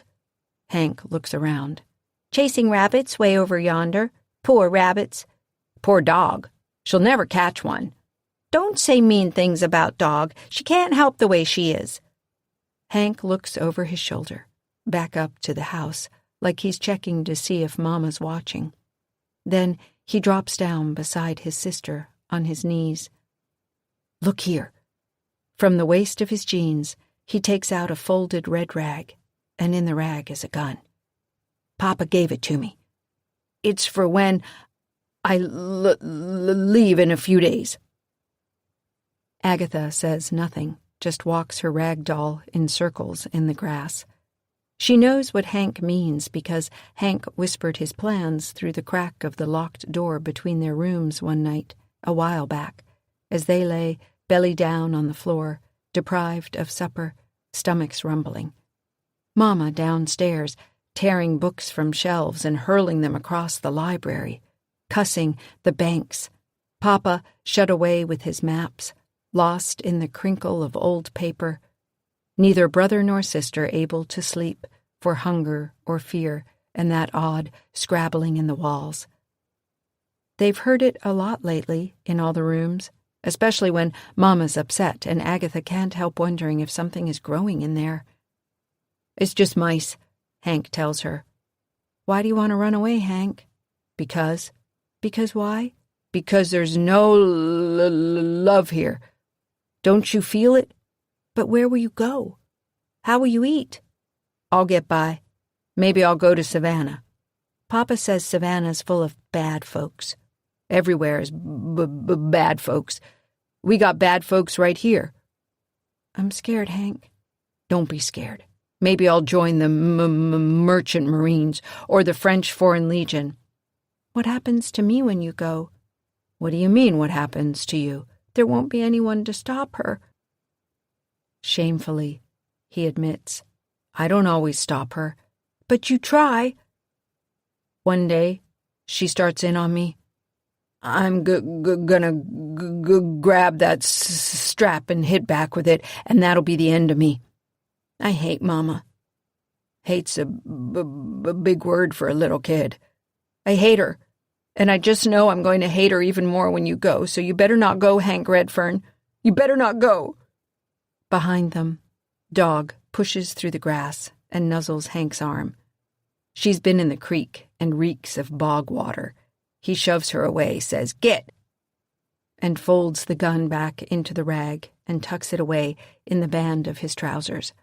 Agatha pouts, picks at a thread on her doll's dress. Hank scoots next to her. I love you, baby sister. Don't call me a baby. Papa and Mama fight every night. They'll fight all day, too, when you leave. It's always worse when the new season starts.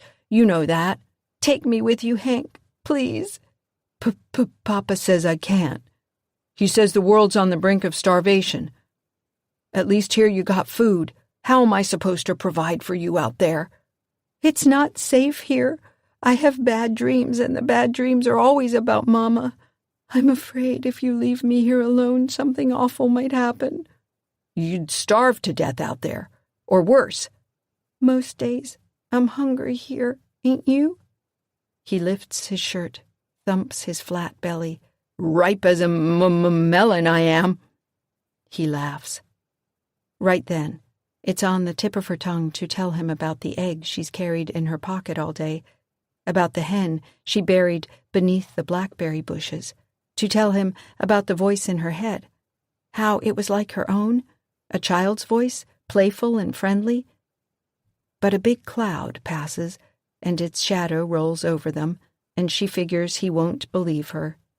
He'll laugh at her, call her a liar, and run away even sooner to some place where little sisters don't matter because they're all just whipped and helpless.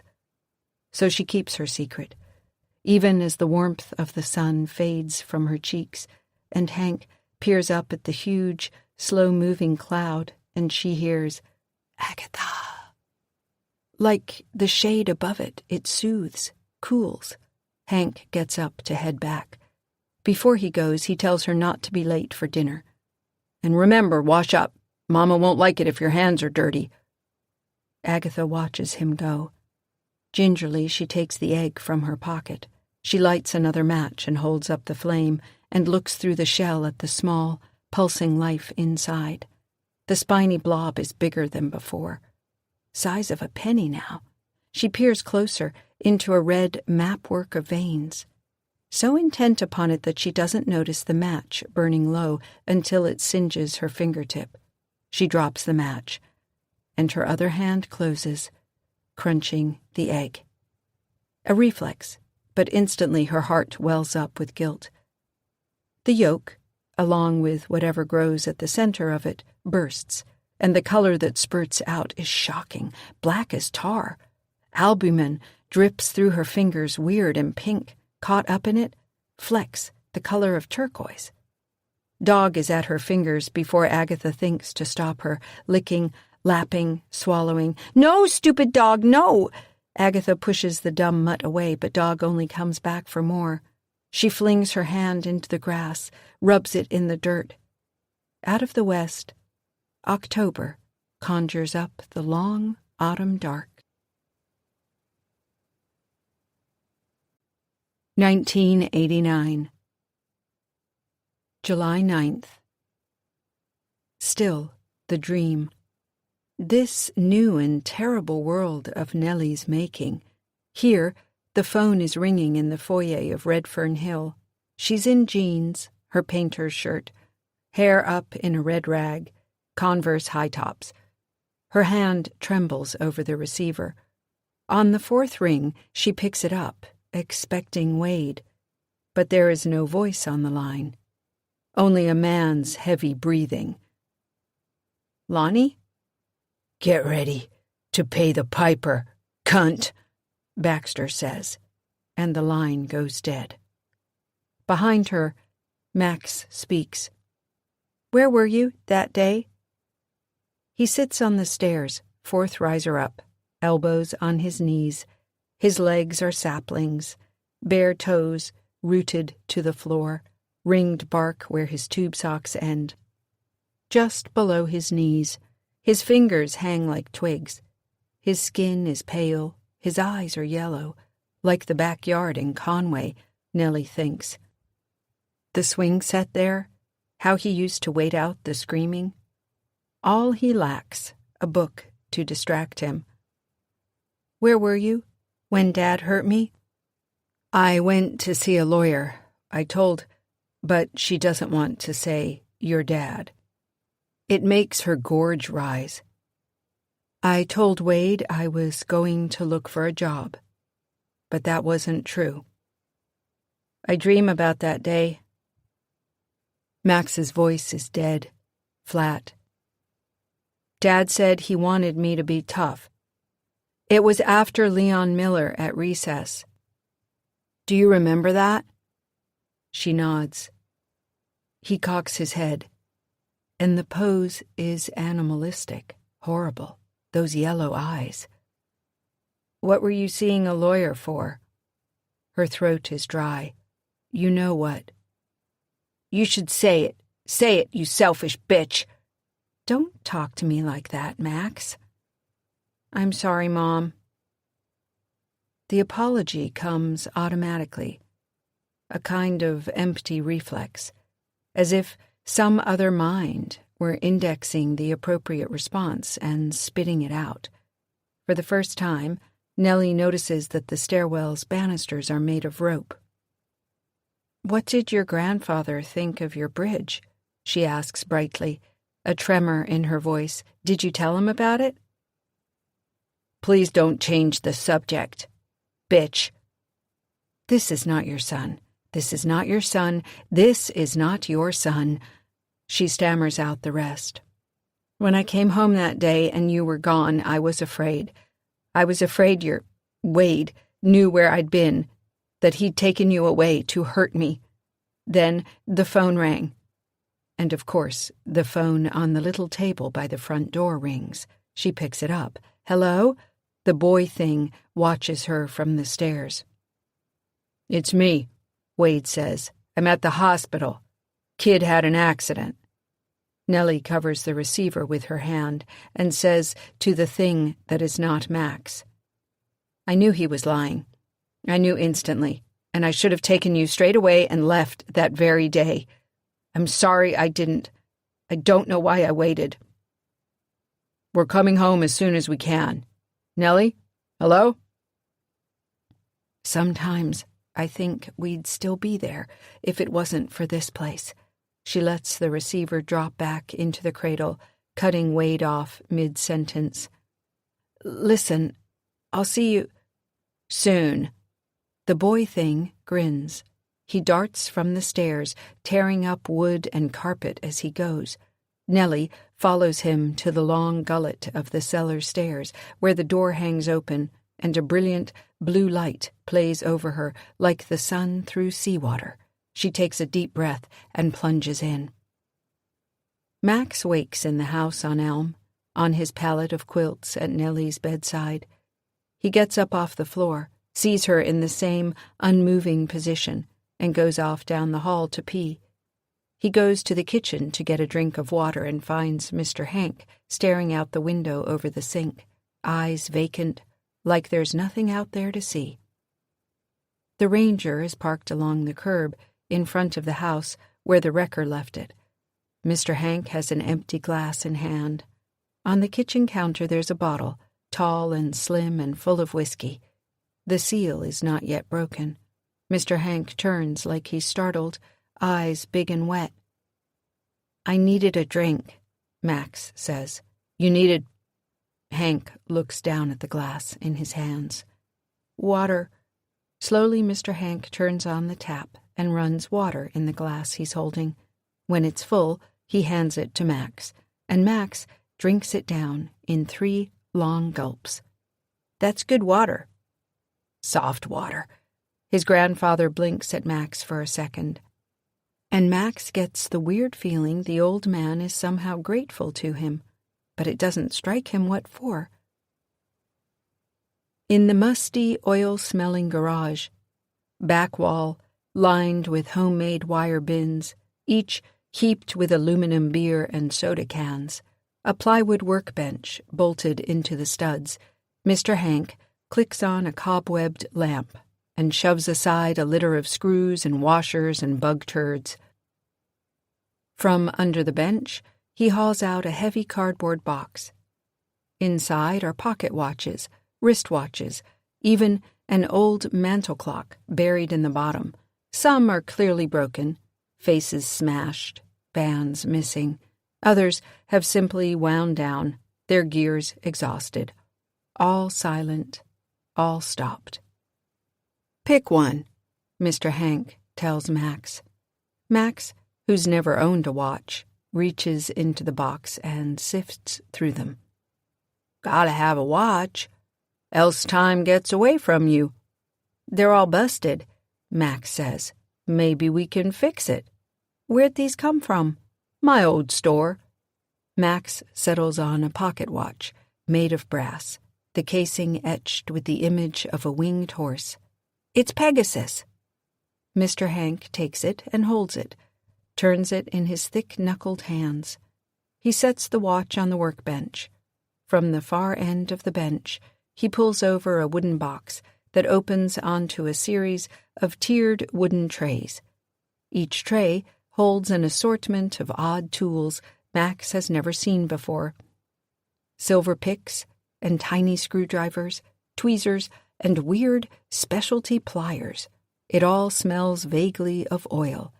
Mr. Hank trains the light close to the watch and sets a tiny glass piece into his eye, then pops open the casing. He rummages amid a handful of dead watches and opens these too. His hands, dry and chapped and wrinkled with age, move deftly as he lifts tiny gears from the guts of the watches with his long, jagged nails. Max's attention strays to the rest of the garage. Eyes wandering, he sees an old bicycle hanging on the wall by its spokes. A spindly, copper-colored Schwinn, with a girl's angled bar. Was that Mom's? Mr. Hank grunts, snaps the pocket watch shut, and winds it, presses it to his ear. Is it working? Not yet. He opens the watch and shucks its casing like an oyster. Keeps at it, Max edges closer, so that his shoulder is almost touching the old man's arm. Shit. Mr. Hank looks around at his tools, leans forward to rummage in his trays.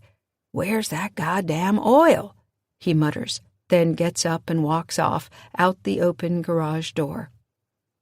Max hears the kitchen door slap shut. Alone in the garage, he picks up the Pegasus watch and presses it to his ear, hears nothing but the heavy silence of time standing still. He sets it back on the table and hunkers down and drags the cardboard box of watches out into the light. Sifts through the old, tarnished timepieces, lets their chains fall through his fingers. There's a ticking somewhere in the box, and he starts digging for it, taking out watches and stacking them on the concrete floor. That's when he sees it. Something that is not a watch, buried among the dead timepieces, something long and slender and made of iron. He pulls it out and blows the rust and dust from it. It's a key. A long, black key. Mr. Hank walks in through the open garage door, tiny oil can in hand. He freezes when he sees Max hunkered there, holding the key. Mr. Hank starts to turn back to the house, then to the garage, like he's a compass without a pole, like he can't point true. His eyes fix on the key, then on Max, and slowly, without a word, he sets the oil on the workbench and takes the key and puts it back in the box. Max backs away as Mr. Hank slides the box back under the bench. "I'm sorry," Max tries. "I was just—" But in truth, he doesn't know what to say. His grandfather switches off the lamp and disappears through the open garage door, and Max is left alone. Wade Gardner, in the ashes of his chrysalis, the dry remnants of his becoming. Daylight, filmy and dim among the trees. He wakes, half his face crawling with ants. The Winnebago just visible, some 50, 60 yards away. He pushes up weakly and sits back against a pine, brushes absently at his cheek and neck. His throat is swollen and raw and hurts when he swallows. His skin hangs cold and sallow from his frame. On the ground, where he's lain, are the broken pieces of a papery husk. Like a wasp's nest in texture, they crumble to powder between his fingers. "Wade," Daddy's voice again, from everywhere and nowhere. He opens his mouth to answer, but he has no breath, no voice. A sensation passes through him, like ropes yanked taut. He herks and jerks, is dragged upright out of the long green grass like a marionette. His heart should be racing, but he can't feel it, can't feel a heart beating in his chest, can't sense the ground beneath his feet or the sunlight upon his skin. Nothing at all feels connected to him anymore. No control. A prisoner in his own skull, a madman leaping at the bars of his own mind. "Wade, Wade, Wade, I'm Wade, I'm Wade, I'm Wade." Gentle, persistent, like the lapping of waves against the hull of a boat. Given time, that voice will wear away all things. Silence. See the man's body, the man's hands. The right hand moves to the empty scabbard on the dead man's hip. Immediately, it knows where the lost blade is, the knowledge having traveled from one node of itself to another, so it turns and sees the blade being lifted up by roots that sway and coil, and the thing inhabiting the shell of Wade Gardner smiles as it plucks the blade from just one of its many long and searching hands and holds it in the man's. I have to open that cellar door, Max thinks. There's something terrible behind it, and I have to fix it. If I can fix it, Then Mom will wake up, because that's how we take care of each other. It's like in the fairy tales. A maiden under a spell, a prince riding out to slay a dragon. But this is no fairy tale monster. He remembers the bear, the bunny, that awful wriggling root thing. Whatever the monster is, it's very, very real. Standing in the open garage door, he stares at the Ranger, parked in the drive. No, it's no good. After that long, horrible mile of grinding gears in the dark. In daylight, a cop would stop him for sure. Or he'd wreck it. His eyes wander around the garage, land on the bike that hangs on the nail, Nellie's old Schwinn, the one she'd ridden out to Redfern Hill all those years ago. The tires will be flat. It's been hanging there longer than you've been alive. But when he reaches out and squeezes the rear tire, it's solid. The front, too. Mr. Hank must keep it up, he figures. After all, an old man who's a recovering alcoholic, he'd need a bicycle in good working order, wouldn't he? No matter how many cop-friendly bumper stickers you plaster on your pickup. Not a nice thought, but it's the truth. Max lifts the bike down from the nail. It's heavier than it looks, and sets it roughly on the concrete. Rolls it outside. He stuffs the black iron key in the pocket of his sweatpants and climbs onto the bike. He's never ridden an adult's bike, only his BMX, back in Conway. Grass growing up around it now, no doubt where they'd forgotten it in the backyard. The Schwinn wobbles, but Max manages to steady himself pretty quickly, and after a circle or two in the driveway, he pedals out into the street. He stops at the Ranger and opens the door and takes out the axe, still on the floorboard. He lays it across the handlebars, but the balance is off.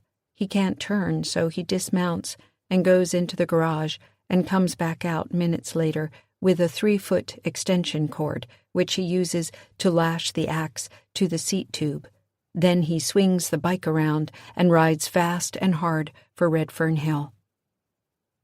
In a rocking chair on the back porch, Lonnie jolts awake from a nightmare in which Todd is a child again, able to walk, to speak, to reason.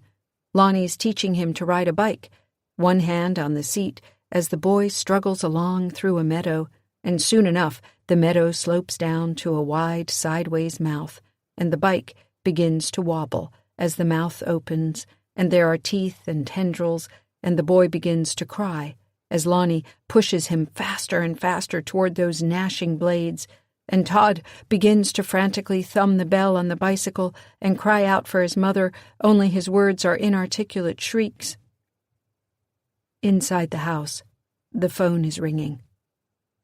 Lonnie sits up too quickly, and pain lances his head. Sweating through his t-shirt, he leans forward in his chair and listens for Linda to pick up the call. Bob Barker's chattering in the living room. The Price is Right is Linda's only hour of must-see TV, so she ought to be around.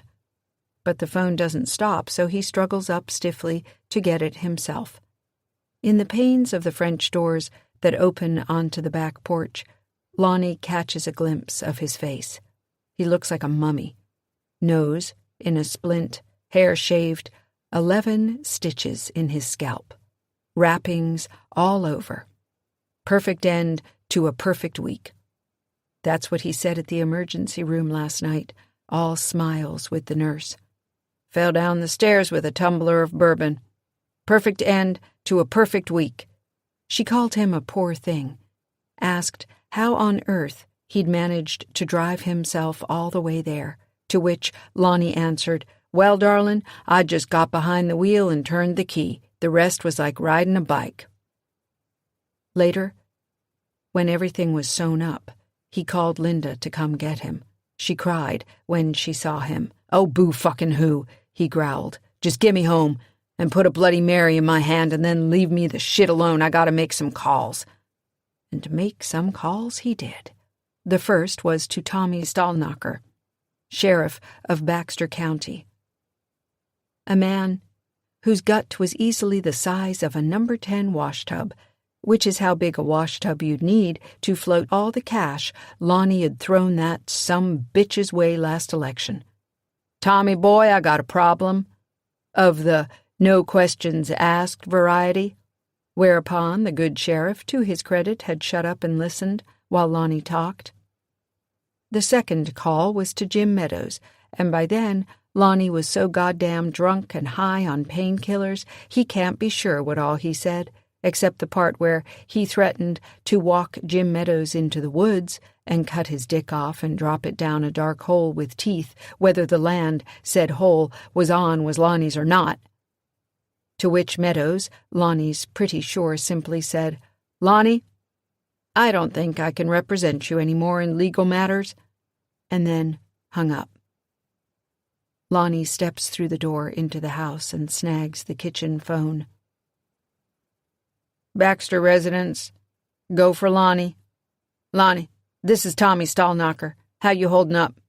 "Not too bad, I guess, for a man got rolled on the day of his daddy's funeral." A pause.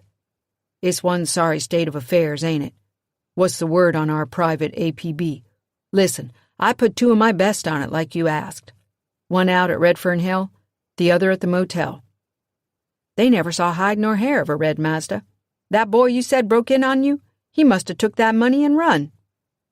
"He's still around, I know that for a fact. You keep on it, and when you find him, you throw his ass in a cell and you call me because I want to come down there and put a boot print on his jaw." Pause. Lonnie, look, I can't divert men for this without it being official business, so if you want to come down, file a report. You want to shame me, Tommy? You want to drag me through the mud one day after I buried my daddy? Do you know he was shitting his pants in the end?" Here, Lonnie's voice breaks, and the words pour out like water from a burst dam. "I mean, Jesus Christ, Tommy. He didn't even know who I was, and all I wanted to do was make it clear I was the strong one. Me, the one who stayed. And you're telling me you're going to let some hoodlum break in on me when I'm bereaved and whip me like a dog, and you want to talk to me about the books?" "Lonnie, there are procedures. You know, I get this shit right and left these days. You, Meadows, y'all motherfuckers forgot who this county's named after." One last pause. "Your great-uncle, if memory serves." Lonnie's grip on the phone draws all the blood left in his body straight to his hand, which burns like a red-hot coal. "Fuck you, you fat, fucking, glorified garbage collector!" But the line is dead. Lonnie slams the phone into the cradle, then grabs his wrapped head as another pain blazes through it like a meteor. He kicks open the French doors and goes to the tiny table by his rocking chair, where Lonnie's little helpers yammer for attention from their little brown bottle. He snatches the bottle, pops one, then another, and starts chewing. Then he looks out at the garage. His mouth falls open, crushed pills dropping out like crumbs. Parked in his driveway, on the gray stone gravel, is a red Mazda. The rest of the house is dark, all lights extinguished. The dining room, the kitchen, both deserted. It's the showcase showdown in the living room, but no one's around to watch it. "Linda?" he calls out.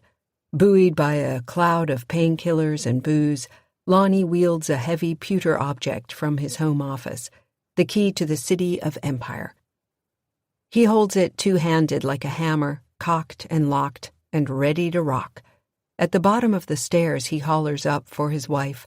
No answer comes back. He takes the carpeted stairs slowly. "Todd?" He pushes open his son's bedroom door. The boy sits in his chair, forehead pushed into the heel of his hand. He sits turned away from the bedroom window, a posture that means something has upset him, that he isn't happy.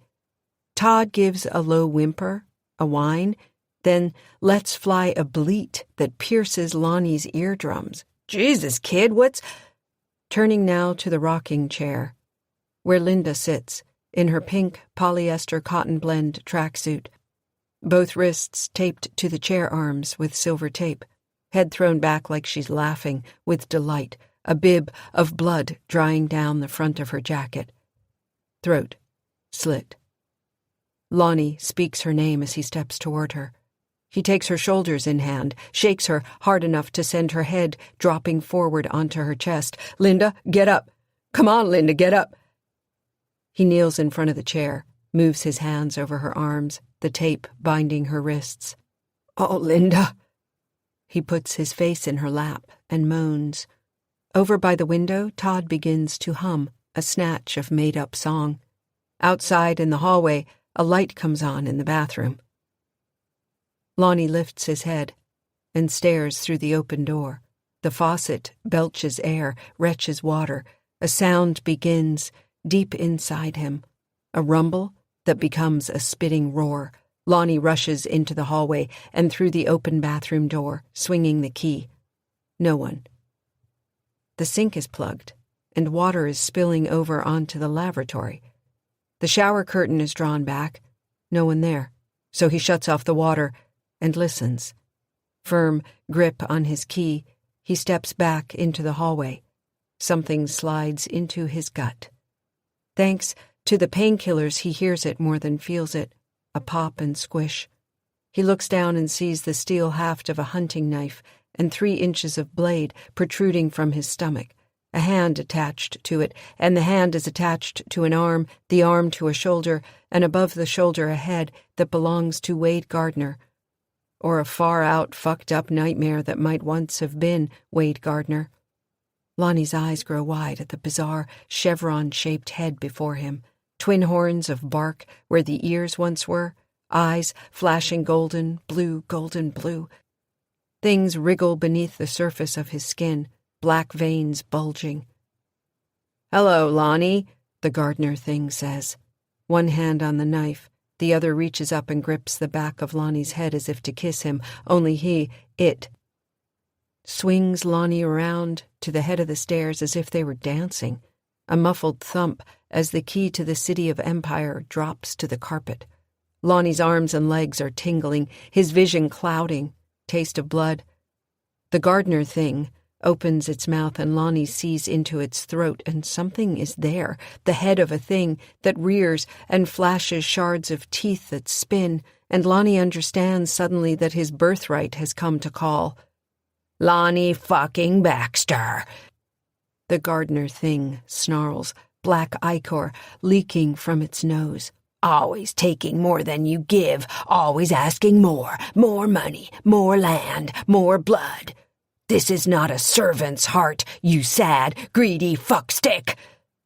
The knife turns. It turns on every word that follows, opening Lonnie's belly wide. "You are not worthy."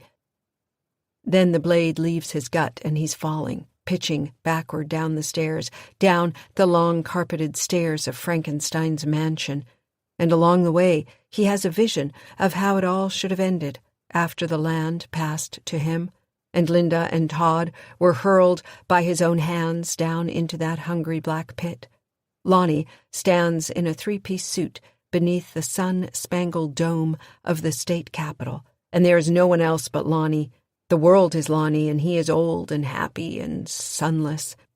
All he ever wanted to be, and this is the simple, fleeting vision he has before he rocks up against the wainscoting at the bottom of the stairs and slumps there, a long smear of blood on the pale, yellow wall behind him. Upstairs, poor Todd Baxter lets rip one last peal of anguish.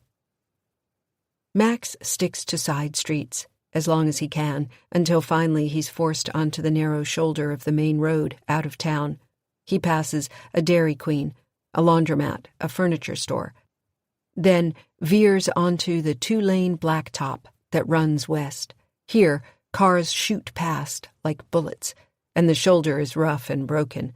The old Schwinn's tires bleed air. He's forced to walk the last half-mile beside open pasture land, the blacktop burning through the thin soles of his moccasin slippers. A big rig rockets by. as he crosses the river bridge, shaking the ground beneath him.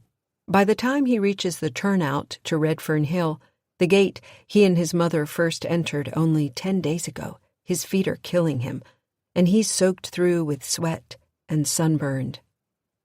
The shadows along Redfern Road are long and reaching and help to cool him off, but the relief is short-lived. The rocks roll and bite beneath shoes that were not made for walking. He figures he'll make better time if he doesn't have to fool with the bike. So he unfastens the axe and leans the Schwinn against the distillery gate. Then, to spare his soles, he walks between the ruts in the grass, axe slung over his shoulder like he's Johnny Appleseed. Eventually he crests the hill that looks down on the South Creek wash. He stops to catch his breath. Overhead, a white jet tail slashes a cobalt strip of sky. It's hours before dark, but the woods here make it feel like the sun's already gone. And is it his imagination, or have the woods quieted? Not even the buzz of a single mosquito. Max sets off quickly down the hill, axe in both hands now. He tries a little whistling to drive back the gloom, but he glances over his shoulder every few steps. At the bottom, he slows to catch his breath. He can still see the ranger's tracks from that first night. Wide ruts, 3-4 inches deep. The boards Nellie brought from the stack of old lumber behind the shed, now laid as a makeshift bridge across the wash. He crosses these, each plank groaning under his weight. Halfway across, he hears a heavy, ragged snort. Down the gully, at the end of a bending tunnel of saplings and low branches and bracken, the bear stands in dappled shadow, 10-15 feet away, scenting the air. Max feels something in his head short out at the sight of it, this thing that cannot be. Its shoulders and haunches are knotty patches of hairless, rotting flesh. Out of its eye sockets, root-like tendrils twine back along its jaw, its throat, down into its chest. It shakes its head, drops to all fours, and takes one lumbering step toward Max before it bellows, huge and tuba-like. Max runs, up the hill, full out, heedless of the rocks beneath his feet. Axe clutched to his chest, he runs like he's never run before. And every step of the way he can hear it, pounding after him, breathing hoarse and jagged. And then it begins to cry. Mac! Somewhere in this horrible sound, Max hears his name. It would be enough to unmoor his sanity if he lets it in. But he doesn't. He just runs until his lungs burn and the road curves up to the drive, the house looming ahead. Only then, within reach of the barn, does he dare throw a backward glance, and what he sees or doesn't see brings him skidding to a halt. The bear is gone. There's only the empty road. All the flight goes out of him, and he drops, gasping, to the ground, sucking in big, raw lungfuls of air. He coughs, spits, collapses onto his back and stares up at the clouds, torn and golden. Max leaves the axe on the porch, by the locked front door, then limps around back and climbs the magnolia tree. He considers climbing the tower. The ladder there would make the ascent so much easier on his poor, sore feet. But his stomach pitches at the memory of his rope bridge fall, so he takes his time, branch to branch, until at last he crosses to the tin porch roof and shoves up the bedroom window and throws himself exhausted over the sill and into the house. When he finally sits up, the first thing he does is take off his moccasins. They're trashed, the balls of his feet red and raw and bloody. He changes into a pair of jeans, then reaches socks and sneakers from the armoire and pulls them on. He fishes the heavy iron key out of his crumpled sweatpants and slides it into his hip pocket, then digs through the cedar chest for his Craftsman, clicks it on, clicks it off. A deep breath, and he heads downstairs to grab his axe from the porch, and after that he opens the cellar door and descends into the dark. Dreaming her way down now, and the cellar stairs are not the cellar stairs, but her grandfather's Winnebago, canted at an angle as if it's a ship cresting a high wave. Nellie thrusts out both arms to stay upright as the whinny rocks and heaves, silverware and dishes slide out of the sink and crash to the floor. Beyond the windows, an endless blue sea. August Redfern sits in the dinette booth, holding his stenographer's notebook and a ballpoint pen, a cup of coffee steaming on the table, sliding to and fro. Sitting across from him, Euphemia Redfern wears a man's shirt and man's slacks, and when she turns, Nellie sees she's bleeding from the left side of her head. She looks like the pictures from the album, young and beautiful, big, bright eyes. Nellie could be looking into a mirror. The crescent axe slides on the table between them until a sudden lurch sends it and Redfern's coffee clattering down the long length of the Winnebago to the far end, a dark square that can only be the cellar itself. "That is where the pictures we paint are shaped," Redfern says to her. "The things we fear, the things we love." Again the RV pitches like a ship on a storm-tossed sea. Nellie's hip socks hard against the corner of the dinette, and she bounces like a pinball all the way down into the dark. And just like that, she wakes. Midday. Branches and long grass scrape the BMW's chassis as it creeps north along Camp Road, having broken through the distillery gate, plowed right over the Schwinn. The car comes to a halt at the clearing at the end of the trail, where the old cabins are strangled in wisteria. Behind the wheel, the Wade thing cuts the engine and sits, listening. Craggy, rough hands, yet bloody from the Baxter boy. What's left of the tape from the hardware store is on the passenger seat, bloody knife in its scabbard there too. In the trunk, the Beamer's big, spacious trunk, so much room, are the fruits of an afternoon's labors. The Wade thing passes through the woods with bodies, one by one, on its shoulder, first the wife, next the boy, and finally Lonnie. And with each trip its consciousness deepens its communion with the life around it. Mushrooms sprouting from the rich earth, sightless fat grubs working to aerate the soil, pine resin shifting slowly through the veins of the oldest trees yet living. All of nature is a terrible, beautiful song of competing voices with one low bass rumble that draws the Wade thing along like a current of water. Tiny green buds sprouting from neck and ears and pushing back into flesh and thickening within the walls of dead arteries, hundreds of fibrous tongues extending to leach nutrients and memories to consume the organism entire. This it has done for eons, to plants, animals, humans. Humans, with their tenuous grasp of immortality, their flimsy notions of the soul, their limitless capacity for suffering, always taste best. Afternoon thunderheads are massing by the time all three Baxters are heaped at the mouth of what George Baxter once called the Hollow, the place it first found shelter, not much more than some forest animal's burrow back then.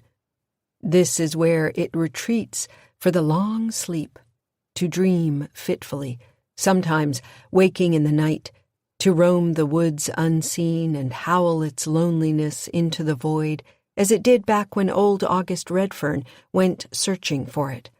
How it loved to watch him from its million eyes, to regard him with the cold, curious gaze of a jungle cat. What was it the old man sought? Its destruction? Laughable. Years upon years after the fire, years upon years after Redfern's child fled, Euphemia burned, she who named us well, twisting through the empty house night after night, year after year, a haunter in the dark. The old man, its unwitting companion, as he stalked these woods like an eveless Adam searching for his God, or the devil who betrayed him. There's a kind of dance, a kind of courtship, old as time itself, arch-enemies, ancient friends.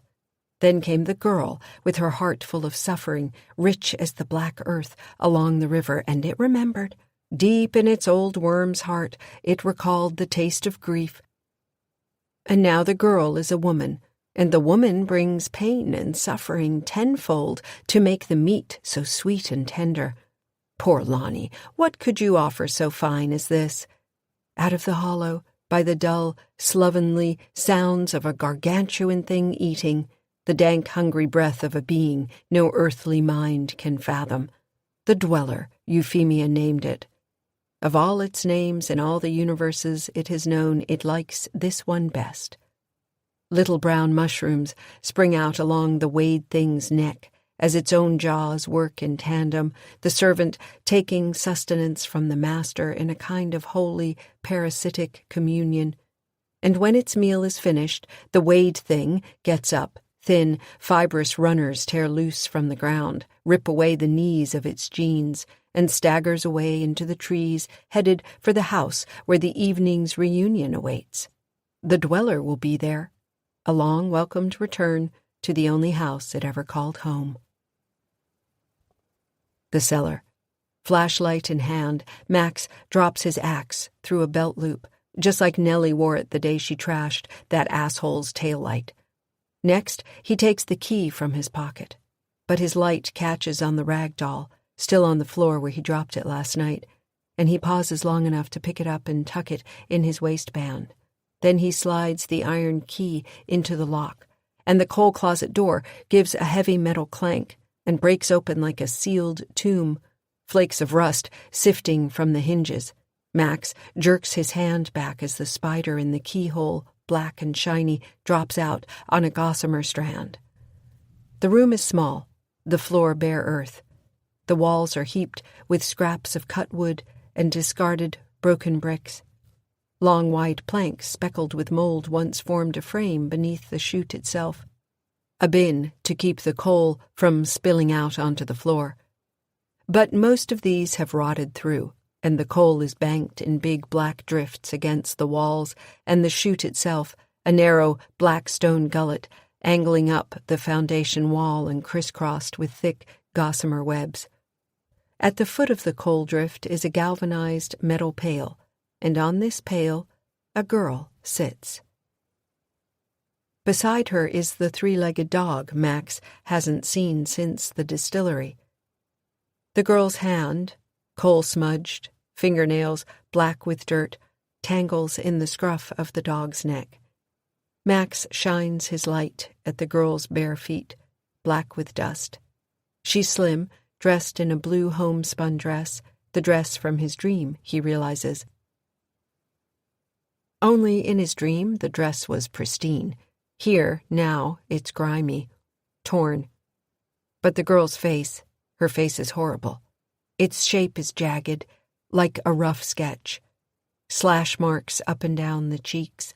Black veins stand out along her scalp, and her hair is brittle moss. Her throat and ears are scaled with bark. Little ants work through the cracks. The flashlight in Max's hand trembles. "This is Dog," the girl says. "She's a good dog, aren't you, girl?"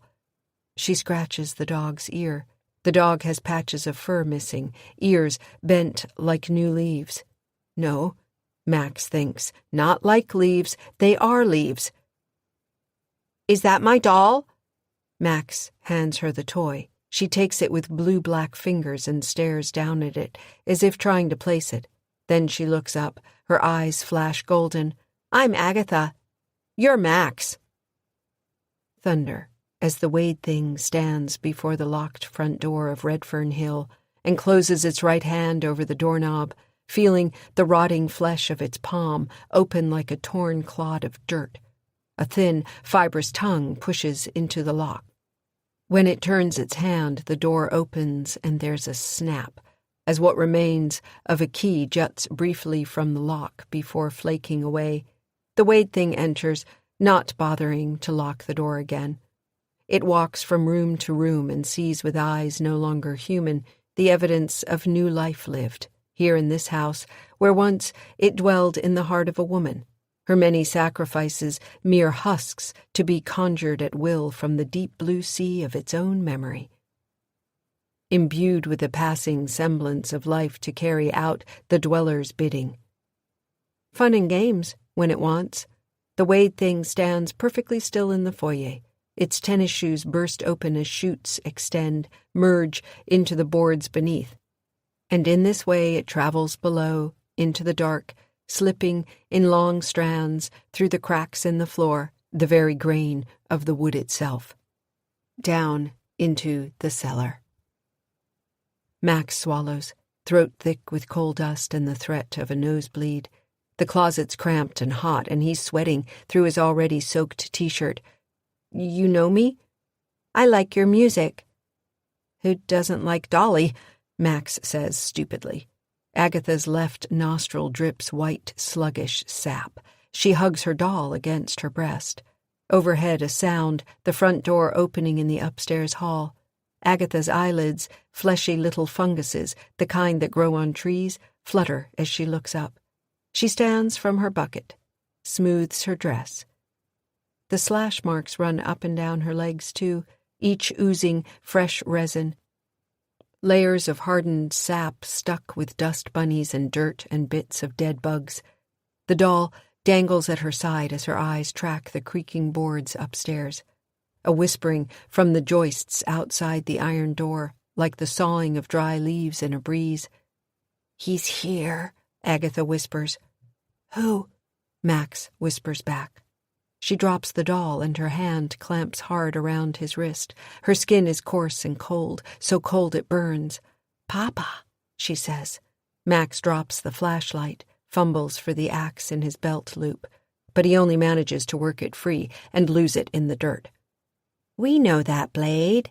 Agatha grins. She opens her mouth and long, sticky lashings of sap saliva are between her teeth.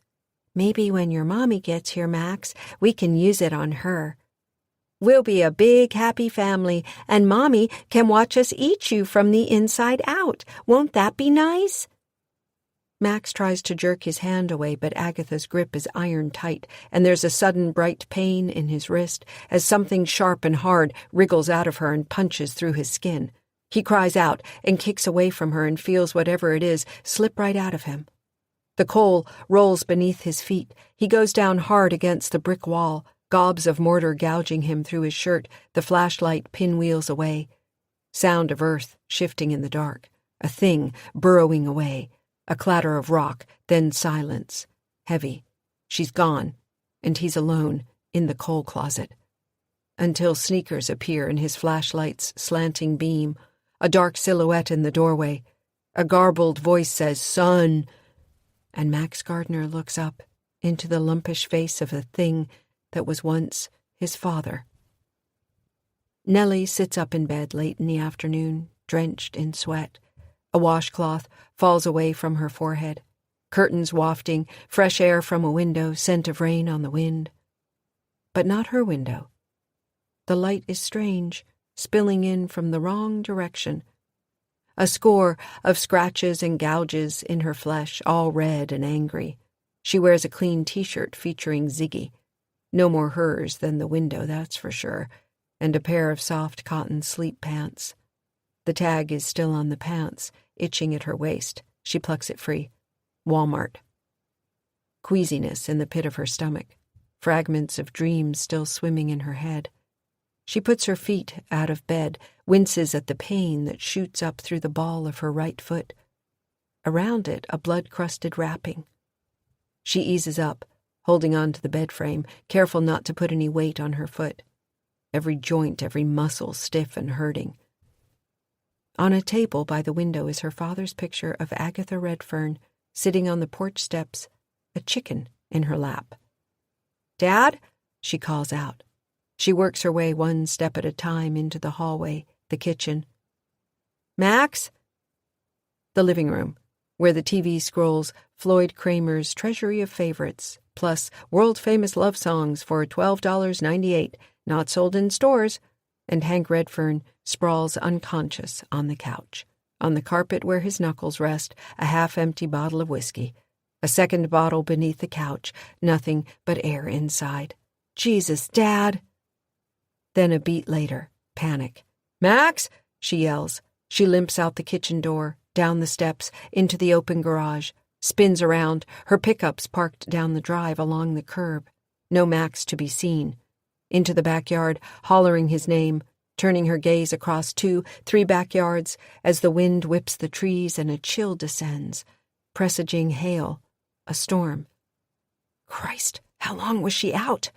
Back into the house where she dumps old coffee from the pot into the kitchen sink and runs the pot full of cold water.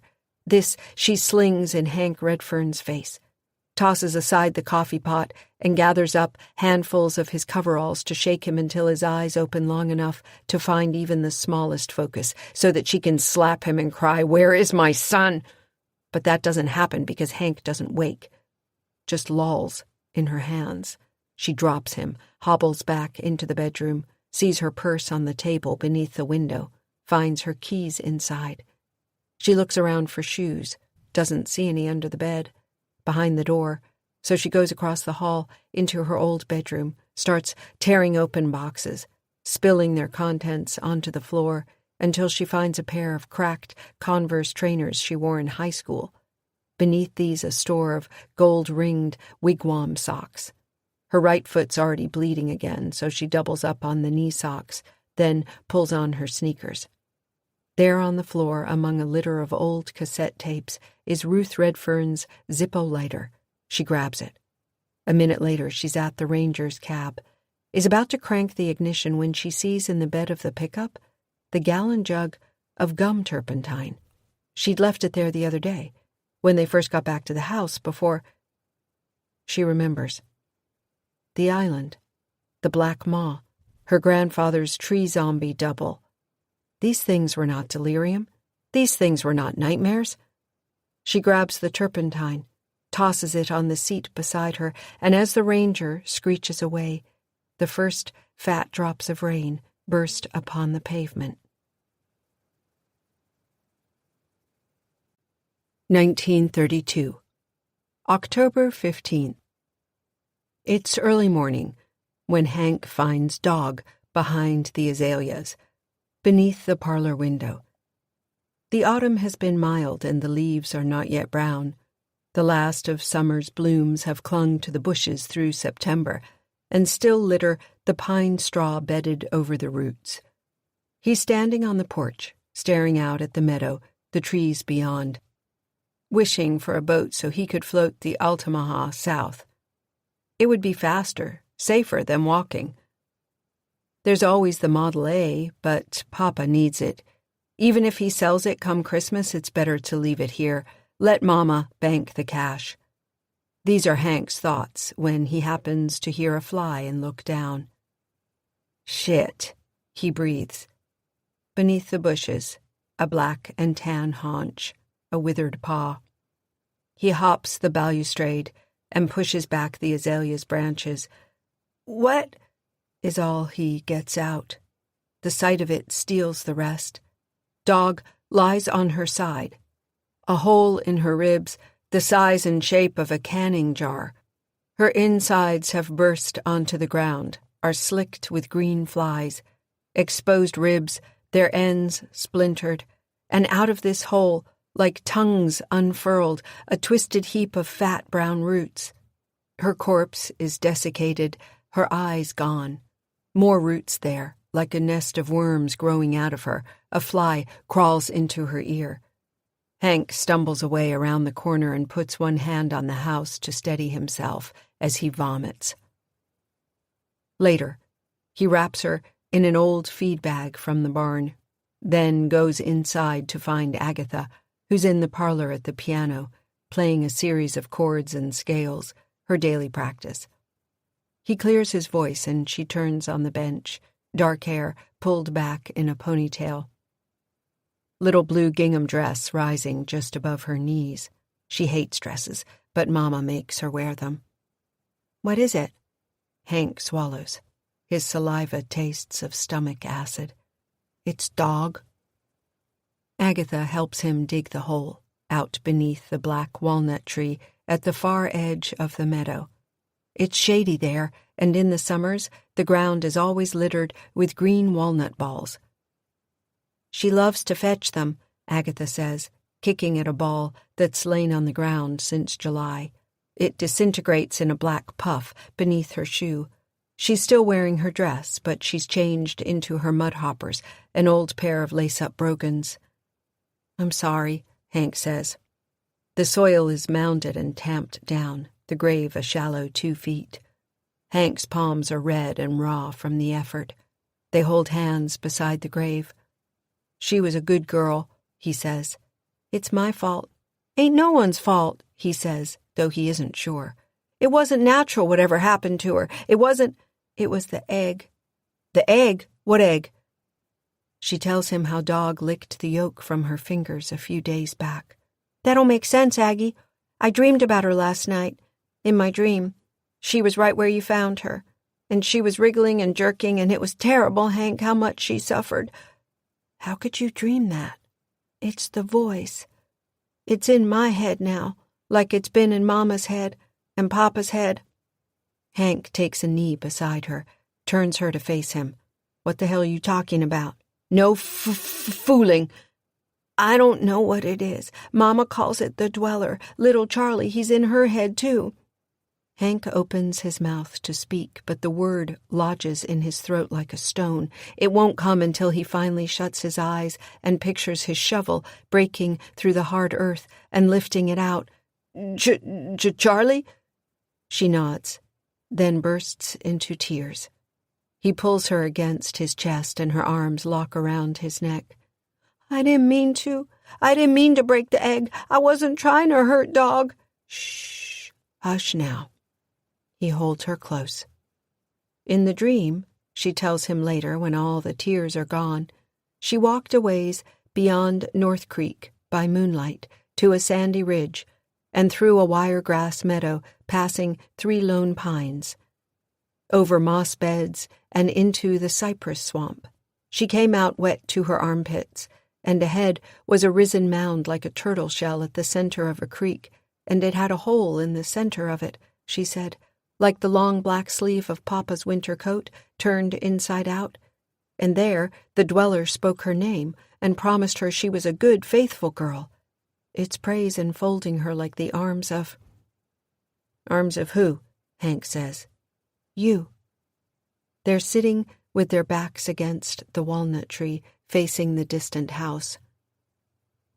"I'll take you with me," he says finally. "You will?" "Tonight after supper you'll play the piano one last time, do you understand?" She nods. "Then you'll go up and get your bath and go to bed, like always. And I'll sit up a while with Mama and Papa. Once Mama's gone to bed, I'll go up and get my bath. And we'll wait until everyone's asleep, and the house is so quiet it roars, then we'll go." "Do you think she'll miss us?" "No." But secretly he knows this is not true. Euphemia Redfern will miss both of her children. By the time she discovers what they've done, they'll need to be miles and miles away. A boat. That'd be the ticket. Then again, he says, thinking out loud, maybe Papa taught me how to drive for a reason. "What, Hank?" "Nothing." "Where will we go?" "Anywhere but here," is all Hank Redfern knows to say. Part 5. 1932. October 15th. Still. A purple dusk, as pretty as any in recent memory. The light in the parlor soft and golden, hurricane lamps aglow. Agatha sits at the piano stool, hands dancing over the keys, feet working the pedals. She plays a soft, lilting hymn, one she's been learning since summer, leaning on the everlasting arms. At first it's a series of high-struck notes, like the tinkle of fading stars, and then on the chorus she drifts down into lower, full chords, and the effect is like light falling through the room, as if she and Hank and Mama and Papa are all anchored deep beneath the surface of a dark ocean, and the sun itself has somehow dropped down among them to buoy them up through the water, to break the surface and touch the sky. Euphemia sits in her chair by the fire, which crackles like her eyes. They're bright and dancing, a far-off memory tugging at her heart. Redfern slumps at the far end of the couch, tears cradled in his eyes. one slipping slowly down his cheek through a forest of salt and pepper grizzle. Hank sits at the opposite end of the couch, listening for all he's worth to his sister's last song. These times, he realizes, have been like some communal family prayer.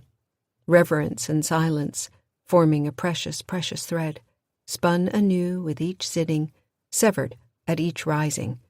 He swallows thickly, sits on his hands to keep them from shaking, his spirit like a struck tuning fork, humming until the last of the hymn fades and they can each hear the clunky, mechanical thump of the pedals working beneath Agatha's feet, and after this the silence closes in like a shroud, and they drown in the dark of their hideous, separate hearts. Hank unplugs the upstairs tub and waits until the water drains completely before edging out into the hallway, a towel cinched around his waist. He pads barefoot past his parents' room and into his own, where he dresses quietly in fresh clothes from the armoire, a cotton shirt with long sleeves, and a pair of patched jeans and boot socks.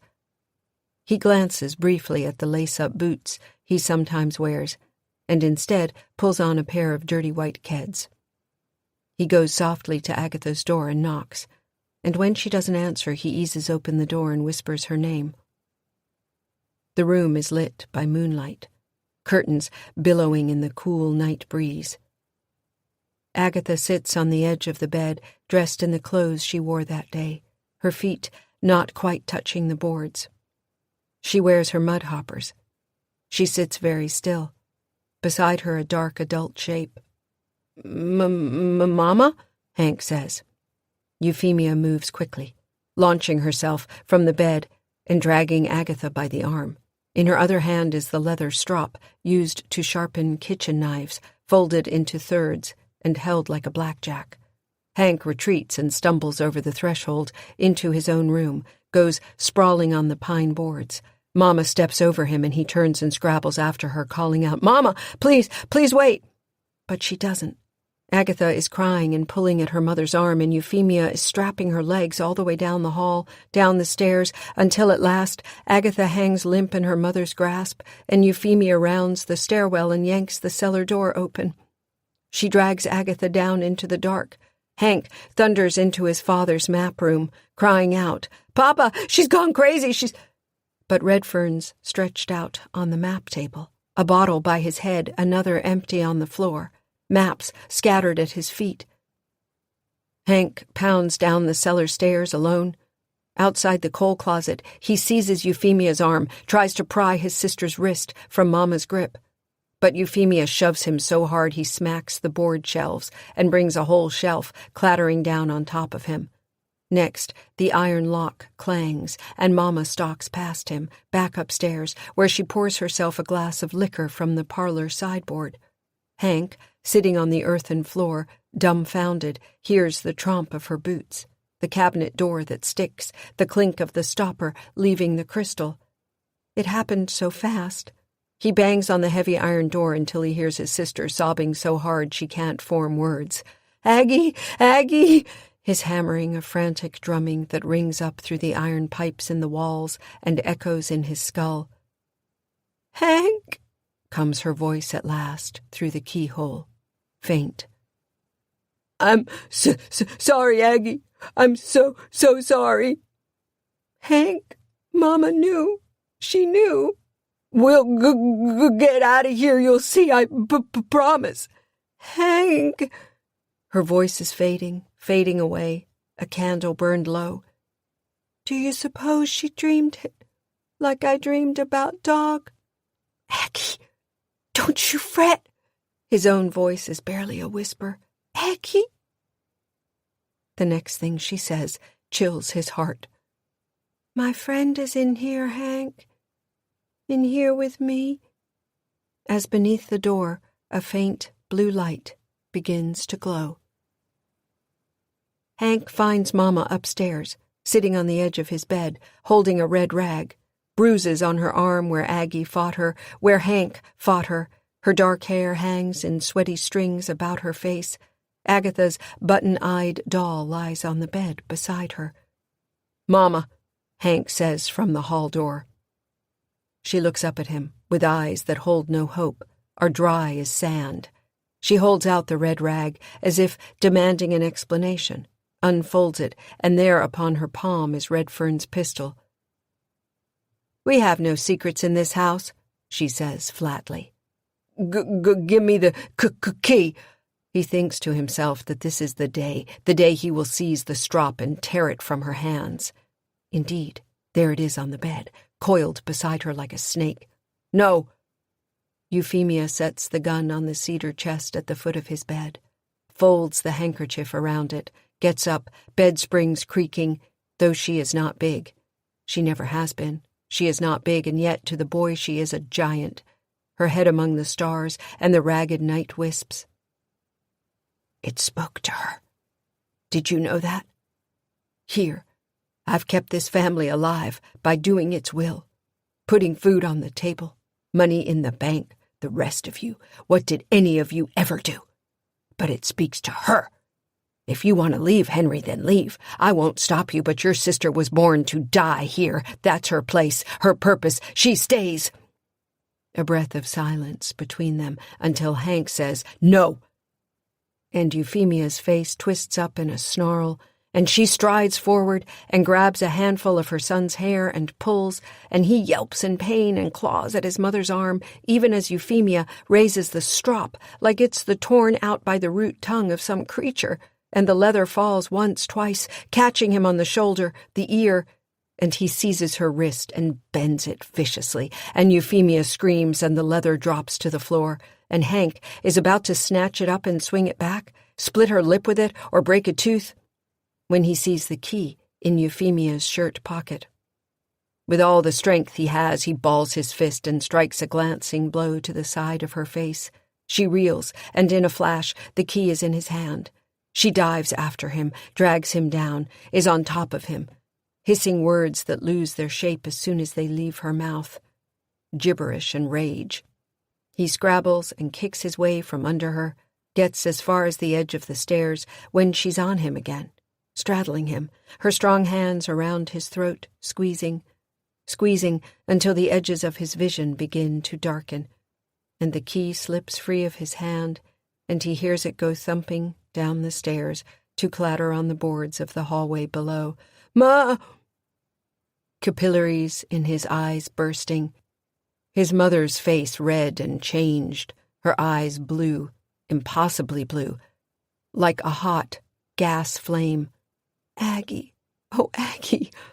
A thunder of boots on the stairs, and Euphemia looks up, and there is a moment, 1 second, no more, though it will seem an eternity in Hank's memory, when recognition flashes in her eyes, the realization of what's to come, and in the microseconds before it happens, a whole story unfolds upon her face. The story of a woman's long triumph, betrayal, defeat. Then the moon axe strikes her in the left temple, and the force of the blow hurls her against the wall. Hank sees it happen, the blade whisking through the air to lodge in her skull. A lurch as her weight leaves him. He hears her body whoomp the baseboard at the top of the stairs, but he cannot turn. He will not look. In the seconds that follow, he manages to keep breathing, hair plastered to his head with sweat, pale as a catfish belly, until finally he rolls to his right, hangs his head over the top stair and spits bile. Then at last he looks up. "Pa! Redfern grabs the banister for support. His legs go weak and he slides down onto a stair to turn away from the thing he has done. Redfern's sleeveless undershirt, spattered red, whole frame shaking as he puts his head in his hands. Hank's eyes slide past him to the key at the bottom of the stairs. Unable yet to stand for fear of toppling over, his legs are weak, so weak and trembling, he begins to crawl, to skate down. On his belly, still he closes his right hand around the key, which is when, in the cellar, his 8-year-old sister screams. Redfern hears his daughter cry out beneath the floor, hears his son scramble down. Slowly, Redfern looks over his shoulder. Euphemia lies on her right side, back to the wall along the landing. The crescent axe is lodged above her ear. Her left eye has rolled up and the right is leaking blood. The axe juts like a pump handle. The world swims as his eyes fill. He pulls himself up and steps over the pool of blood now dripping over the lip of the stairs and goes into the boy's bedroom and sees the Colt pistol on the cedar chest. He takes it. On his way past Euphemia, he stops. Gloved hands trembling, he snags the axe and shuts his eyes and cries out as he yanks, and the blade comes free of his wife's head with a sucking crack. Hank lopes through the dim cellar toward the coal closet door, good hand gripping Mama's iron key. Door frame glowing, he staggers against it, rams the key home, is about to turn it when August Redfern says behind him, "Son." Standing at the foot of the cellar steps, bloody axe in hand, Redfern holds out one hand as if inviting the boy to take it. "Don't ever open that door." A command that Hank, who knows his sister yet lives, refuses to obey. He turns the key and drags open the door as his father springs at him. The whole cellar is subsumed in a blue void, and out of that void Hank sees the silhouette of his little sister suspended in a web of monstrous writhing arms, slick and dark and undulating, a fly at the center of a living web of nerves and teeth. He feels the presence of some other thing beneath the ground. That brilliant blue light, the herald of its coming, his sister nothing more than a tawdry cloak thrown in its path. Redfern drags him back out of the closet and slams the door, locks it. Hank pushes free, grabs the key. Redfern seizes the boy around his middle and hauls him away. The key comes out in Hank's grasp, and that's when he feels it, an impact in his breast, like a massive spike driven through his sternum. The sensation of his heart cleaved in two, each half unraveling, string by string. Agatha is dead. He slumps in his father's arms and howls. The moon is nowhere to be found, the sky overhead black and star-flung. Redfern staggers with his wife's body out of the house and sets it gently into the bed of the Model A pickup in the drive. Hank climbs into the passenger seat shivering, windshield fogging with his breath. Papa leans for a breath against the hood, bare arms quivering. When he gets into the cab, Hank notices absently that his father has found the Colt pistol upstairs, tucked it into his waistband at the small of his back. Hank looks out at the house where he was raised, one last time. The road, the rocking motion, the clank and jerk of the Model A, pain in his wrist, a slow shock spreading up his arm and into his chest, wanting to stop his shredded heart. He fights it. He doesn't know why, but he fights it. The distillery. The truck squeals to a stop. Redfern lays Euphemia on the corded wood pile near the furnace. He lights a kerosene lantern and hangs it from a pillar and bends over his wife's body, whispers to her, chilled night air quaking through him. He shuts his eyes, listens. A wind moans through the pines, but the pines don't speak. There is no voice. Hank's shadow stretches behind him in the lantern light. Redfern feels the pistol leave his waistband as the boy slips it free. He doesn't even glance at Hank, who steps back, gun at his side. The boy makes no effort to raise it, only to hold it, considering perhaps its use in the moments ahead. "Go away from here, son." When Hank speaks, his words don't stumble, don't tremble. His voice is cold, sharp, choked with nothing. How did she know? Redfern's gloved hand traces his wife's cheekbone. He does not answer his son. "Was it like Aggie said? Did Mama dream it? Did that thing tell her? Or was it you?" Hank raises the pistol, levels it at his father. "It was you, wasn't it? You told Mama we were running away." At last, Redfern faces his son, pulse in his throat ticking. "I thought you wanted us to." "You," his father says softly, "only you. Hank remembers his mother's words, Agatha's place, her purpose, to die here. "I was always," August Redfern says, "a coward before your mother." "But she was my sister," Hank says. "Your daughter," he screams. At this, Redfern's hands ball into fists. He steps toward his son and yanks him forward, jamming the pistol's barrel against his own chest. Father and son stare at each other, and Redfern says, "This is my heart. All you have to do is pull the trigger, Hank, and it's over. It's all over. Do this for me, son. Then leave. Leave here and never come back. Can you do this, please? Hank, do this for me. This one thing, please, son, please." But Hank's finger moves away from the trigger, as all the love he's ever felt for his father bleeds out of him like vented steam, and nothing is left, not even hatred, only an emptiness. He lets go of the pistol and leaves it in Redfern's hands.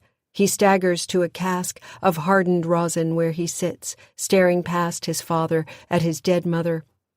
Redfern, chest rising and falling like a bellows, lowers the gun and sets it gently on the cask by his son. Then he upends a barrel from beneath the condensing tank. Just enough turpentine left in it from the last brew to soak Euphemia's body. When the barrel's empty, he rolls it away among the other casks of runoff. He gathers wood to feed the furnace. Hank, meanwhile, holds the gun, and after a while snugs it in his waistband and gets up and begins to help his father stoke the fire in the brick kiln, bring it to blazing. They work in tandem, eyes red-rimmed with smoke. They roll a barrel of raw gum up the rails from the loading deck, then crack it open, dump it into the cooker, then roll another, scrapping it out until the kettle is full of raw pine sap, and the fire is burning hotter and hotter beneath it. With his leather gloves, Redfern sets the tall metal cap over the kettle. They climb down. There's the work of an hour, the slow undoing of everything August Redfern has built. Redfern throws more wood on the fire. In the kettle above, the rosin grows hot. The solvent boils away. The turpentine and water separate, rise. And when Redfern turns to tell him to go, the boy is already sliding behind the wheel of the Model A. It cranks, the headlights flare, and Hank Redfern drives away. Redfern listens until he can't hear the truck's engine anymore. After that, he climbs the stairs to the upper deck and peers down into the kettle, where the gases build amid a swirl of telltale foam. He kicks the cap off the kettle with his boot, sends it tumbling over the edge of the platform. Off gases flood the deck and gather like doom beneath the shingled roof. Moving quickly, Redfern drops down into the dirt, snatches up the kerosene lantern from its hook, and walks out into the gravel lane. He hurls the lantern onto the deck, shuts his eyes, and waits for the flames to ignite the gases. He waits beside his wife and looks upon her and wonders at the mysteries he never grasped, those moments when the woman she was, the woman she wanted to be, eluded him, or he was too myopic to see. In his heart, he loves her still. The secret truth he harbors, she was his better at every turn. Discord and spilled blood did not break them upon the rocks, but bound them on a single course, each lashed to the other's mast. He will always... The blast rips open the furnace, the roof, and Euphemia, in a spray of fire, hurling Redfern backward into the brambles, amid a shower of bricks and wood and fire.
1989. July 9th, still. Hank Redfern wakes out of a thick, wool-wrapped fog. All around him, the house is dim and full of menace. An anvil on his chest. He tries to sit up, can't move. God, it's killing him. This coldness through his undershirt, right over his heart. In the deepest corner of the living room, a shadow grows. At the center of it, a girl's shape.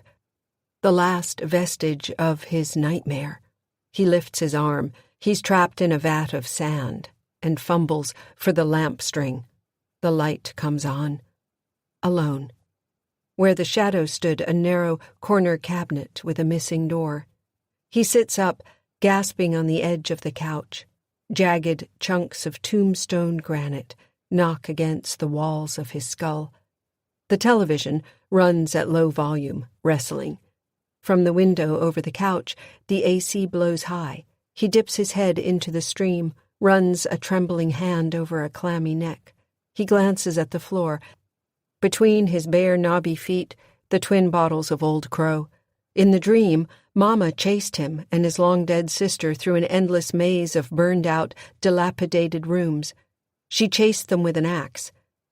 That weird, moon-shaped axe Papa kept, the one he... No.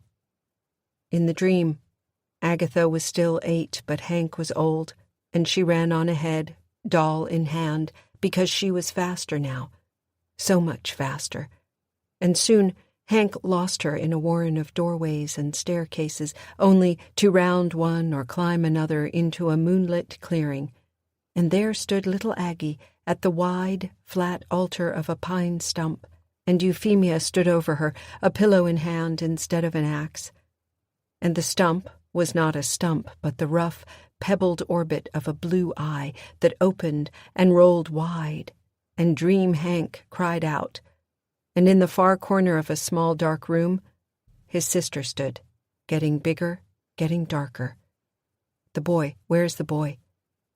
Nellie, shaking him. How long? Minutes ago? 10, 15 at the most? Her voice like the voice of a soul trapped way down in some cavern, past all light? She was looking for the boy, which means the boy is... He staggers into the bathroom, where he lifts the toilet lid and heaves into the commode. He flushes and puts his lips against the running tap and gulps water, stands upright, stares in the mirror at his dripping, grizzled face. The boy, you lost him, just like you lost her. Old fool. Old fucking fool. He goes outside into a driving rain, the garage door up, the workbench light shining. The boy is nowhere to be seen. His eyes light on the box of dead watches dragged from beneath the bench. Hank picks it up, something in his back cricking, staggering. Yet drunk, sweating booze through his shirt, he sets the box on the workbench and rummages. The key. What's in that coal closet is missing. From the wall, Nellie's old Schwinn is gone. The Ranger, too. The temptation is almost as strong as the first wave that drove him there earlier. Just crawl back into that bottle, and another after that, and another. There's a few still around, hidden here and there. A cubby beneath the kitchen sink. The bread box on the counter. Crawl into them and never come out. Hank wipes his lips with his knuckles. Then Ruth's voice, as clear as October sky. They're going to die, Hank, if you don't go. Maybe they'll die anyway, he says to the empty garage. Me along with them. Coward. She needs you. The boy needs you. Oh, God, the ache of memory. He looks down at the box on the bench.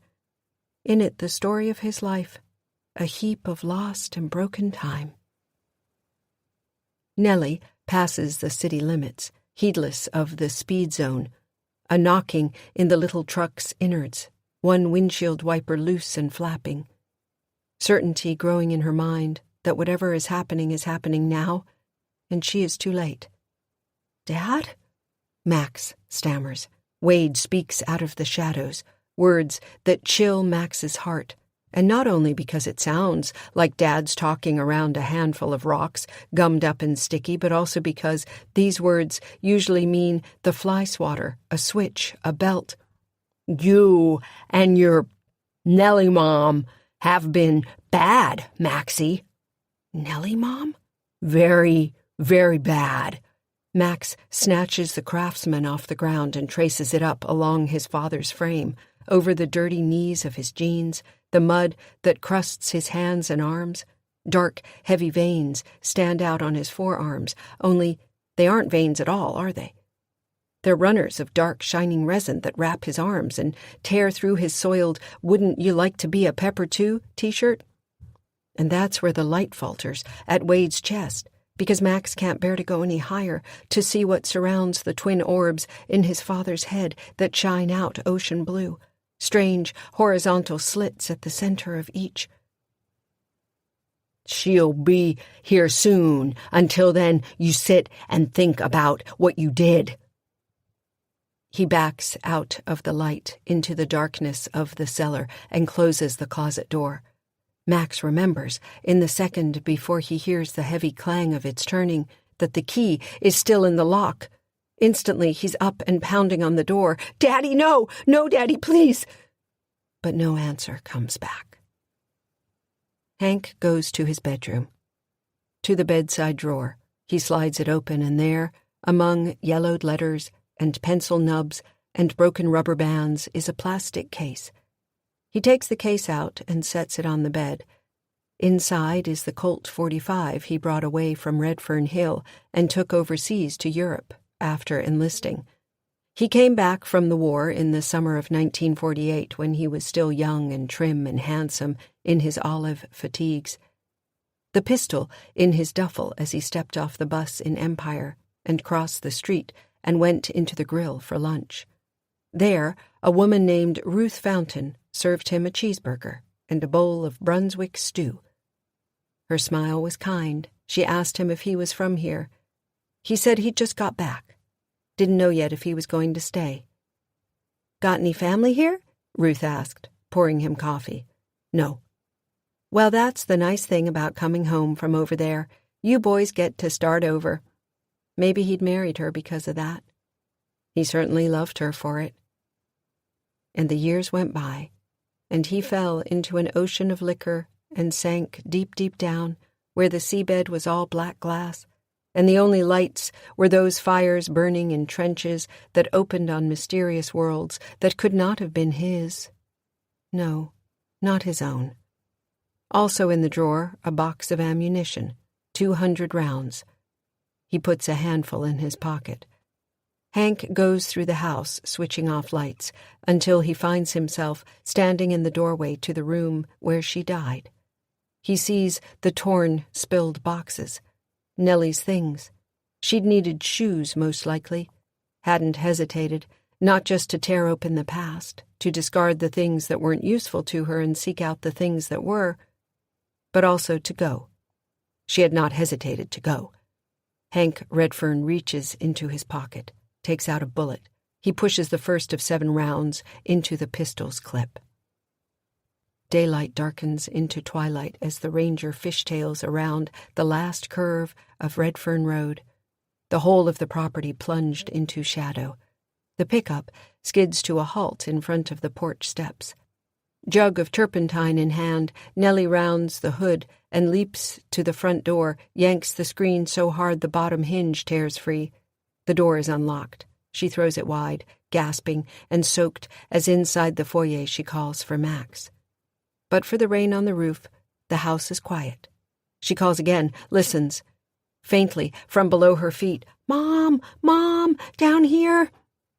She makes for the cellar door, rounding the stairs, and walks straight into a huge, wild thing. It fills the door of August Redfern's map room.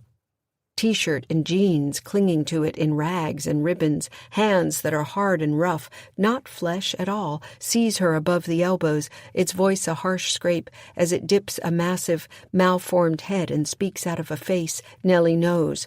Oh God, it's "Babe." A fat brown tongue comes lolling out as Wade. No, Not Wade. It can't be. Lifts her off the floor. She drops the jug of turpentine. The thing, Wade thing, yanks her against its chest, fingers squeezing her bare arms. Fingers that aren't fingers but tendrils, vines. Little mouths, little teeth, nipping at her flesh. She kicks at the Wade thing's knees, and scaly pieces snap away. That horrid tongue in her ear, a fetid, cloying reek of earth and pine. Shh! She bucks, writhes. Her fingers brush the tip of something cold, metal, a knife in a scabbard on its hip. "Missed you, Nellie?" She gets a grip on the handle, tightens her fingers, kicks out once more, and it slumps beneath the blow, only for a second, but long enough for Nellie to jerk the blade free and angle it into the thing's side, drag it down through the kidney, push it back toward the spine. But there is no cry, no shriek of pain. The thing only laughs and drops her to claw the knife out of its body, which is just long enough for Nellie Gardner to believe she's free. She snags the jug of turpentine and lunges for the open cellar door. The Wade thing shoves her so hard that her head slams into the low ceiling of the stairway door just above the ridge of her right eye. The turpentine jug goes clattering down into the dark, and Nellie drops in the stairway door, unconscious. Slumped against the soot-black brick, Max sits ramrod straight when he hears his mother call his name. The hand of fear, clutching his heart, loosens, and he cries out, "Mom! Mom! Down here!" Then he's up, banging on the metal door. He listens, pounds the door, waits, pounds again until... A scuffle, a clatter, the heavy thud of something striking the cellar stairs. After that, silence. A long, forever silence. Until through the door he hears the eerie, unmistakable sound of footsteps on the stairs, heavy and monster movie plodding, but also another sound, that dry scrabbling, like a bird picking through autumn leaves, that seemed to precede or follow in appearance by some awful thing here in Redfern Hill. Max backs away from the door, stumbles over the axe on the ground. He picks it up, tries to imagine hacking at Dad with it, and can't. He swings his flashlight beam to the coal chute. He's thought it over already, the short, narrow shaft set into the foundation wall, covered in webs. Just the memory of that spider tumbling out of that keyhole earlier makes him shudder. Besides, even if he could crawl up the steep, narrow chute, the little hobbit-size iron door set into the brickwork up there at ground level is almost certainly latched from the outside. Beyond the door, in the cellar dark, Dad begins to whistle. A bright, happy tune Wade used to sing when Max was little. "You are my sunshine." Soon the door will open, and when it does, Max is sure there won't be a happy family reunion. He has to get out. No two ways about it. Get out and get help. The phone in the hallway. "Mr. Hank, he'll come. He has to." Max clambers over the coal pile. It shifts and slides beneath him, and uses the axe to clear away the caul of webbing from the upper boards of the chute's mouth. He bends beneath the boards and cranes up the stone shaft and sees it's steep and dirty black. A playground slide for chimney sweeps. At the top, hinged in a frame of damp old wood, is a small door, shrouded in gobs of coal-black webbing. The webs hang like bunting from the floor joists overhead. Outside the closet, the whistling stops. Max slips the axe into his belt loop and scrambles into the chute. Nellie wakes on the cool earth of the cellar floor. She wakes to the sound of whistling as the Wade thing circles the dark room, looking for the jug of turpentine. She smells him, hears him, shambling back and forth, filling the room with his stench of damp wood and tree rot. Its stench. Sapphire eyes drifting in the dark. The whistling stops. "Aha!" the Wade thing says. She hears the jug of turpentine slosh as it picks it up. Blue eyes drift above her in the dark. circle her, silent and fuming, and it seems to Nellie that something of the old Wade is still in this thing, some part of him still present, still radiating fury, hot as a gas flame. "We told you," it says, bending over her, the reek of it filling her world. "If you ever took him, we would cut your throat." A hand, or something like a hand, seizes her hair. "Best part is, the boy gets to watch." She cries out, seizes the arms that hold her. He spins her round and drags her toward the coal closet door. The chute is a tighter fit than Max thought. For one thing, given the angle, it's impossible to do anything but crawl up over the coal until he's at the top of the pile, and then he has to somehow work his way up the steep grade to the door.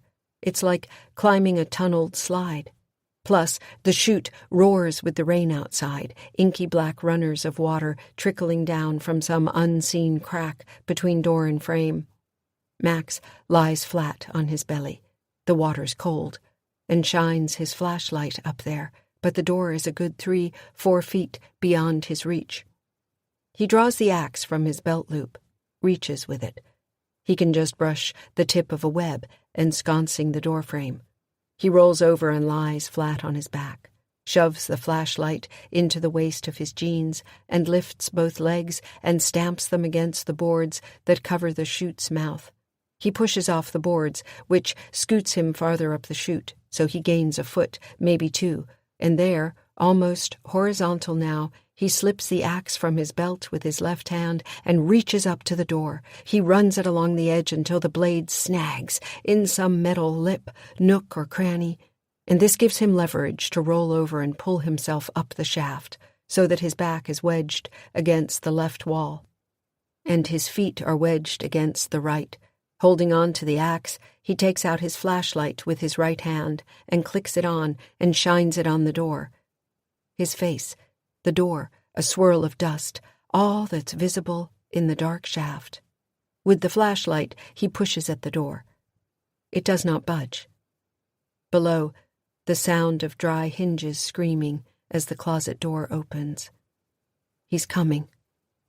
Axe arm beginning to quiver, Max plays his light over the wooden frame that holds the chute door in place. It's old and rotten. If the door won't push out, maybe he can pull it in, tear the whole thing away from the wall. He thinks he can stay wedged here without gripping the axe. He holds the flashlight against his shoulder with his cheek and slowly lets go of the axe. He doesn't fall. He's stuck, so he grips the axe with both hands and yanks it. Something seizes his ankle, jerks him prone. He cries out, and the flashlight drops away, goes tumbling to the coal below. There, in the slanting beam of the light, he sees a face, inhuman, scaly with bark and lichen, and oozing resin from open slashes up and down its cheeks, eyes that flash cerulean. His father's eyes. "You're being a real pain in the keister, Maxie."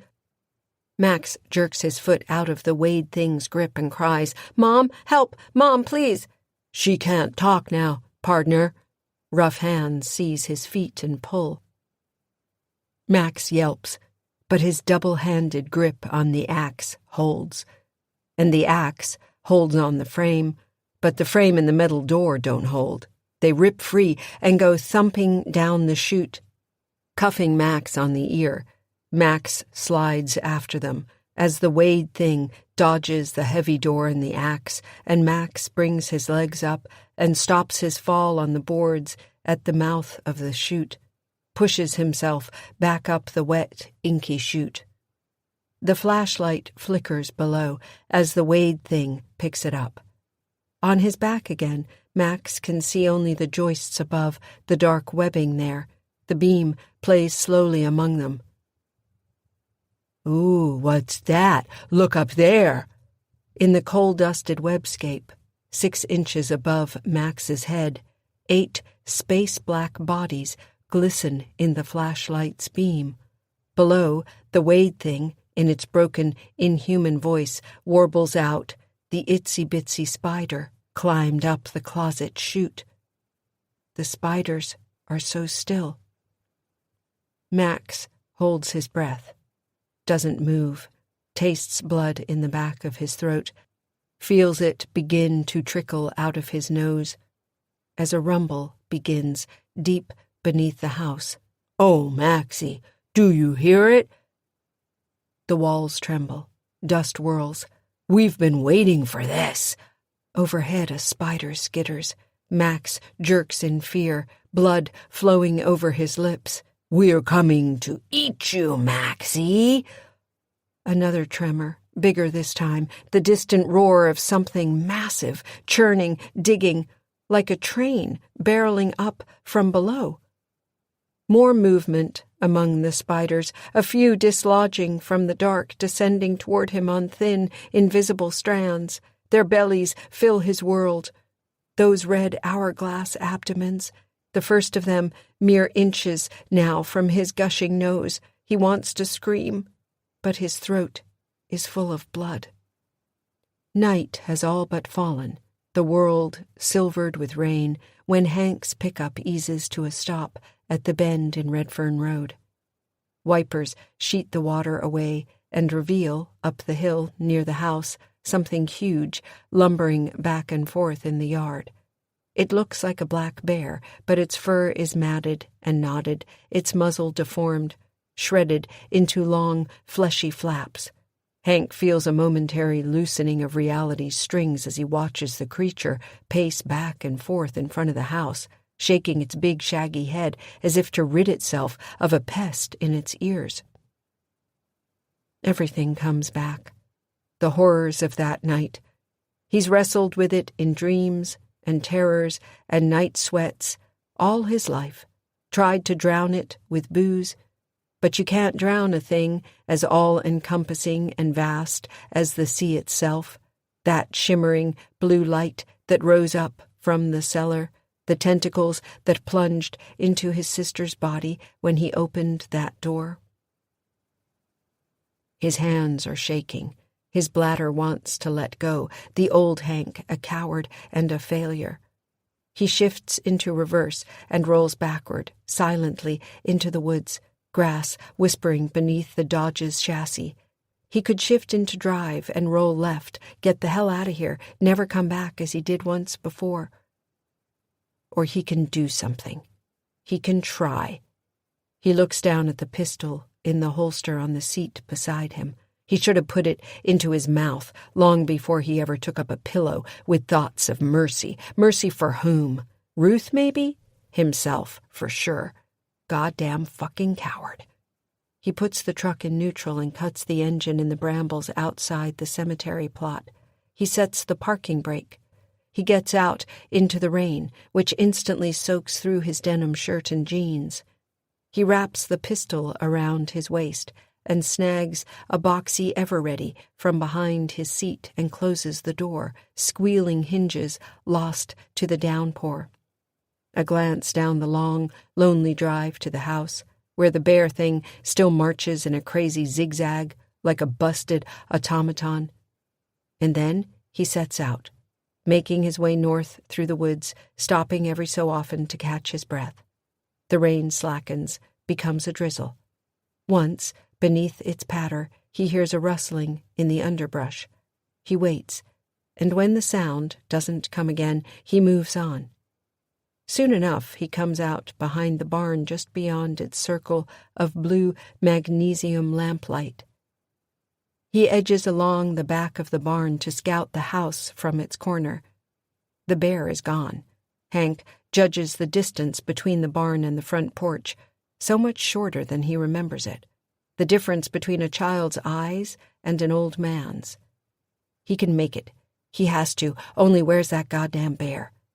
Something nudges his shoe, and when he looks down, he finds himself staring into the face of his long-dead sister's long-dead dog.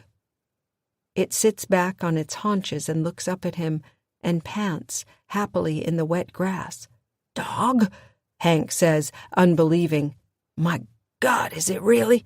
A low, soft woof, nub of a tail switching. Hank takes a step back. Dog whines at a peal of thunder. Hank puts his hand on the butt of his pistol, puts his back against the barn wall. Dog coughs.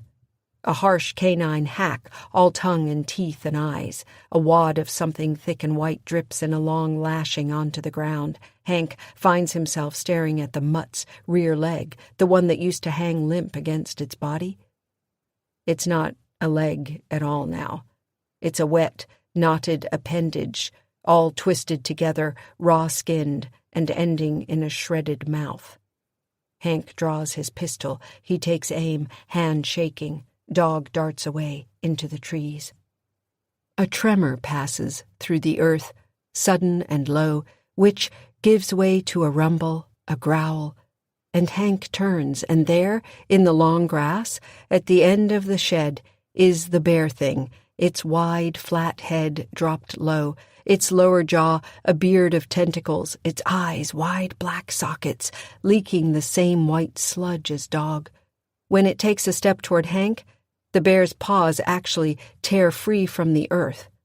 Hank swings his pistol round, but the bear thing closes the gap between them in 2 bounds and swats him. The paw hits him like a tree trunk, sends him rolling on the slick grass.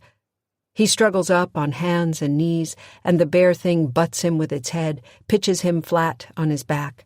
It roars, a pitiful, anguished sound, part bear, part dog, then drops to all fours, whimpering and whining, and begins to circle Hank slowly as Hank struggles to move, the pain in his back so intense. Hank! The bear thing spits wretchedly. The sound of his name in this creature's mouth freezes Hank's blood. Hank, Hank, Hank.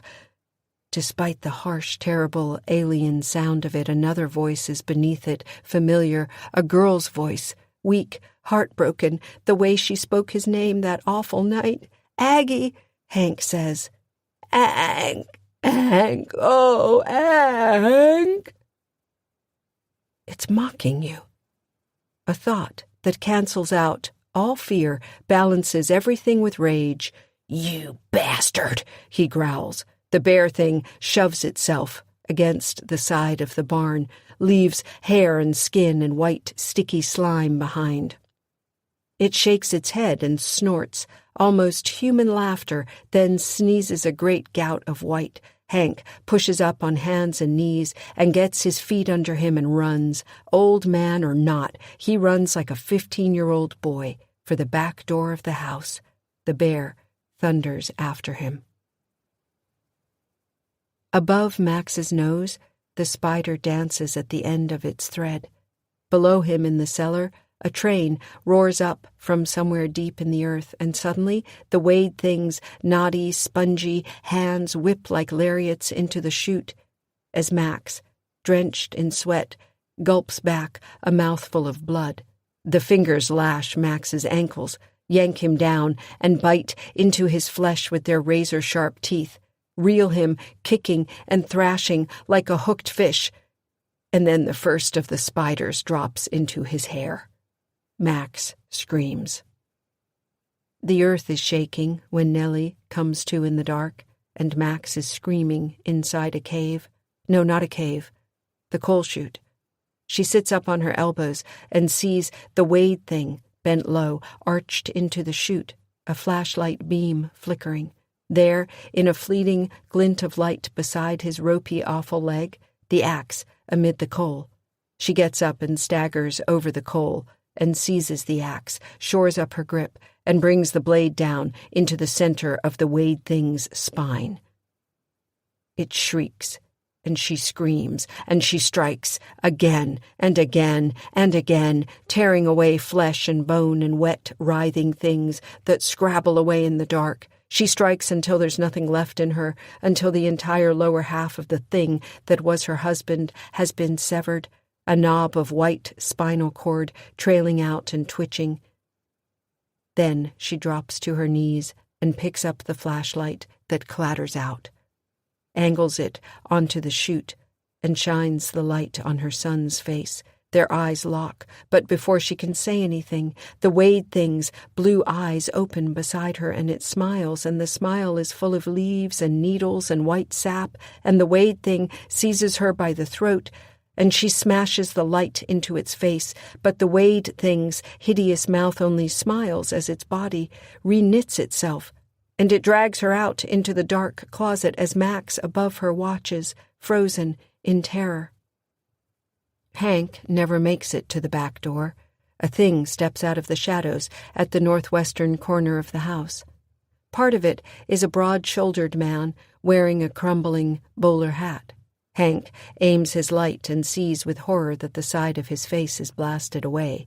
In its place, a flowering of mushrooms and odd appendages that wriggle and flap. In one hand, the thing carries a moldering blackjack. His other hand is missing 2 fingers. From the nubs grow 2 red-stemmed sprigs of Virginia creeper. Below the waist, the thing doesn't even resemble a man. It shifts and dances, holy weeping Christ, on 8 legs of devil's walking stick, each studded in spiny black thorns.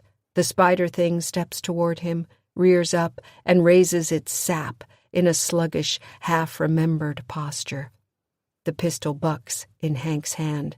3-4 shots scatter chunks of its undercarriage into the grass. It shrinks away, circles around, and Hank dances with it, moving for the back door, which will take him into the kitchen. But the spider thing dashes sideways to cut him off, and now the bear thing, too, is at the corner of the porch, growling, and Hank realizes they've got him flanked. Behind him, the magnolia tree. Beside it, the fire tower. He whirls and leaps for the ladder and climbs. The bear thing and the spider thing lunge at once. They strike each other, and some ragged piece of one snags Hank's right calf. The pain is white-hot as it rips his flesh. He feels a piece of himself tear away. Warm blood begin to flow, and still he hauls himself up, rung after rung. Once he glances down through the crook of his elbow, sees the spider thing and the bear thing tangled up in knots and merging into one massive nightmare creature.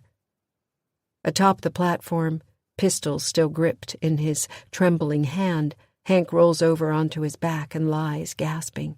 He draws his torn jeans up over his calf, inspects the jagged slashes in his pale, vein-shot skin. The tower begins to shake. Hank cries out, grabs the railing. The bear spider thing slams into the pylons below. Out of its bloated body, 8 spiny legs flail furiously. The tentacles at the end of its face grasp at the rain-wet steel, finding no purchase. It gives out a shriek of frustration, and suddenly the creature's whole bulk unseams itself with a sickening rip, tail and legs and spine and ribs and claws and skull.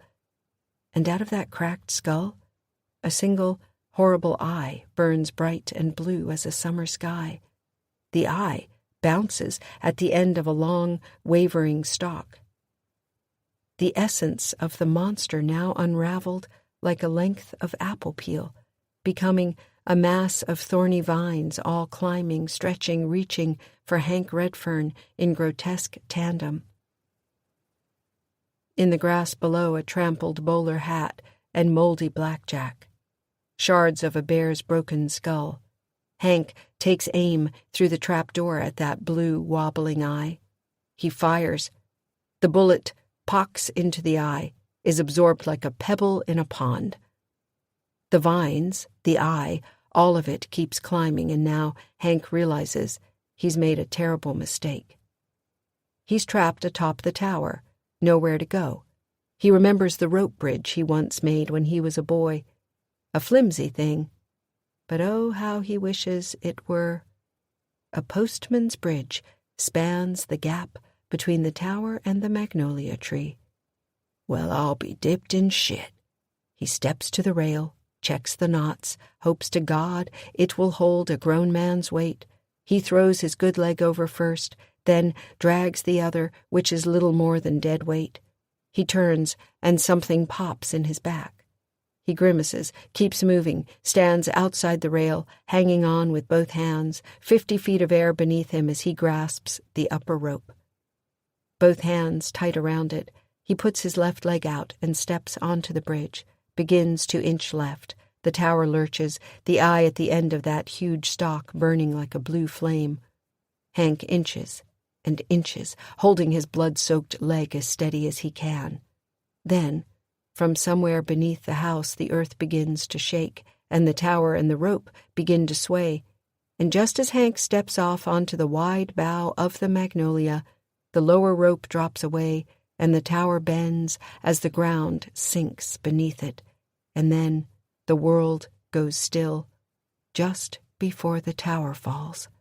Metal screams, wood splits, glass shatters as it crashes into the western wall of the house, caving in the back door, the breakfast nook, the butler's pantry, the old map room. The wooden platform at the top breaks apart when it strikes the sloping yard just below the coal chute door and the twin crepe myrtles. Hank clings to the tree until the earthquake passes, until all is silent. Out of the dark, his mother screams, "Get out, Max! Go!" And his paralysis breaks. He channels all his strength into his legs and pushes against the joist above the chute. He grabs the top edge of the brick opening, and suddenly his head is through, and he heaves himself up and out, just as 2-3 spiders drop onto his jeans. He pushes into the fresh night air, falls on his side, and rolls around in the grass like a boy on fire, crushing the black widows. He lies on his back, staring up at the purple sky. And then, the rumble that began deep below the house shakes everything. Suddenly a scream of metal. When Max sits up, he sees the whole of the fire tower wrapped in some terrible writhing vine and plunging earthward. The ground beneath it falling away.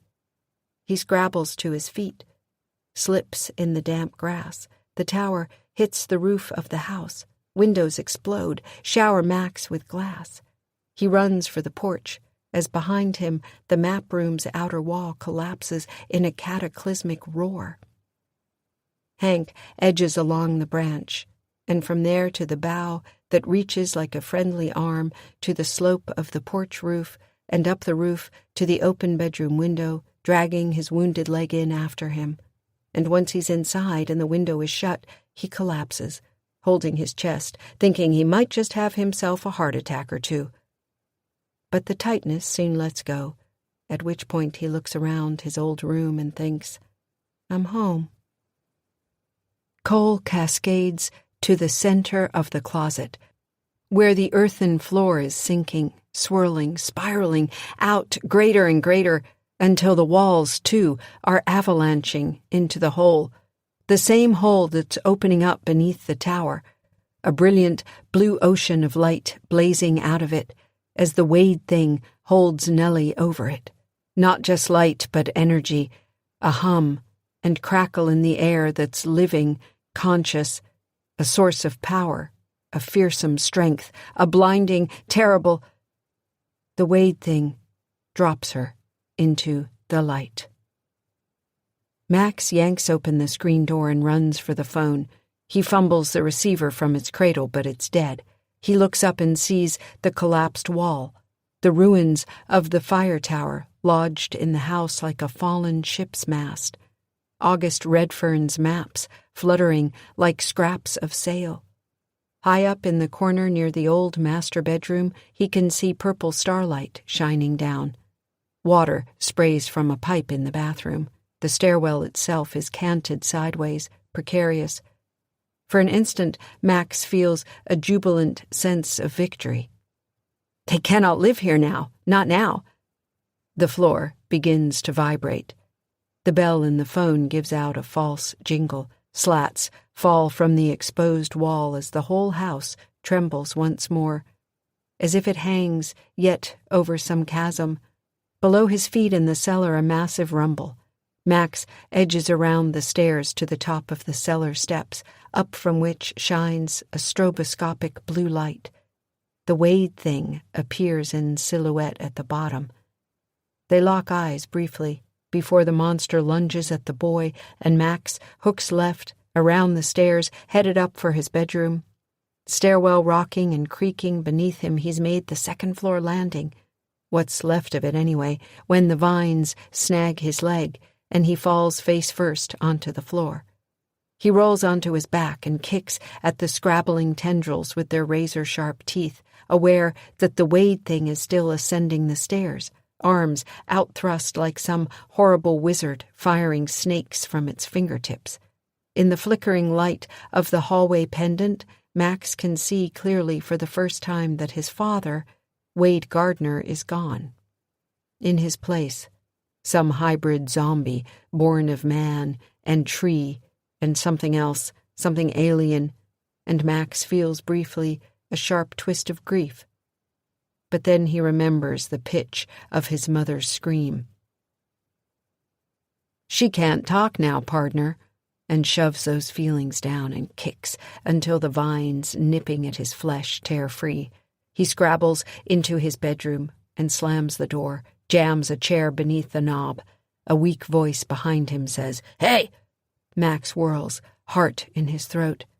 His grandfather sits on the floor against the wardrobe, legs stretched out before him, right calf bleeding.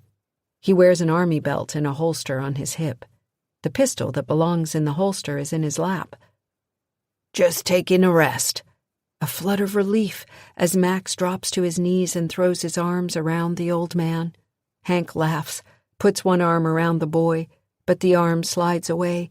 Weakly, the old man says, "Got a belt I can borrow?"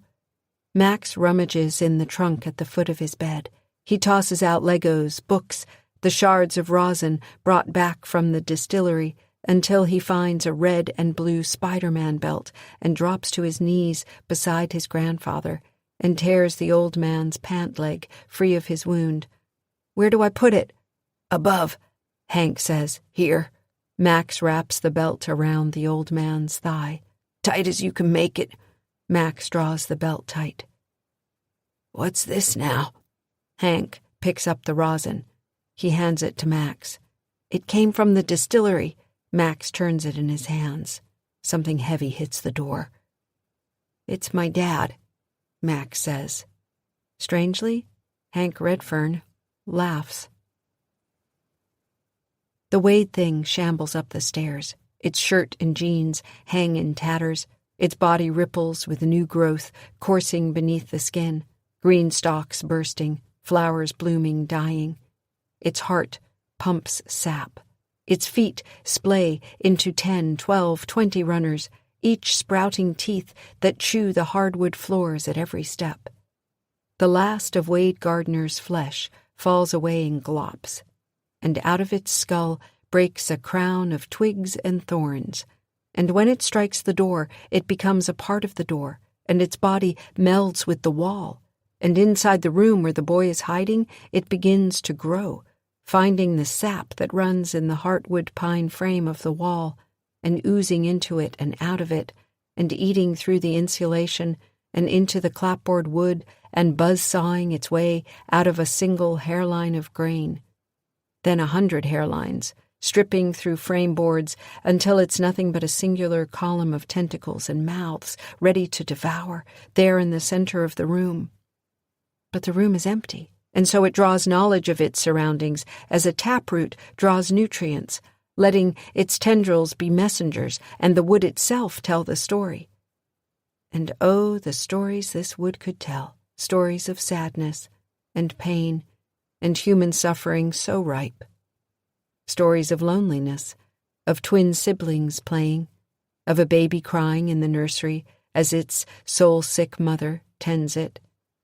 Stories of a woman who had come here and won its heart with her sadness.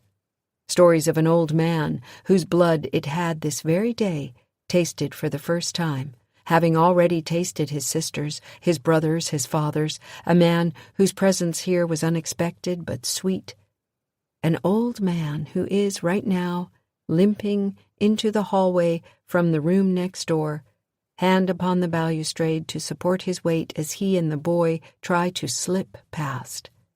The wade thing coalesces, draws itself into a creature 6, 7, 8 feet tall, with a single cyclopic blue eye, then swings its pine branch arms and bursts out of the bedroom door and snatches at the boy, plucks him up, and the balustrade becomes vines, and the vines have teeth, and now the old man's pistol is in his hand, raised. But he cannot fire, for the boy dangles in the monster's grip, and the creature is laughing at Hank Redfern through rosin-hard teeth, its blue eye sparking madness. Hank's pistol wavers, dips. Tentacles tighten around the boy. No clear shot. He takes aim at the blue pool in the center of the monster's face. He knows it won't do a thing, but there's no other target, no other shot. A sound behind him. Out of the twisting, creaking groaning of the house and the monster, a scraping. Hank turns. A girl. Miss Franny. That was her name. Franny Sullivan approaches slowly along the foyer. She wears a plain homespun dress with a lace collar. But the lace is not really lace. It's fungus, spongy and white. Her skull is caved in, and her jaw hangs crookedly. With her left hand, she drags a shovel. In her right, she holds the hand of Agatha Redfern, who walks beside her, clad in the blue dress she died in, a bib of old blood spreading out from a hole in her tiny chest, the blood dried in long beads of resin. Clutched in her arm her little rag doll. Aggie's jaw opens, hardened amber where her teeth should be, and a voice comes out of her, nothing like the voice of the child Hank remembers, the sister he loved. Hank. It's like the long, slow sound of that scraping shovel. He raises his pistol. Miss Franny's head bursts in a spray of dirt and skull. Agatha's hand jolts free and she hugs her doll to her chest, blue eyes wide with terror. I'm sorry, Hank whispers, and fires again. His sister's face shatters like yellow glass. Shards fly along the hall as Agatha collapses into a roiling knot of black worms. They break over the floor, burrow between the boards, and cracks and disappear. Meanwhile, all around, the house erupts with vines and roots and runners of long, fibrous arms. Out of the walls, the long, slow-moving, scratching bursts forth and reaches up and around and over floor and ceiling. Hank's grandson cries out. The boy hangs over the broken stairs, feet scissoring air. The long, twisting tentacle that wraps him tracks back to the wade thing's arm. Above the shoulder, an inhuman visage, a wound where a face should be, framed by a head of thick, hard bark. At the center of that cat face, with its sap-oozing hacks, a single shimmering blue sea eye. Hank lifts the colt. The floor in front of him bursts open and the knot of black worms wells up and wraps his wounded leg. 1,000 tiny needles pierce his flesh at once, and he screams and tries to dance away, but all he can do is stumble backward and fall. Nellie opens her eyes to the blue. A light, like no other light she has ever known. Warm and nourishing, a rich, forever sea. It fills her vision, becomes another world. She hears a gentle tearing, feels something like the kiss of cobwebs across her face. And it's as if she's passing through some translucent membrane, her spirit being drawn from her body, out of a chasm in the void of space, straight into the heart of a brilliant, flaming star. Not a star, an eye. Our own beautiful blue eye opening upon a spheroid of unfathomable size, unending, its curvature unseen. In us, the warm liquid bath of the universe, pockets and holes and tunnels sunk in space and time. And you, Nellie, floating and seeing in the blue forever. And we, cast down from eternity upon some plot of sand to delve into the hidden channels of the earth, where old things slumber among woods and winds and lesser gods, dwell deep, deep down, where sacrifices are made, and the blood runs like roots to knit all things together, from the lowest boatman in a faraway swamp to the wreckage of this house, this home, this shimmering vortex of wood and metal and wiring and old maps blown like leaves in this blue realm, your blue realm, where bleed the bodies of men and women and children. Max, for you are greatest among those we've loved. The sadness, the pain you've long carried. We want you, need you, love you. Stay, and make us your home, and we will make you ours. Offer us what we crave, and you will never want again. No, God, no. Your son upon the knife's edge, a breath away from dying. Max's throat in the weighed thing's grip, eyes opening as she reaches out into the vast blue sea to find his hand, and he reaches back for her. And oh, the panic in her breast to think that she could lose her boy to this thing, this monster, this ocean of hunger with its ceaseless tides. Mom! Swimming, she's swimming for her son's reaching hand. Open your eyes to the glory of our love. Max, I see you. I see you. And give us what we want.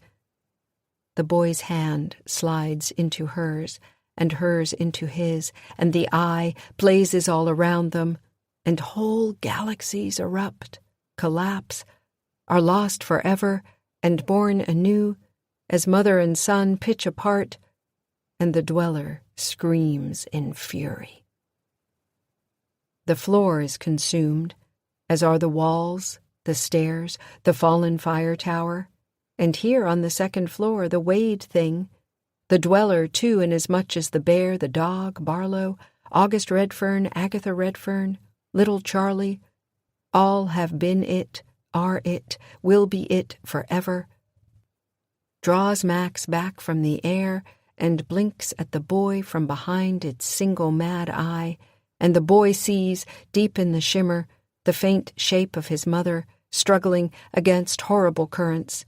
The dweller draws the boy close to smell his fear before plunging a shoot into the child's neck. But the boy opens his fist, and in his hand is the shard of rosin taken from the ground where Charlie Redfern died, where Euphemia Redfern burned, where August Redfern sent Hank away. Max closes his fist around the shard and puts it straight through the luminescent jelly of his father's eye. Nellie comes back to her body in the curving gullet of the red clay tunnel beneath the wreckage of Redfern Hill, smells of coal and blood and the dank, womb-like earth. A single tentacle piercing her side, boring into her with tiny teeth, like fingers in wounds, and it hurts. Oh, Jesus, it hurts. She cries out the name of her son, knows she will die, at least having stood, having fought in the place where all is love and all is fear. In the piled earth at her feet, a plastic gallon jug. She sits up, a simple act made excruciating as the teeth chew. They chew, but her hands are on the jug, and her thumb is on the cap, and as soon as the bright pine scent of it floods the small, close space, the long, wet arm ceases burrowing, and when she splashes it, it shrieks away into the wall, tearing free of her flesh like a snipped thread. She takes calm, weary stock. The tunnel, a kind of oubliette, has not collapsed, has not suffocated her. In fact, she can stand almost upright, which she does, grimed and bruised, jug in hand, hole in her side, but not so deep, her Ziggy t-shirt plastered to her skin with blood. Behind her, the tunnel rises and dwindles to a hot, rain-steamed July night, framed by the jagged wreckage of Redfern Hill. Ahead it curves away into darkness. The ground and walls begin to tremble softly at first, then louder like doom gathering, the slow rumble of some inevitable final act. Now is but the breath between the lightning and the thunder. She wants to turn, to crawl away toward the sky, but already the slick red earth around her is glowing with that harsh blue light. Red dirt showers down as Nellie sets the jug of turpentine on the ground. She takes off her t-shirt and rips Ziggy right down the middle. She drops to her haunches and stuffs a strip of t-shirt into the jug, sloshes it, soaks the fabric. Ahead, out of the tunnel's blue throat, something roars, a sound at once like the cry of a bird or a bat or a bear, but big as the world. A dank wind blasts over her, wallops her to the tunnel floor with the stink of wet, raw gum, and some horrible gaseous reek. And when Nellie turns and pushes up on trembling arms to stand, jug in hand, to face the end, she sees it. She sees it, and her brain simply slams a series of doors and hatches, sealing her mind away lest she go insane. It rounds the bend like an express train, massive blue eye burning bright with cosmic rage. Some dark, gradient center that might be a pupil, or it might be the unending void of space-time. Beneath the eye is a fat, segmented body framed by a sheath of grub-pale skin. Setae the size of anchor ropes claw the tunnel walls with teeth the size of shot glasses, spinning 100 strong. Bathed in the blinding electric light, Nellie tightens her grip on the jug. Her hand slips into the pocket of her sleep pants. Her fist closes around the object there. She takes a deep breath, shuts her eyes to let it out, to hear the sound of her own breath drown the onrushing end, so the rest is silence. Nellie opens her eyes. The dweller idles some 20-30 yards away, a massive, breathing engine, eye like a giant headlamp, eager to barrel down. Wriggling, writhing limbs below it jitter with anticipation. But caution, too. Afraid? Is it afraid of me? Nellie glances at the jug of turpentine, the tongue of t-shirt over the lip. The darkness at the center of the eye shifts down, locks onto what she holds. "You're afraid of this," she says. The creature shudders. Nellie takes her mother's Zippo out of her pocket. "It's okay." She ignites the lighter. "We're all afraid of something." Possessed of no mouth, Nellie can see. The dweller gives out a raw, high-pitched shriek of rage and leaps forward like a bull out of a chute. Nellie thinks of Max, the day he was born, warm and soft and wrapped in swaddling. She held him close and felt a stirring deep inside, abject terror, not for her but for him. To be born to a mother such as she? How could she ever protect him when she couldn't even protect herself? On it comes, 1,000 mouths eating its way through dirt and clay. Nellie touches the Zippo's flame to the turpentine-soaked rag of shirt. "I love you, Max," she breathes, and charges forward into the blue.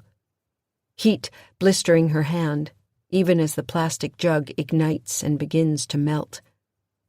At the last second, the dweller's eye flares bright with terror, but it slows too late. And there comes a tremendous pop as the creature's momentum carries it forward into Nellie, and Nellie's into it, and the eye bursts like the yolk of an alien egg, and Nellie is plunged into and through the world's foulest pool of viscous white jelly.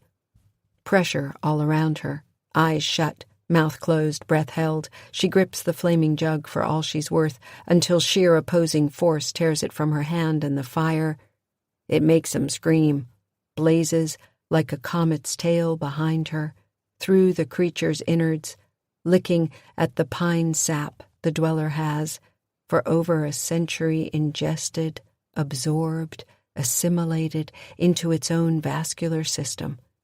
The fragile engine of its long life, its regeneration, its transformation. And so, from the inside out, the god of Redfern Hill erupts. As Nellie flies ahead of the fire that blooms in beautiful, slow waves, like oxygen blazing through a rocket ship, and the soft, grub-like body lights up like a detonating glowworm.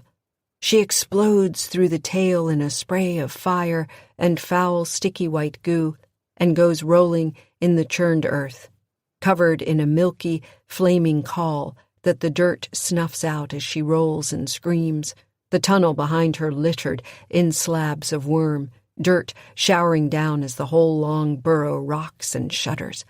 Nellie staggers up, stunned and numb. Her left shoulder, which took the full brunt of the creature's momentum, is broken. Her arm hangs limp at her side. Her skin is blistered, her hair crisped to the scalp. Charred and oozing, she wades through the leftovers.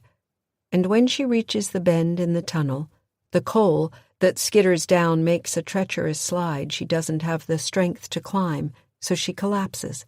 Overhead, stars shimmer in the void of night, water from a burst pipe arcing across them.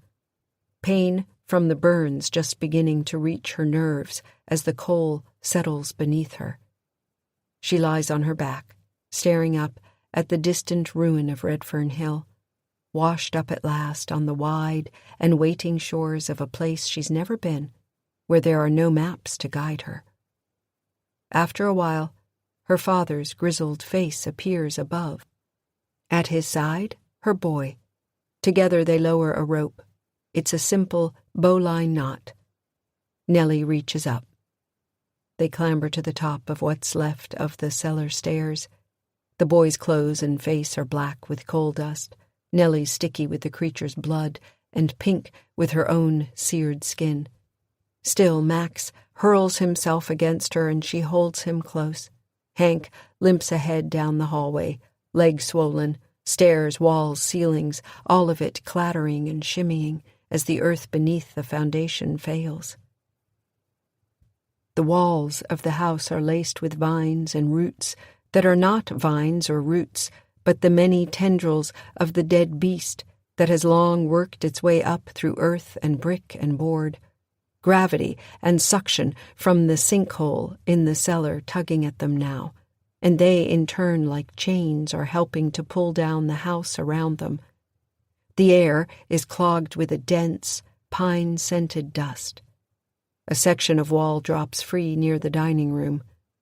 We never used that room, Nellie thinks oddly, exposing studs built from heart pine 70 years prior, weeping, like the wood in the cellar, pine resin, little amber beads. The Art Deco pendant lamp in the hallway smashes to the floor as boards above begin to crack and buckle. Nellie and Max and Hank shove out onto the porch just as the ceiling caves in behind them, a heavy, terrible rumble as the earth draws breath. Hank pulls open the Ranger's passenger door and scoots Max in across the bench seat.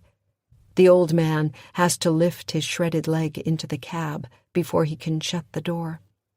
Nellie scrambles into the driver's seat and cranks the ignition. She works the shifter, lets Max steer one-handed from the middle as they pull away. Behind them, a calamitous eruption, like the apocalyptic crack of a whole forest felled at once. Out near the Winnebago, Nellie brakes, and they all turn and watch Redfern Hill sink like a harpooned leviathan.